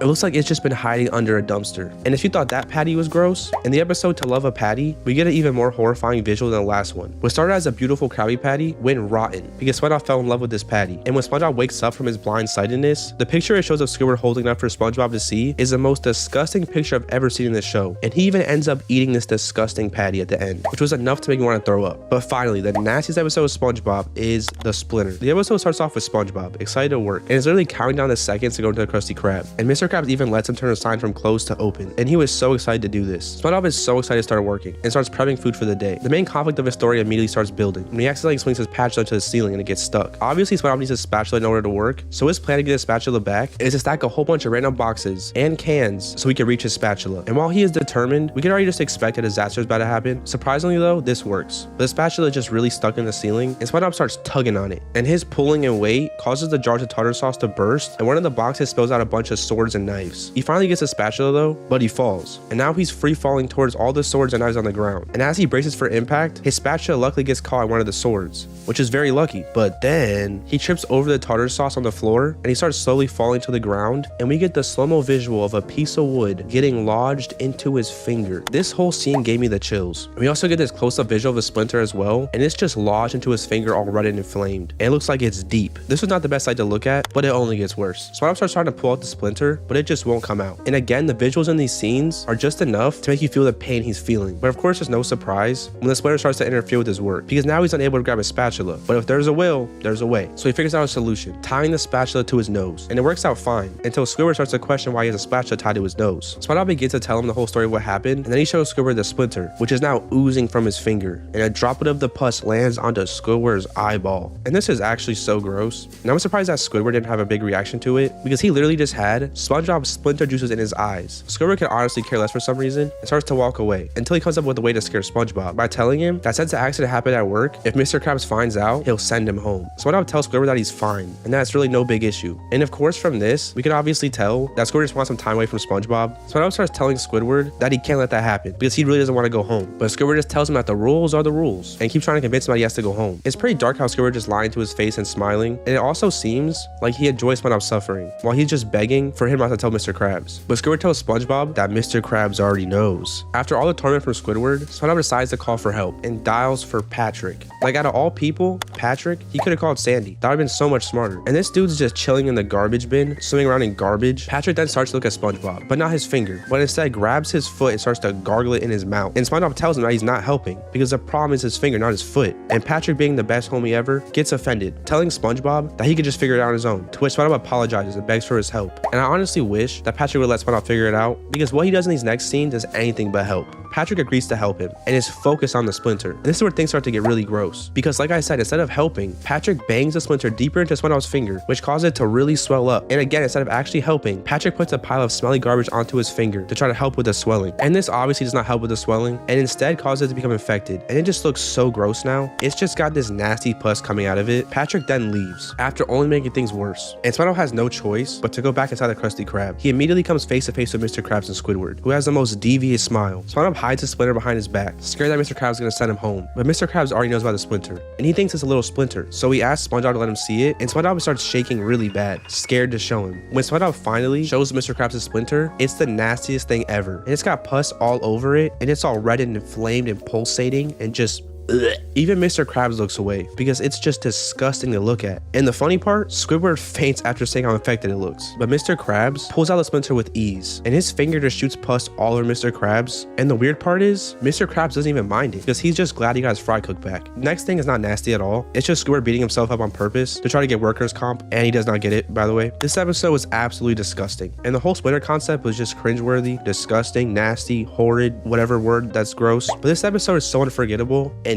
glued to my brain, and I'll never forget the sight of that splinter. It's just disgusting. Making this episode was just cruel. You know how many kids they scarred? Like me? But I guess it was kind of funny, but just ill. Next is modern SpongeBob's worst episodes. These are 6 of modern SpongeBob's worst episodes. Number 6 is Something Narwhal This Way Comes, with a rating of 4.9 stars. The episode starts with the rocket heading towards a planet. This mysterious astronaut comes out the rocket, and turns out this astronaut was actually SpongeBob, as he just pops out as the head, and I guess franchises this planet in honor of the Krusty Krab. This seems insanely random, and that's because it's actually a dream SpongeBob was having. And honestly, I have no idea what the point of this sequence was. I'm assuming it was supposed to be a gag to hook the viewer in, but I can't lie, it's kind of lame and doesn't contribute anything to the story. So Dream SpongeBob wakes up real SpongeBob because his house is shaking, and SpongeBob starts freaking out because somebody is probably in the house, and he swallows Gary. What? Anyways, Gary tries convincing SpongeBob not to go check who's there, but Big Ball SpongeBob checks anyways. As he gets downstairs, we see these terrifying shadows and hear this creepy laugh. SpongeBob, though, even as a proud member of Weenie Hut Jr.'s, grabs a weapon from behind his back, ready to throw down, and tells Gary when he turns on the light to attack and scare them. After turning on the light, it turns out it's actually not an intruder, and it's his friend Narline Narwhal. Instantly, I feel like I understand why this episode is rated so low. If you aren't familiar with Narline, she's a character from SpongeBob's hit spin-off show, Camp Coral. That was sarcasm, by the way. Everyone hates this show, and hates Narline as well. But maybe Narline will redeem herself in this episode. Maybe. So Narline has a touching reunion with SpongeBob and Gary, and even SpongeBob says he hasn't seen her since they were kids, which makes me feel like this episode is trying to just push push us to watch Camp Coral, making us feel like we're missing out on important lore. Even though Camp Coral doesn't match up with 95% of random lore drops the characters have said in SpongeBob, they even sprinkle in a little memory and make sure to have the Camp Coral sign front and center. Then Nickelodeon, being Nickelodeon, has some feet humor. Narlene pinches SpongeBob's cheek with her feet, which is so odd, especially because SpongeBob enjoys it. She doesn't stop with her feet either and starts rubbing both of her feet all over SpongeBob's face. This, by the way, is another reason people hate this character. The feet stuff is just weird. Turns out though, SpongeBob told Narlene a while back she could stay with him whenever she liked. So that's what she's doing. But I do feel like she could have knocked and not broken into his house. We then get to meet Narlene's brother Nobby, and our first impression of him is just this yellow head going, I already hate him. He then walks out showing his full body, and he is yoked. This part genuinely surprised me and is sort of funny, I'll give him that. But it's hard to enjoy this gag with this dude's obnoxious voice and random gibberish outbursts. To top off his first impression, he devours SpongeBob's entire fridge. SpongeBob does not care at all for some reason, and reminisces on an old memory of going through the forest on a wagon and feels he can smell the sea mule from the memory. But turns out the mule was actually in his living room.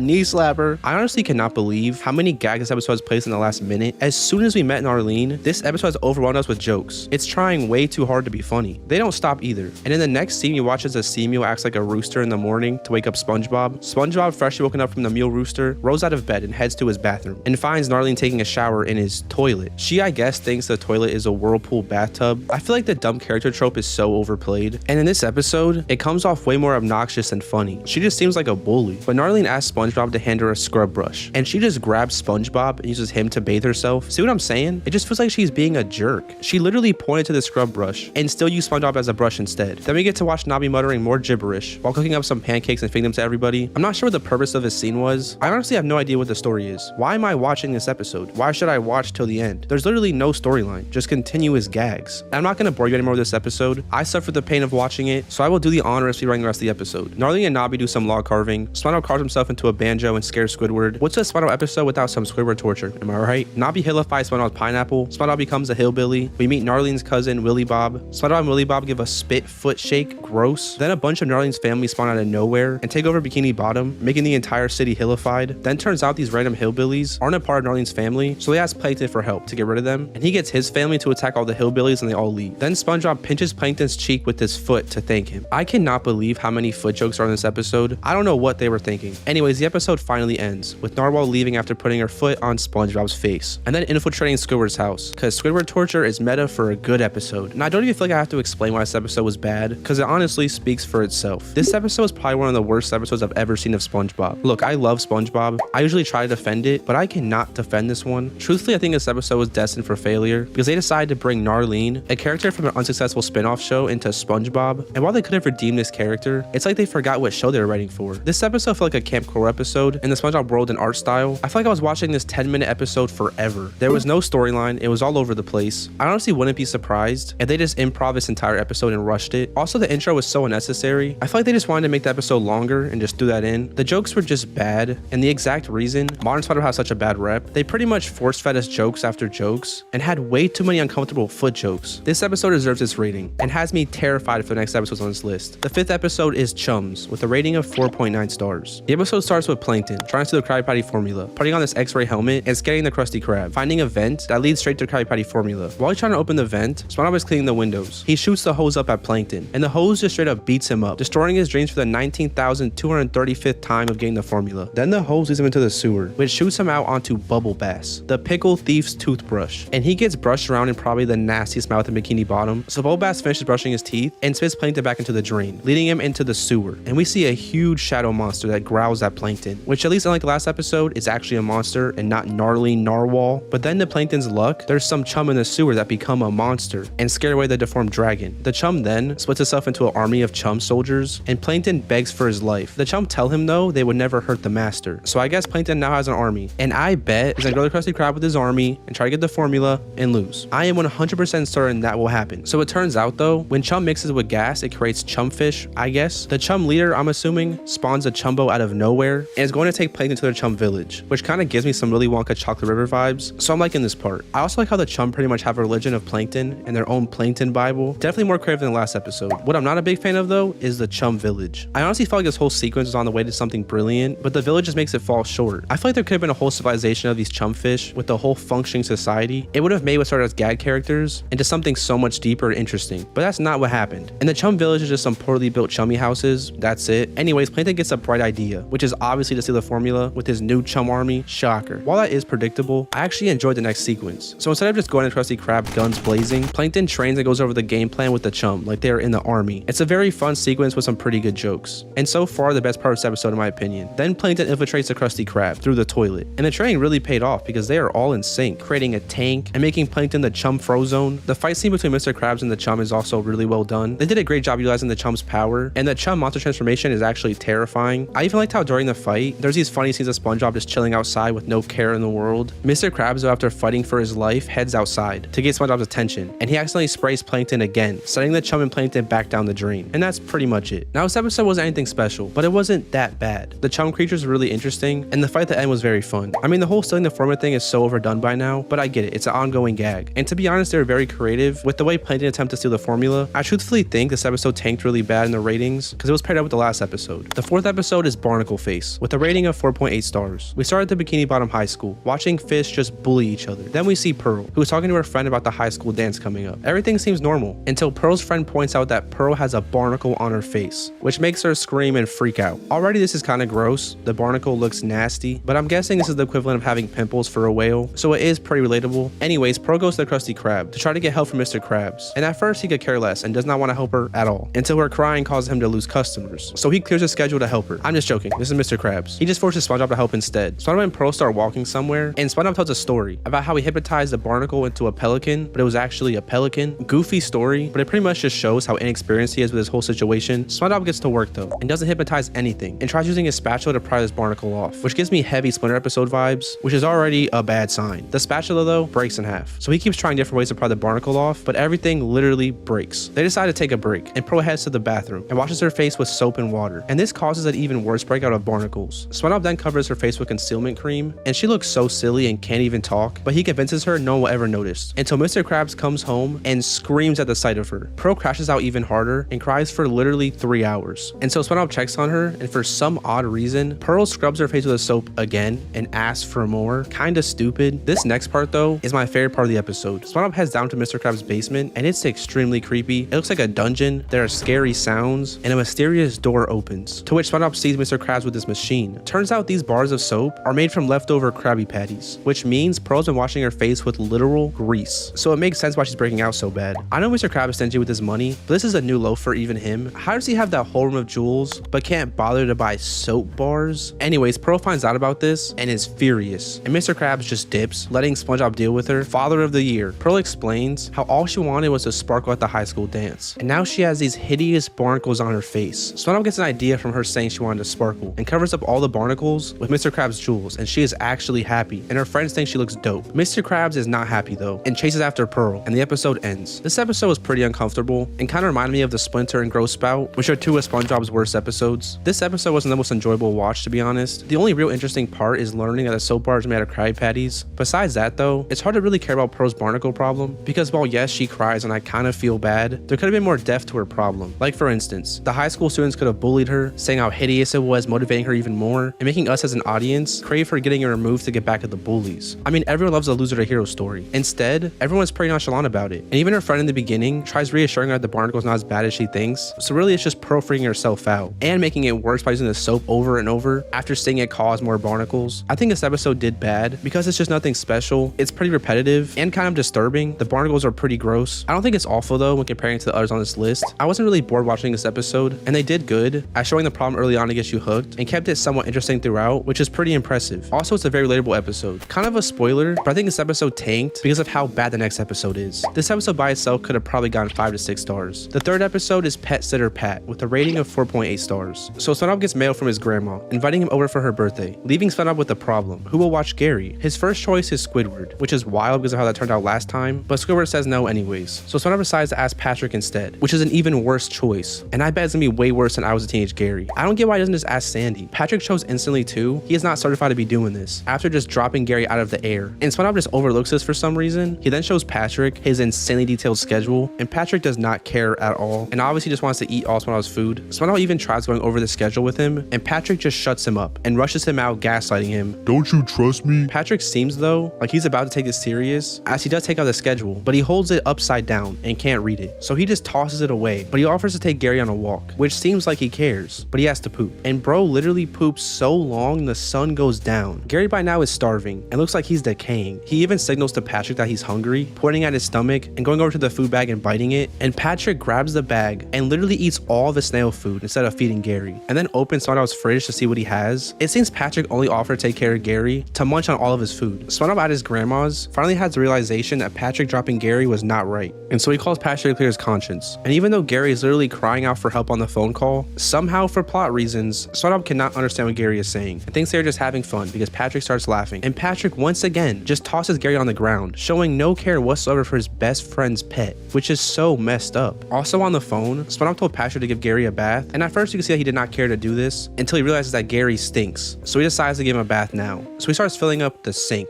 and then he grabs the snail food, and we think, oh, he's gonna feed Gary now, right? But no, he fills the sink up with snail food, completely wasting it, like he's just torturing Gary on purpose now. He doesn't even let Gary eat it. Gary is so sick of Patrick now that he becomes feral, but Patrick is still so oblivious and just chases Gary, not understanding at all why he is mad. SpongeBob calls again, just trying to give him some advice on Gary's bath, and Patrick, continuing his unsufferable streak, gets annoyed at SpongeBob. Okay, SpongeBob, I get it. And he throws SpongeBob's phone out the window, but he gets his karma, and the phone comes back and whacks him, sending him on a Gary slip and slide into SpongeBob's shower drain. And to get out, he just yanks the shower head off, causing the water to come pouring out. Patrick, though, sees nothing at all wrong with this and tries again to give Gary a bath, but instead thinks he has to trick Gary into getting to the bath, which I don't understand this logic, because literally a second ago, Gary was willingly about to take a bath, but only didn't because Patrick was wasting his food and not feeding him. But anyways, Patrick takes out a flamethrower and just burns SpongeBob's bed to ashes. That was his plan to get Gary into the bath. This obviously scares Gary though, so Patrick follows him into the pantry and takes out a hose spraying Gary and adds some soap. So not only did he soak all SpongeBob's food, but he covered the entire room in soap. He then blows dries Gary, making him look a touch away from breaking, and sets up Gary on a table and falls asleep on the couch with no care in the world. Then the entire house floods because Patrick left both faucets and the hose on, and Patrick could care less that he just flooded his best friend's house. SpongeBob calls one more time, and finally Patrick can't hide how bad he is doing because he starts drowning. So SpongeBob starts rushing to leave his grandma's, and finally we get a funny joke when his grandma can't blow out the candles, and so SpongeBob turns on the fan. He then tucks her in and goes back home to check on Gary. And this part makes me so mad. SpongeBob sees how destroyed his house is and comes upstairs to see Gary reading Patrick a bedtime story and isn't mad at all, just happy that Gary is okay. I understand SpongeBob loves Gary and he's more important than anything, but how is he not mad at Patrick for flooding and destroying his house? I hate seeing him not get any consequences at all for anything. This episode honestly sucked. I can't stand episodes that just focus on Patrick being the worst person ever. I understand he's stupid, but that is not an excuse for what he did in this episode. It just felt like he was torturing Gary the entire time and purposely trashing SpongeBob's house. He just comes off so annoying. I cannot comprehend why they continue to make episodes like this. You would think that after the Stuck in the Ringer episode that they would learn that painting Patrick to be the bad guy does not work. It makes no sense why they would take our beloved side character and just make him so hateable. Patrick is supposed to be SpongeBob's best friend, and seeing him not care about Gary's health or his house makes me hate him, and I don't like that. This episode from the beginning is also very predictable. It was just bad. It deserves its rating. The second episode is The Nitwitting with a rating of 4.4 stars. We start with SpongeBob and Patrick unicycling around the bargain mart for no reason, sending them into his random place filled with boxes, and turns out this box with the drawn door on it is where Patrick's club takes place. So SpongeBob asks what the club is, and it's called the Empty Head Society, and SpongeBob wants to join because he's never been a part of a club before. One thing I want to point out about this scene is the excessive amount of expression shown. Literally every second, they're doing a new funny pose, and I hate it. This is what gives modern SpongeBob such a bad rep. They are trying way too hard to be funny. So Patrick lifts up the box, and SpongeBob and Patrick enter, and somehow this tiny little box that was literally empty in the last scene is actually this big room filled with other fish just being idiots. So the Empty Head Society is exactly what the name suggests. You give this dude your brain, and then you become stupid and brainless. Then we meet the leader of the club, and this guy is literally a clone of Patrick. He asks if anyone there is new, and so SpongeBob goes up, and he has to prove that he's brainless enough, so he hurts himself to prove it and gets a bacon badge. Then they pass this jar around, and they all just spit in it, and then tell SpongeBob to drink it, and this scene actually made me cringe. It was disgusting. But at least for doing this, SpongeBob gets a nasty used gum as a badge, I guess. Then the leader explains how they're gonna go into Bikini Bottom and do some civic duties, which is gonna be bad, I already know. And it is. They pretty much just terrorize everyone and destroy all of Bikini Bottom. SpongeBob, being the kind soul he is though, tries fixing the messes that they are making, but because of being an empath, he gets kicked out of the club for not being brainless enough. Thing is though, SpongeBob does not have his brain, so he gets lost and has no idea how to get home. This is where the little bit of brain he had left gets destroyed, leaving him a complete idiot. And this animation of SpongeBob as an idiot is just so awful. awful. Just wow. I didn't think this episode could get any worse, but it's outdoing itself. This is probably some of the worst modern SpongeBob animation and humor I've ever seen. Besides the animation, SpongeBob is also so insufferable, it's straight brain rot. He tries asking some lady at the bus stop for directions, but because of having no brain, he does not ask like a normal person. Excuse me, large lady. I'm with a girl who misplaced herself. Can you help find me? I'm pretty. This is some of the weirdest dialogue I've ever heard from this show. This girl obviously thinks he's a creep and gives him a deserved purse slap. SpongeBob then heads to an alleyway couch and forgets how to sit, and luckily Patrick brings him his brain and shakes him until his brain becomes intact again. After that last episode, it's honestly refreshing to see Patrick be a decent friend. Anyways, we then see that the entire town is cleaned up because of Sandy, who is part of a FEMA club, who makes it their mission to clean up the messes that the empty heads cause. I truthfully cannot defend this episode. The past couple episodes, I was talking about how much I hate when Patrick is insufferable, and this episode really capitalized on that for no reason. Who was asking for this episode? And I did not care much for the new characters. They were just annoying and caused chaos. I think torture and slapstick humor can be funny, but they overdid it in this episode. I didn't find myself glued to the screen and could care less about finishing it. If I was not making this video, probably 2 minutes in I would have stopped watching this episode. There's really no story. It's just a full episode of unnecessary gags, and it comes off like they were trying way too hard to be funny. I also wasn't a fan of the excessive amount of expressions, and the SpongeBob transformation was just bad. Also, I know I'm bashing on modern SpongeBob, but I truthfully think they learned from these episodes. I recently watched an episode from season 15, and it was actually really good. So I think after getting such bad reviews on episodes like this, they finally understood what they were doing wrong. And if you want to see the review on that episode, you can check it out on my MaxBob channel. The link is in the description. Now finally, SpongeBob's worst modern episode is The Ballad of Filthy Muck, with a rating of 4.4 stars. The episode starts with Patrick as a protagonist, waking up all smelly with a green aura coming off of him. He also smells himself and almost throws up, so he is aware he stinks, but he does not care and just heads to the Krusty Krab. And his stench is so bad, everyone runs out. Then if this wasn't gross enough, SpongeBob thinks his stench is impressive and takes a huge whiff from his armpit and literally dies. Mr. Krabs gets a whiff of the stench and kicks Patrick out. This is where Patrick once again decides to just be a jerk. He's mad at Mr. Krabs kicking him out, so he makes it his mission to get even more smelly. And that is literally the premise of the entire episode. Patrick smelling bad. That is it. I mean, that's kind of all you need to know to assume this episode is going to be bad. So then we get a disgusting montage of Patrick getting as dirty as humanly possible and even swimming around in other men's dirty clothing. The montage ends with Patrick going into the dump and getting so disgusting he becomes known as Filthy Muck, just a walking pile of trash. So Patrick just goes around Bikini Bottom terrorizing everyone just because he got kicked out of the Krusty Krab, and SpongeBob sees him in the paper and makes it his mission to save him. Then we see some of the wildest king placement in SpongeBob history. So his couple sees SpongeBob walking his nose and he's like, Look, babe, this town is pet friendly. and he puts a collar on and lets his wife walk him like a dog. It's kind of funny, but wild for a kid's show. Anyway, SpongeBob finds Patrick at the dump, and instead of cleaning him off and helping him, he decides to become stinky as well. And we get another montage of SpongeBob and Patrick getting as dirty as possible. They then both terrorize Bikini Bottom and actually enjoy it because they can pretty much get free food and don't have to wait in line for roller coasters. This just makes both of them look like jerks who don't care about anyone but themselves, which I'm not really a big fan of. After having a fun day though, they get their karma because Bikini Bottom riots against the Filthy Mucks. Somehow too, SpongeBob just removes his muck easily with no problem, but Patrick, no matter what SpongeBob does, cannot get his muck off. They literally go through a car wash and get him dry cleaned, and nothing. Honestly, it makes no sense at all. The riot ends up cornering SpongeBob and Patrick though, and SpongeBob convinces them, instead of killing Patrick, to just clean Patrick. And then after cleaning him,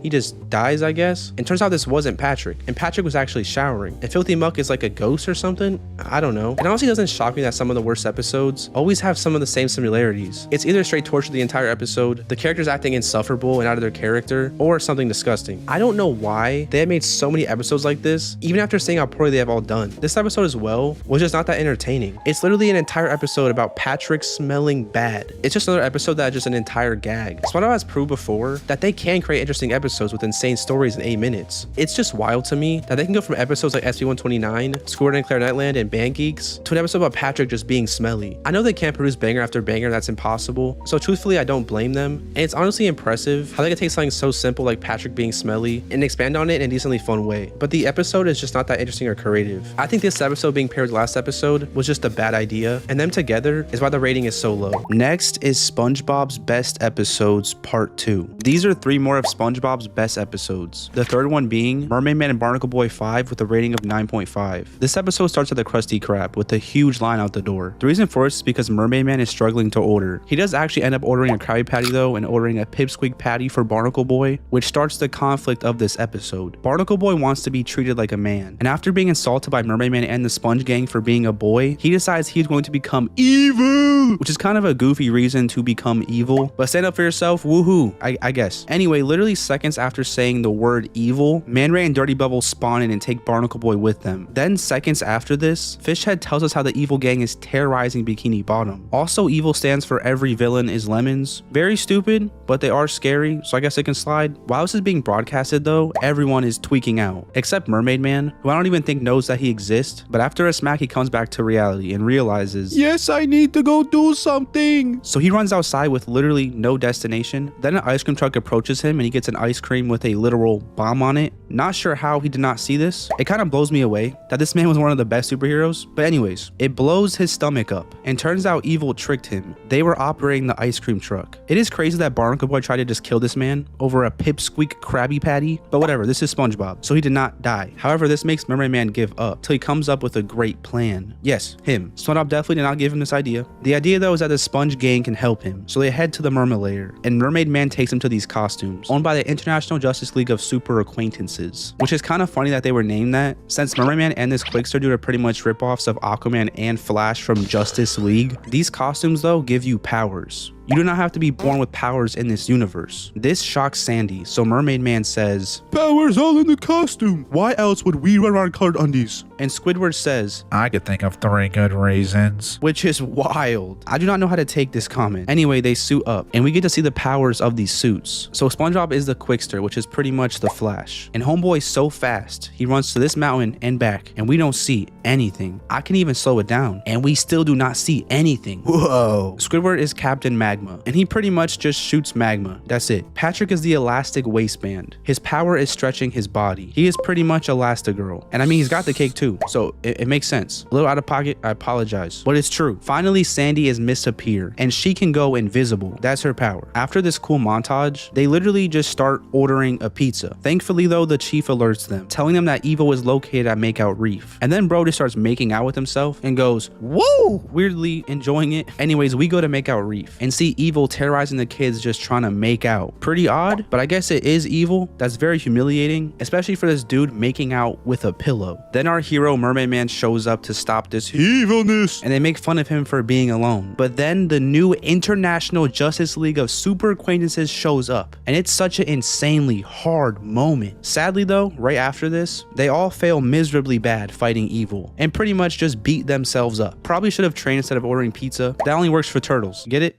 Do you get it? Evil has won though, and I've defeated Bikini Bottom's last hope. So Barnacle Boy goes to give his list of demands to Mermaid Man, which is probably going to be world domination, something evil and bad, right? Well, no. He demands that Mermaid Man treats him like an adult. Yeah, Barnacle Boy just went on an evil spree, destroying homes, humiliating people, ding-dong ditching old people, blowing up Mermaid Man's stomach, just to prove a point and make Mermaid Man respect him. And if that was not goofy in itself, Barnacle Boy finally gets his normal-sized Krabby Patty and cannot finish it. The episode then ends with the chief just making out with himself, this time with no context, proving he does enjoy this. Interesting. Now this may be a hot take, but I honestly do not believe that this episode deserves to be one of the best. Don't get me wrong, it's a great episode. It's funny, it has iconic moments, but it's not one of the episodes I think of when I think of the best. Truthfully, the only thing I remember from this episode was SpongeBob saying, Wanna see me run to that mountain and back? You wanna see me do it again? besides that, I pretty much forgot everything else about this episode before watching it again. I think one of the major flaws of this episode is that it lacks an actual conflict. I mean, the whole conflict was that Barnacle Boy wanted to be a man. Then he acts like a boy the entire episode, being all petty, ding-dong ditching, and shining flashlights at teenagers. I do think that's probably the purpose of the episode, but that was the main conflict. I mean, even at the end, Barnacle Boy could not eat a full Krabby Patty. It kind of makes the episode feel pointless. Not to mention Evil Lemons wasn't even that evil enough to be taken seriously. I mean, we watched as the gang literally just started ordering pizza mid-episode. The episode did good with jokes though. The funniest things of the episode were the dirty jokes, the Sponge team literally beating themselves up, and of course SpongeBob's speed joke. But the entire episode felt like a gag, and truthfully it was not that creative. It was pretty much just a generic superhero episode with a SpongeBob twist of we are idiots. I know I'm bashing on this episode, but it is a great episode. It's a classic, but I really don't think it deserves to be this highly rated. And I think it only was because the episode was paired with chocolate with nuts. I know my opinion is probably not supported, but it's how I feel. I'm sorry. The second episode is Wet Painters with a rating of 9.5. This episode starts with SpongeBob and Patrick being idiots and hurting themselves, which makes Mr. Krabs mad, and turns out Scooter put them up to this, saying hurting themselves would get more customers. Mr. Krabs is mad though that they are wasting money when there are literally no customers, so he then decides to lose even more money and brings SpongeBob and Patrick to his house to surprise them with something. He makes it seem amazing and awesome and dope. Turns out though, he just wants them to paint his house. May sound kinda simple, but his walls look like this. And the paint is permanent. And to top it off, Mr. Krabs says if they get even a little paint on anything, he is going to kill them and mount their butts on the wall. And we know how SpongeBob and Patrick are, so this episode is most definitely going to be stressful. So SpongeBob, being the smart one, wants to remove everything from the walls first, but Patrick, being lazy and stupid as usual, thinks that's an extremely dumb idea and gaslights SpongeBob to believe so. They then set up the tarps, and they're definitely tarps, I'll give them that, but this is not going to do anything. Then SpongeBob begins to open the permanent paint can, and while SpongeBob is anxiously trying to open this can with a screwdriver, Patrick is screaming in his ear, Careful, SpongeBob! Careful, SpongeBob! Careful, SpongeBob! making the situation so much better. Backseat drivers just help so much. I love them. He does get it open though, and nothing bad happens. But now Patrick has to open his can, and it's like he forgot he was just saying careful, SpongeBob, because homeboy slams the paint can with an axe. Thankfully, it does not break open, and SpongeBob decides to open it himself. He doesn't get as lucky this time around though, and after opening it, a singular paint drop starts flinging all around the room. Luckily though, this paint drop, after teasing us so bad, just lands right back into the paint can, which Patrick is upset about for some reason. Does this man have a death wish? Cause what? Then SpongeBob and Patrick create paintbrushes from their nose hair, and SpongeBob gets ready to paint the walls. This dude though is so insanely stressed that he sits here for 3 hours before finally attempting to paint the wall. So he paints the wall, and nothing goes wrong. He did it. Well, somehow this paint starts dripping, and SpongeBob has to continue to blow in different directions and not touch anything on the walls. Then he comes up with the genius plan to use a blow dryer on the paint, and it works.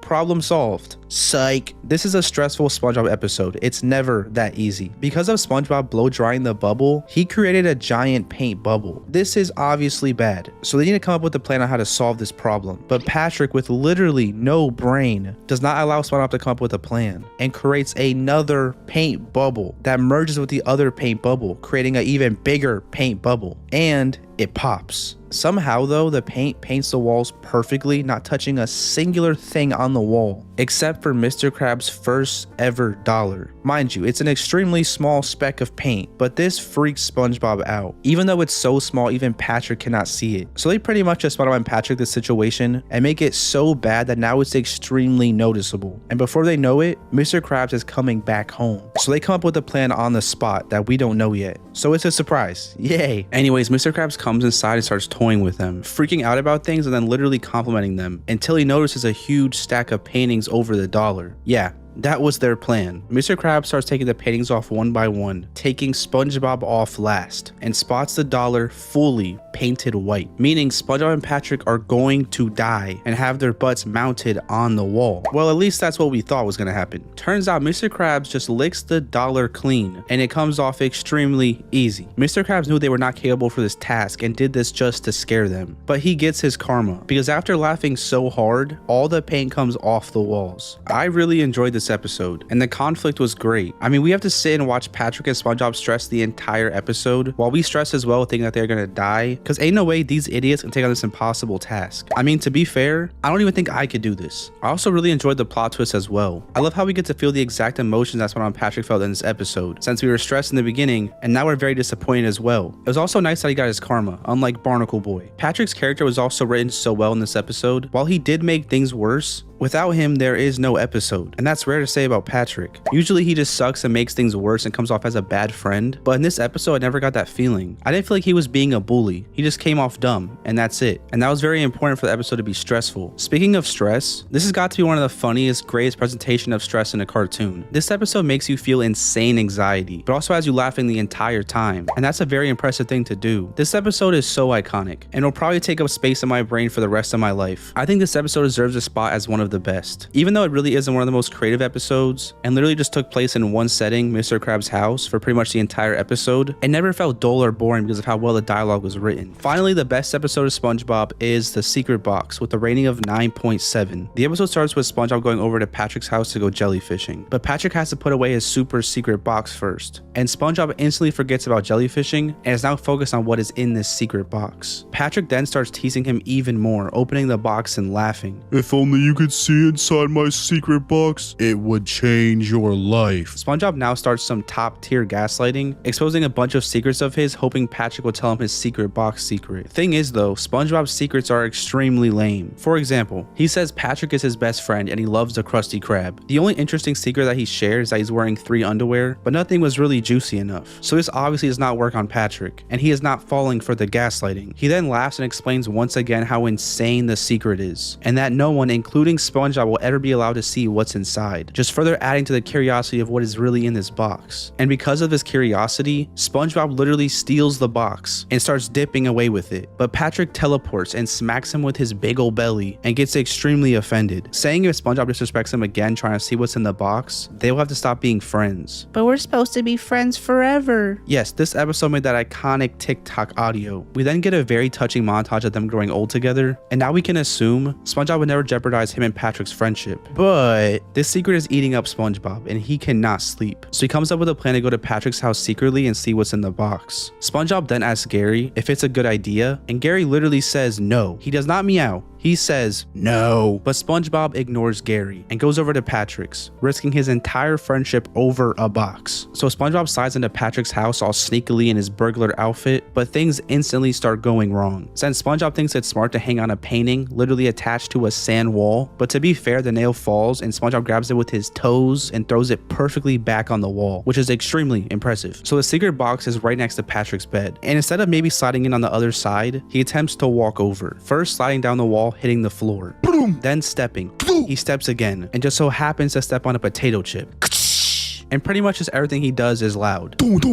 He finally gets to the bed, and instead of just going under the bed, he decides to climb over Patrick to get to the box. But Patrick grabs the secret box. So SpongeBob, being a box, replaces the secret box with himself, and Patrick assaults him thinking that he's the box. And I want you to pay attention to this part, because if SpongeBob did, this entire episode would be so different. SpongeBob though finally has a secret box in his possession, and he won, right? Well, his shoelaces are somehow untied, and he trips and starts bouncing everywhere and crashes the picture frame, making so much noise, but somehow Patrick does not wake up until SpongeBob opens his big mouth. Wow, Patrick's a heavy sleeper. Which wakes up Patrick. He thinks SpongeBob is an actual burglar because SpongeBob, his best friend, would not do this. SpongeBob though shows his ring off, showing that it really is him, because if he didn't, he was gonna get rocked. But this leaves Patrick extremely upset and disappointed, but it was all an act. He doesn't actually care that much, and finally allows SpongeBob to see into the secret box, and it's just a string, a literal string. So SpongeBob leaves satisfied and feeling goofy for stressing over a string. Then we go back to Patrick, who starts manically laughing. Turns out it was not just a string in the box. The string actually opened a secret compartment that had an embarrassing picture of SpongeBob at the Christmas party. This part is pretty insane and makes Patrick such a complex character. Only a smart person would think of having a string to trick SpongeBob and create a whole contraption on a cardboard box. But this is literally Patrick, the person we are led to believe is a complete idiot with no brain. Is he really an idiot, or is that just a mask? I don't know. That's a theory for another time. For now, I want to go back to what I was saying earlier about Patrick pulling SpongeBob's tongue out his mouth. Honestly, for my first couple watch throughs of this episode, I just thought Patrick pulling SpongeBob's tongue was a funny gag, but it's not. Patrick firstly opened SpongeBob's mouth, which should have been the only step to seeing what's inside the box, but pulling the tongue makes no sense until you realize SpongeBob's tongue acted like the string in the box. So if SpongeBob paid attention to this, he would have known to pull the string. Just thought that was interesting. Also, fun fact, a book called Chuckle and Cringe came out in 2007. It had a page exposing what the picture was, and here it is. Now this episode was a masterpiece. It completely mastered retention hacking. Literally in seconds of watching this episode, you are hooked, because just like SpongeBob, you want to know what is in this box, and now you're intrigued and probably not going anywhere until you find out as well. Why is Patrick laughing? What could it be? We pretty much become SpongeBob. Besides the beautiful conflict, this episode is very fun and relatable. I don't think anyone likes secrets, especially when it's rubbed in your face, and SpongeBob comes off extremely relatable in this episode. episode. I mean, I don't think I'd break into my friend's house, but I get it. I also love the back and forth in this episode between SpongeBob trying so hard to convince Patrick to share the secret and Patrick just defending this box for his life while teasing SpongeBob so hard. It was hilarious. Also, the scene where SpongeBob breaks into his house is so stressful and so perfectly paints the feeling of being sneaky. Everything sounds so much louder than it truthfully is. The plot twist was also just golden. Seeing Patrick outsmart SpongeBob made me feel like I was watching some Death Note. Bro pulled a light Yagami on SpongeBob. I really do like this episode, and I think it deserves its place as one of the top episodes. And finally, the last video is ranking SpongeBob Christmas episodes. I'm gonna be ranking every SpongeBob Christmas episode, starting first with SpongeBob's Road to Christmas. This episode follows SpongeBob, Plankton, and Patrick's journey to the North Pole. The reasoning behind this is because SpongeBob wants to give Santa his Christmas gift that Santa twerked away. Yeah,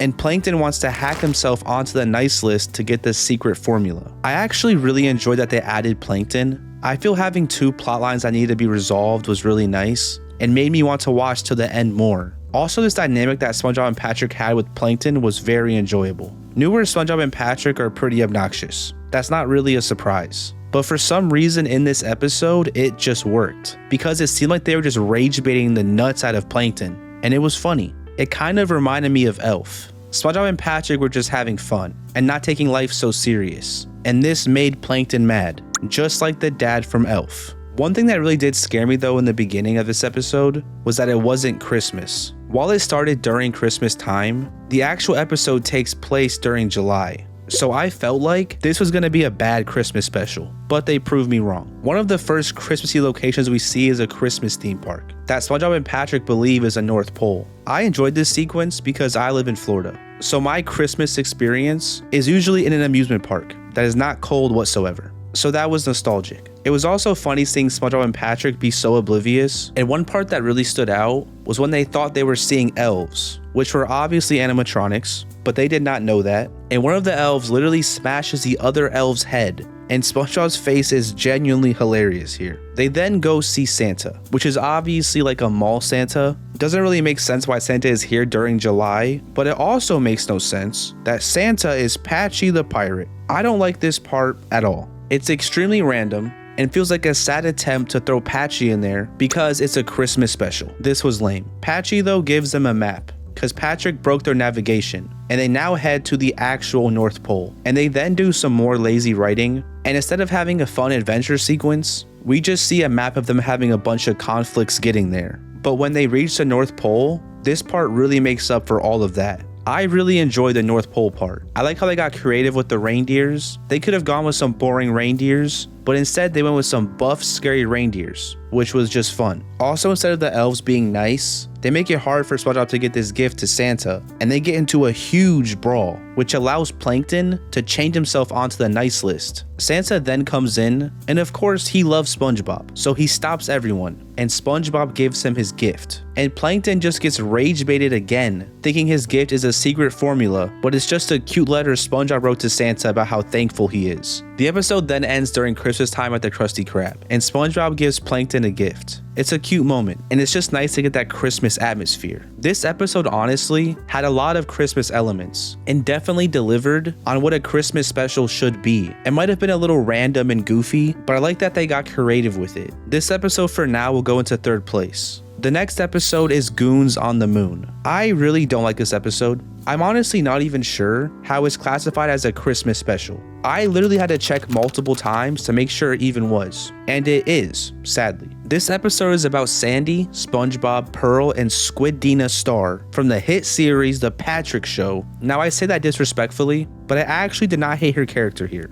Anyways, they are going to the moon, and Squidward, while delivering a Krabby Patty, gets sent to the moon by accident as well. Now they went to the moon for exploration and nerdy stuff, and there are random moments in space that torture Squidward and blah blah boring. The episode truthfully is nothing special at all. It feels like a generic episode. Even the conflict is dumb. It's SpongeBob just hitting a button and moving the moon closer to the Earth, which I mean the Bikini Bottom fish having no water was a funny sequence, but this conflict just kind of felt forced. So Sandy told him to get lunch, which was a red button next to the launch button red button. That doesn't even make sense. Wouldn't there just be a cooler with food? Why is lunch a button? Regardless though, I did kind of like the Squidward side plot. It felt similar to the episode SB-129, where Mr. Squidward Tentacles wants to get away from SpongeBob. I mean, this dude is on the moon. He cannot go back to Bikini Bottom. There's no way to get there. Most people would be freaking out, right? But this dude starts getting happy because no SpongeBob.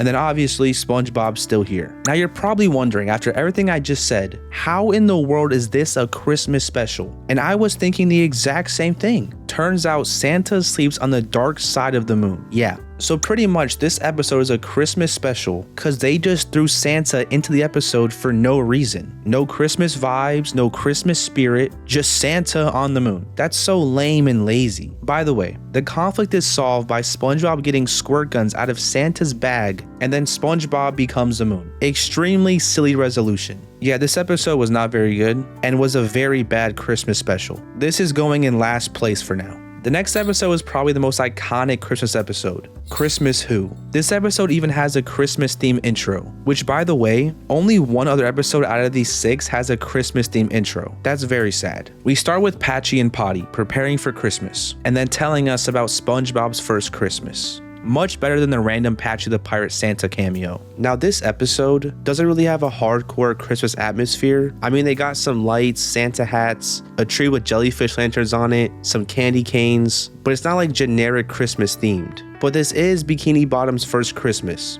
so they are new to this. I absolutely love this concept though, because it makes for such a phenomenal story. So Sandy, being from the land of the people, knows of Christmas and tells SpongeBob about it. He then goes on to tell everyone about this Santa and inspires them all to write letters. Squidward thinks this is the dumbest thing he's ever heard. Even during this banger of a song and everyone coming together for Christmas, Squidward is a hater and not joining along for this celebration. Now it may seem like generic Karen hater Squidward, but this is what makes the episode so good. So pretty much Santa does not come, and Squidward is rubbing it in SpongeBob's face until SpongeBob gives him this amazing gift. And here's where Squidward shows that side of him we rarely see, that caring side of him. He feels bad for SpongeBob because, well, he got him this awesome gift and SpongeBob is sad. So Squidward cosplays as Santa to make him happy, which kind of bites him in the butt because he then has to give away his entire house to make everyone in Bikini Bottom happy. This was insanely nice of Squidward. He literally just lost everything just to make SpongeBob happy,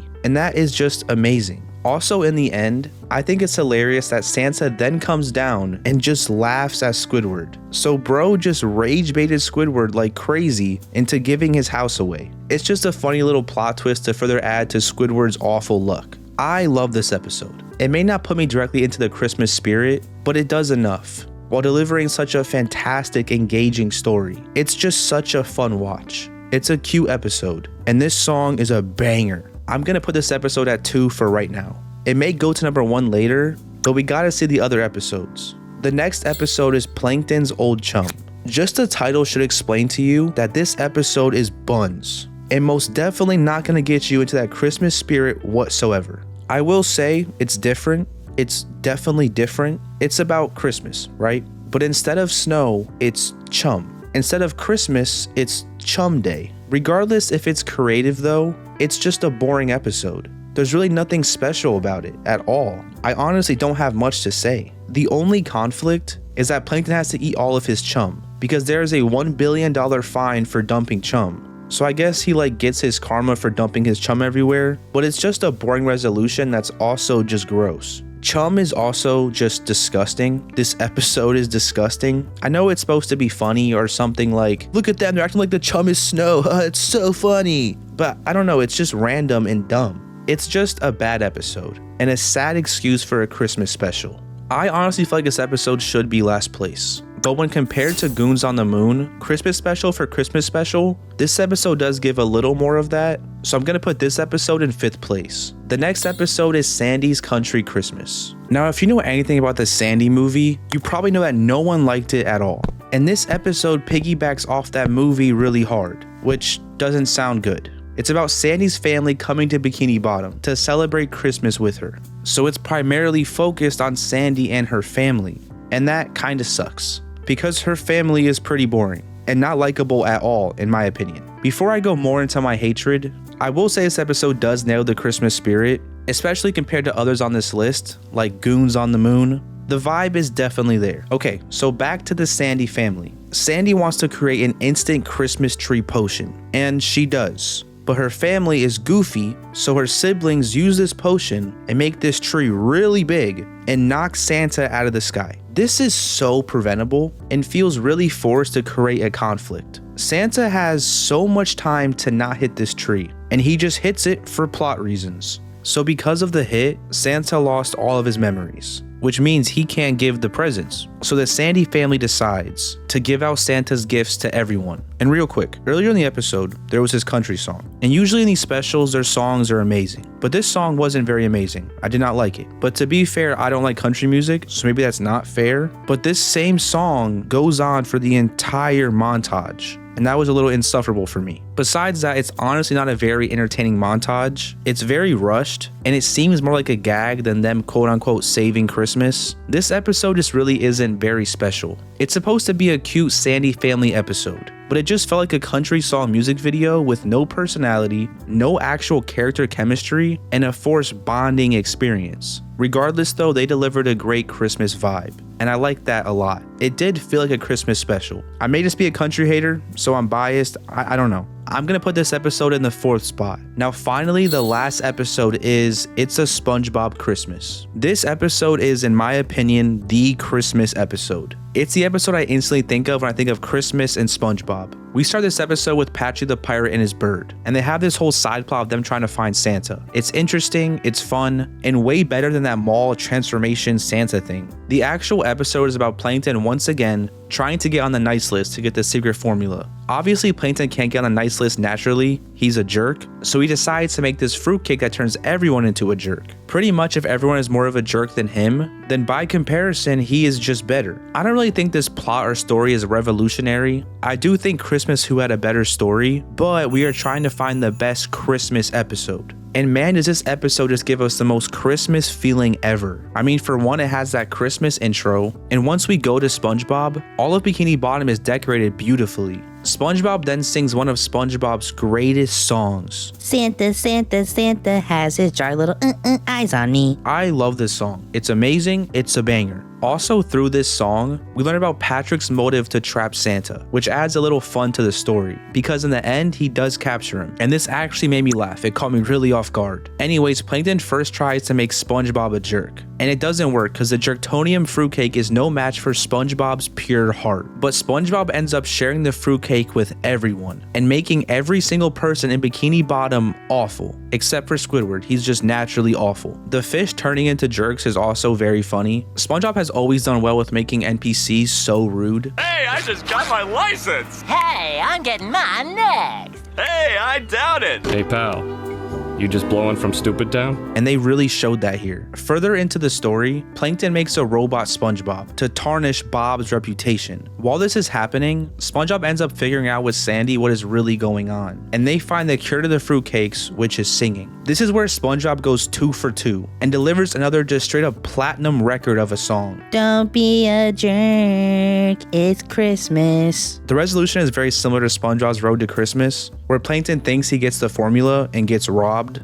It's always fun to see this dude get humbled. Also, SpongeBob's boss fight with his robot self went crazy. That was dope. This episode just does everything right. It's a perfect example of what a Christmas special should be. It has the vibe and atmosphere down packed. It's got a fun story that is engaging. It's got some banger Christmas songs. It's a feeling you get watching this that is just unmatched. It truthfully does get you in that holiday spirit. Now this episode along with Christmas Who are both amazing, but I think if we are ranking solely on what's a better Christmas special, It's a SpongeBob Christmas nails the Christmas aspect much better. So I'm gonna put it first. If you somehow watched to the end or skipped to the end, thank you so much for the support on all these SpongeBob videos. I enjoyed making them, and I really am so thankful for this cartoon because it contributed to most of the growth on this channel. Thank you all so much for everything. These past years doing this full time have been so surreal. I am truly grateful. I hope I can do this for more and more years, but if I can't, then I'm just thankful I was able to do this for the time that I did it. It has been such an amazing journey. Sorry for that mini rant. The new year has me kind of stressed about the future just a little bit. Either way, I hope you all have an amazing 2026 and are able to achieve all of your goals. You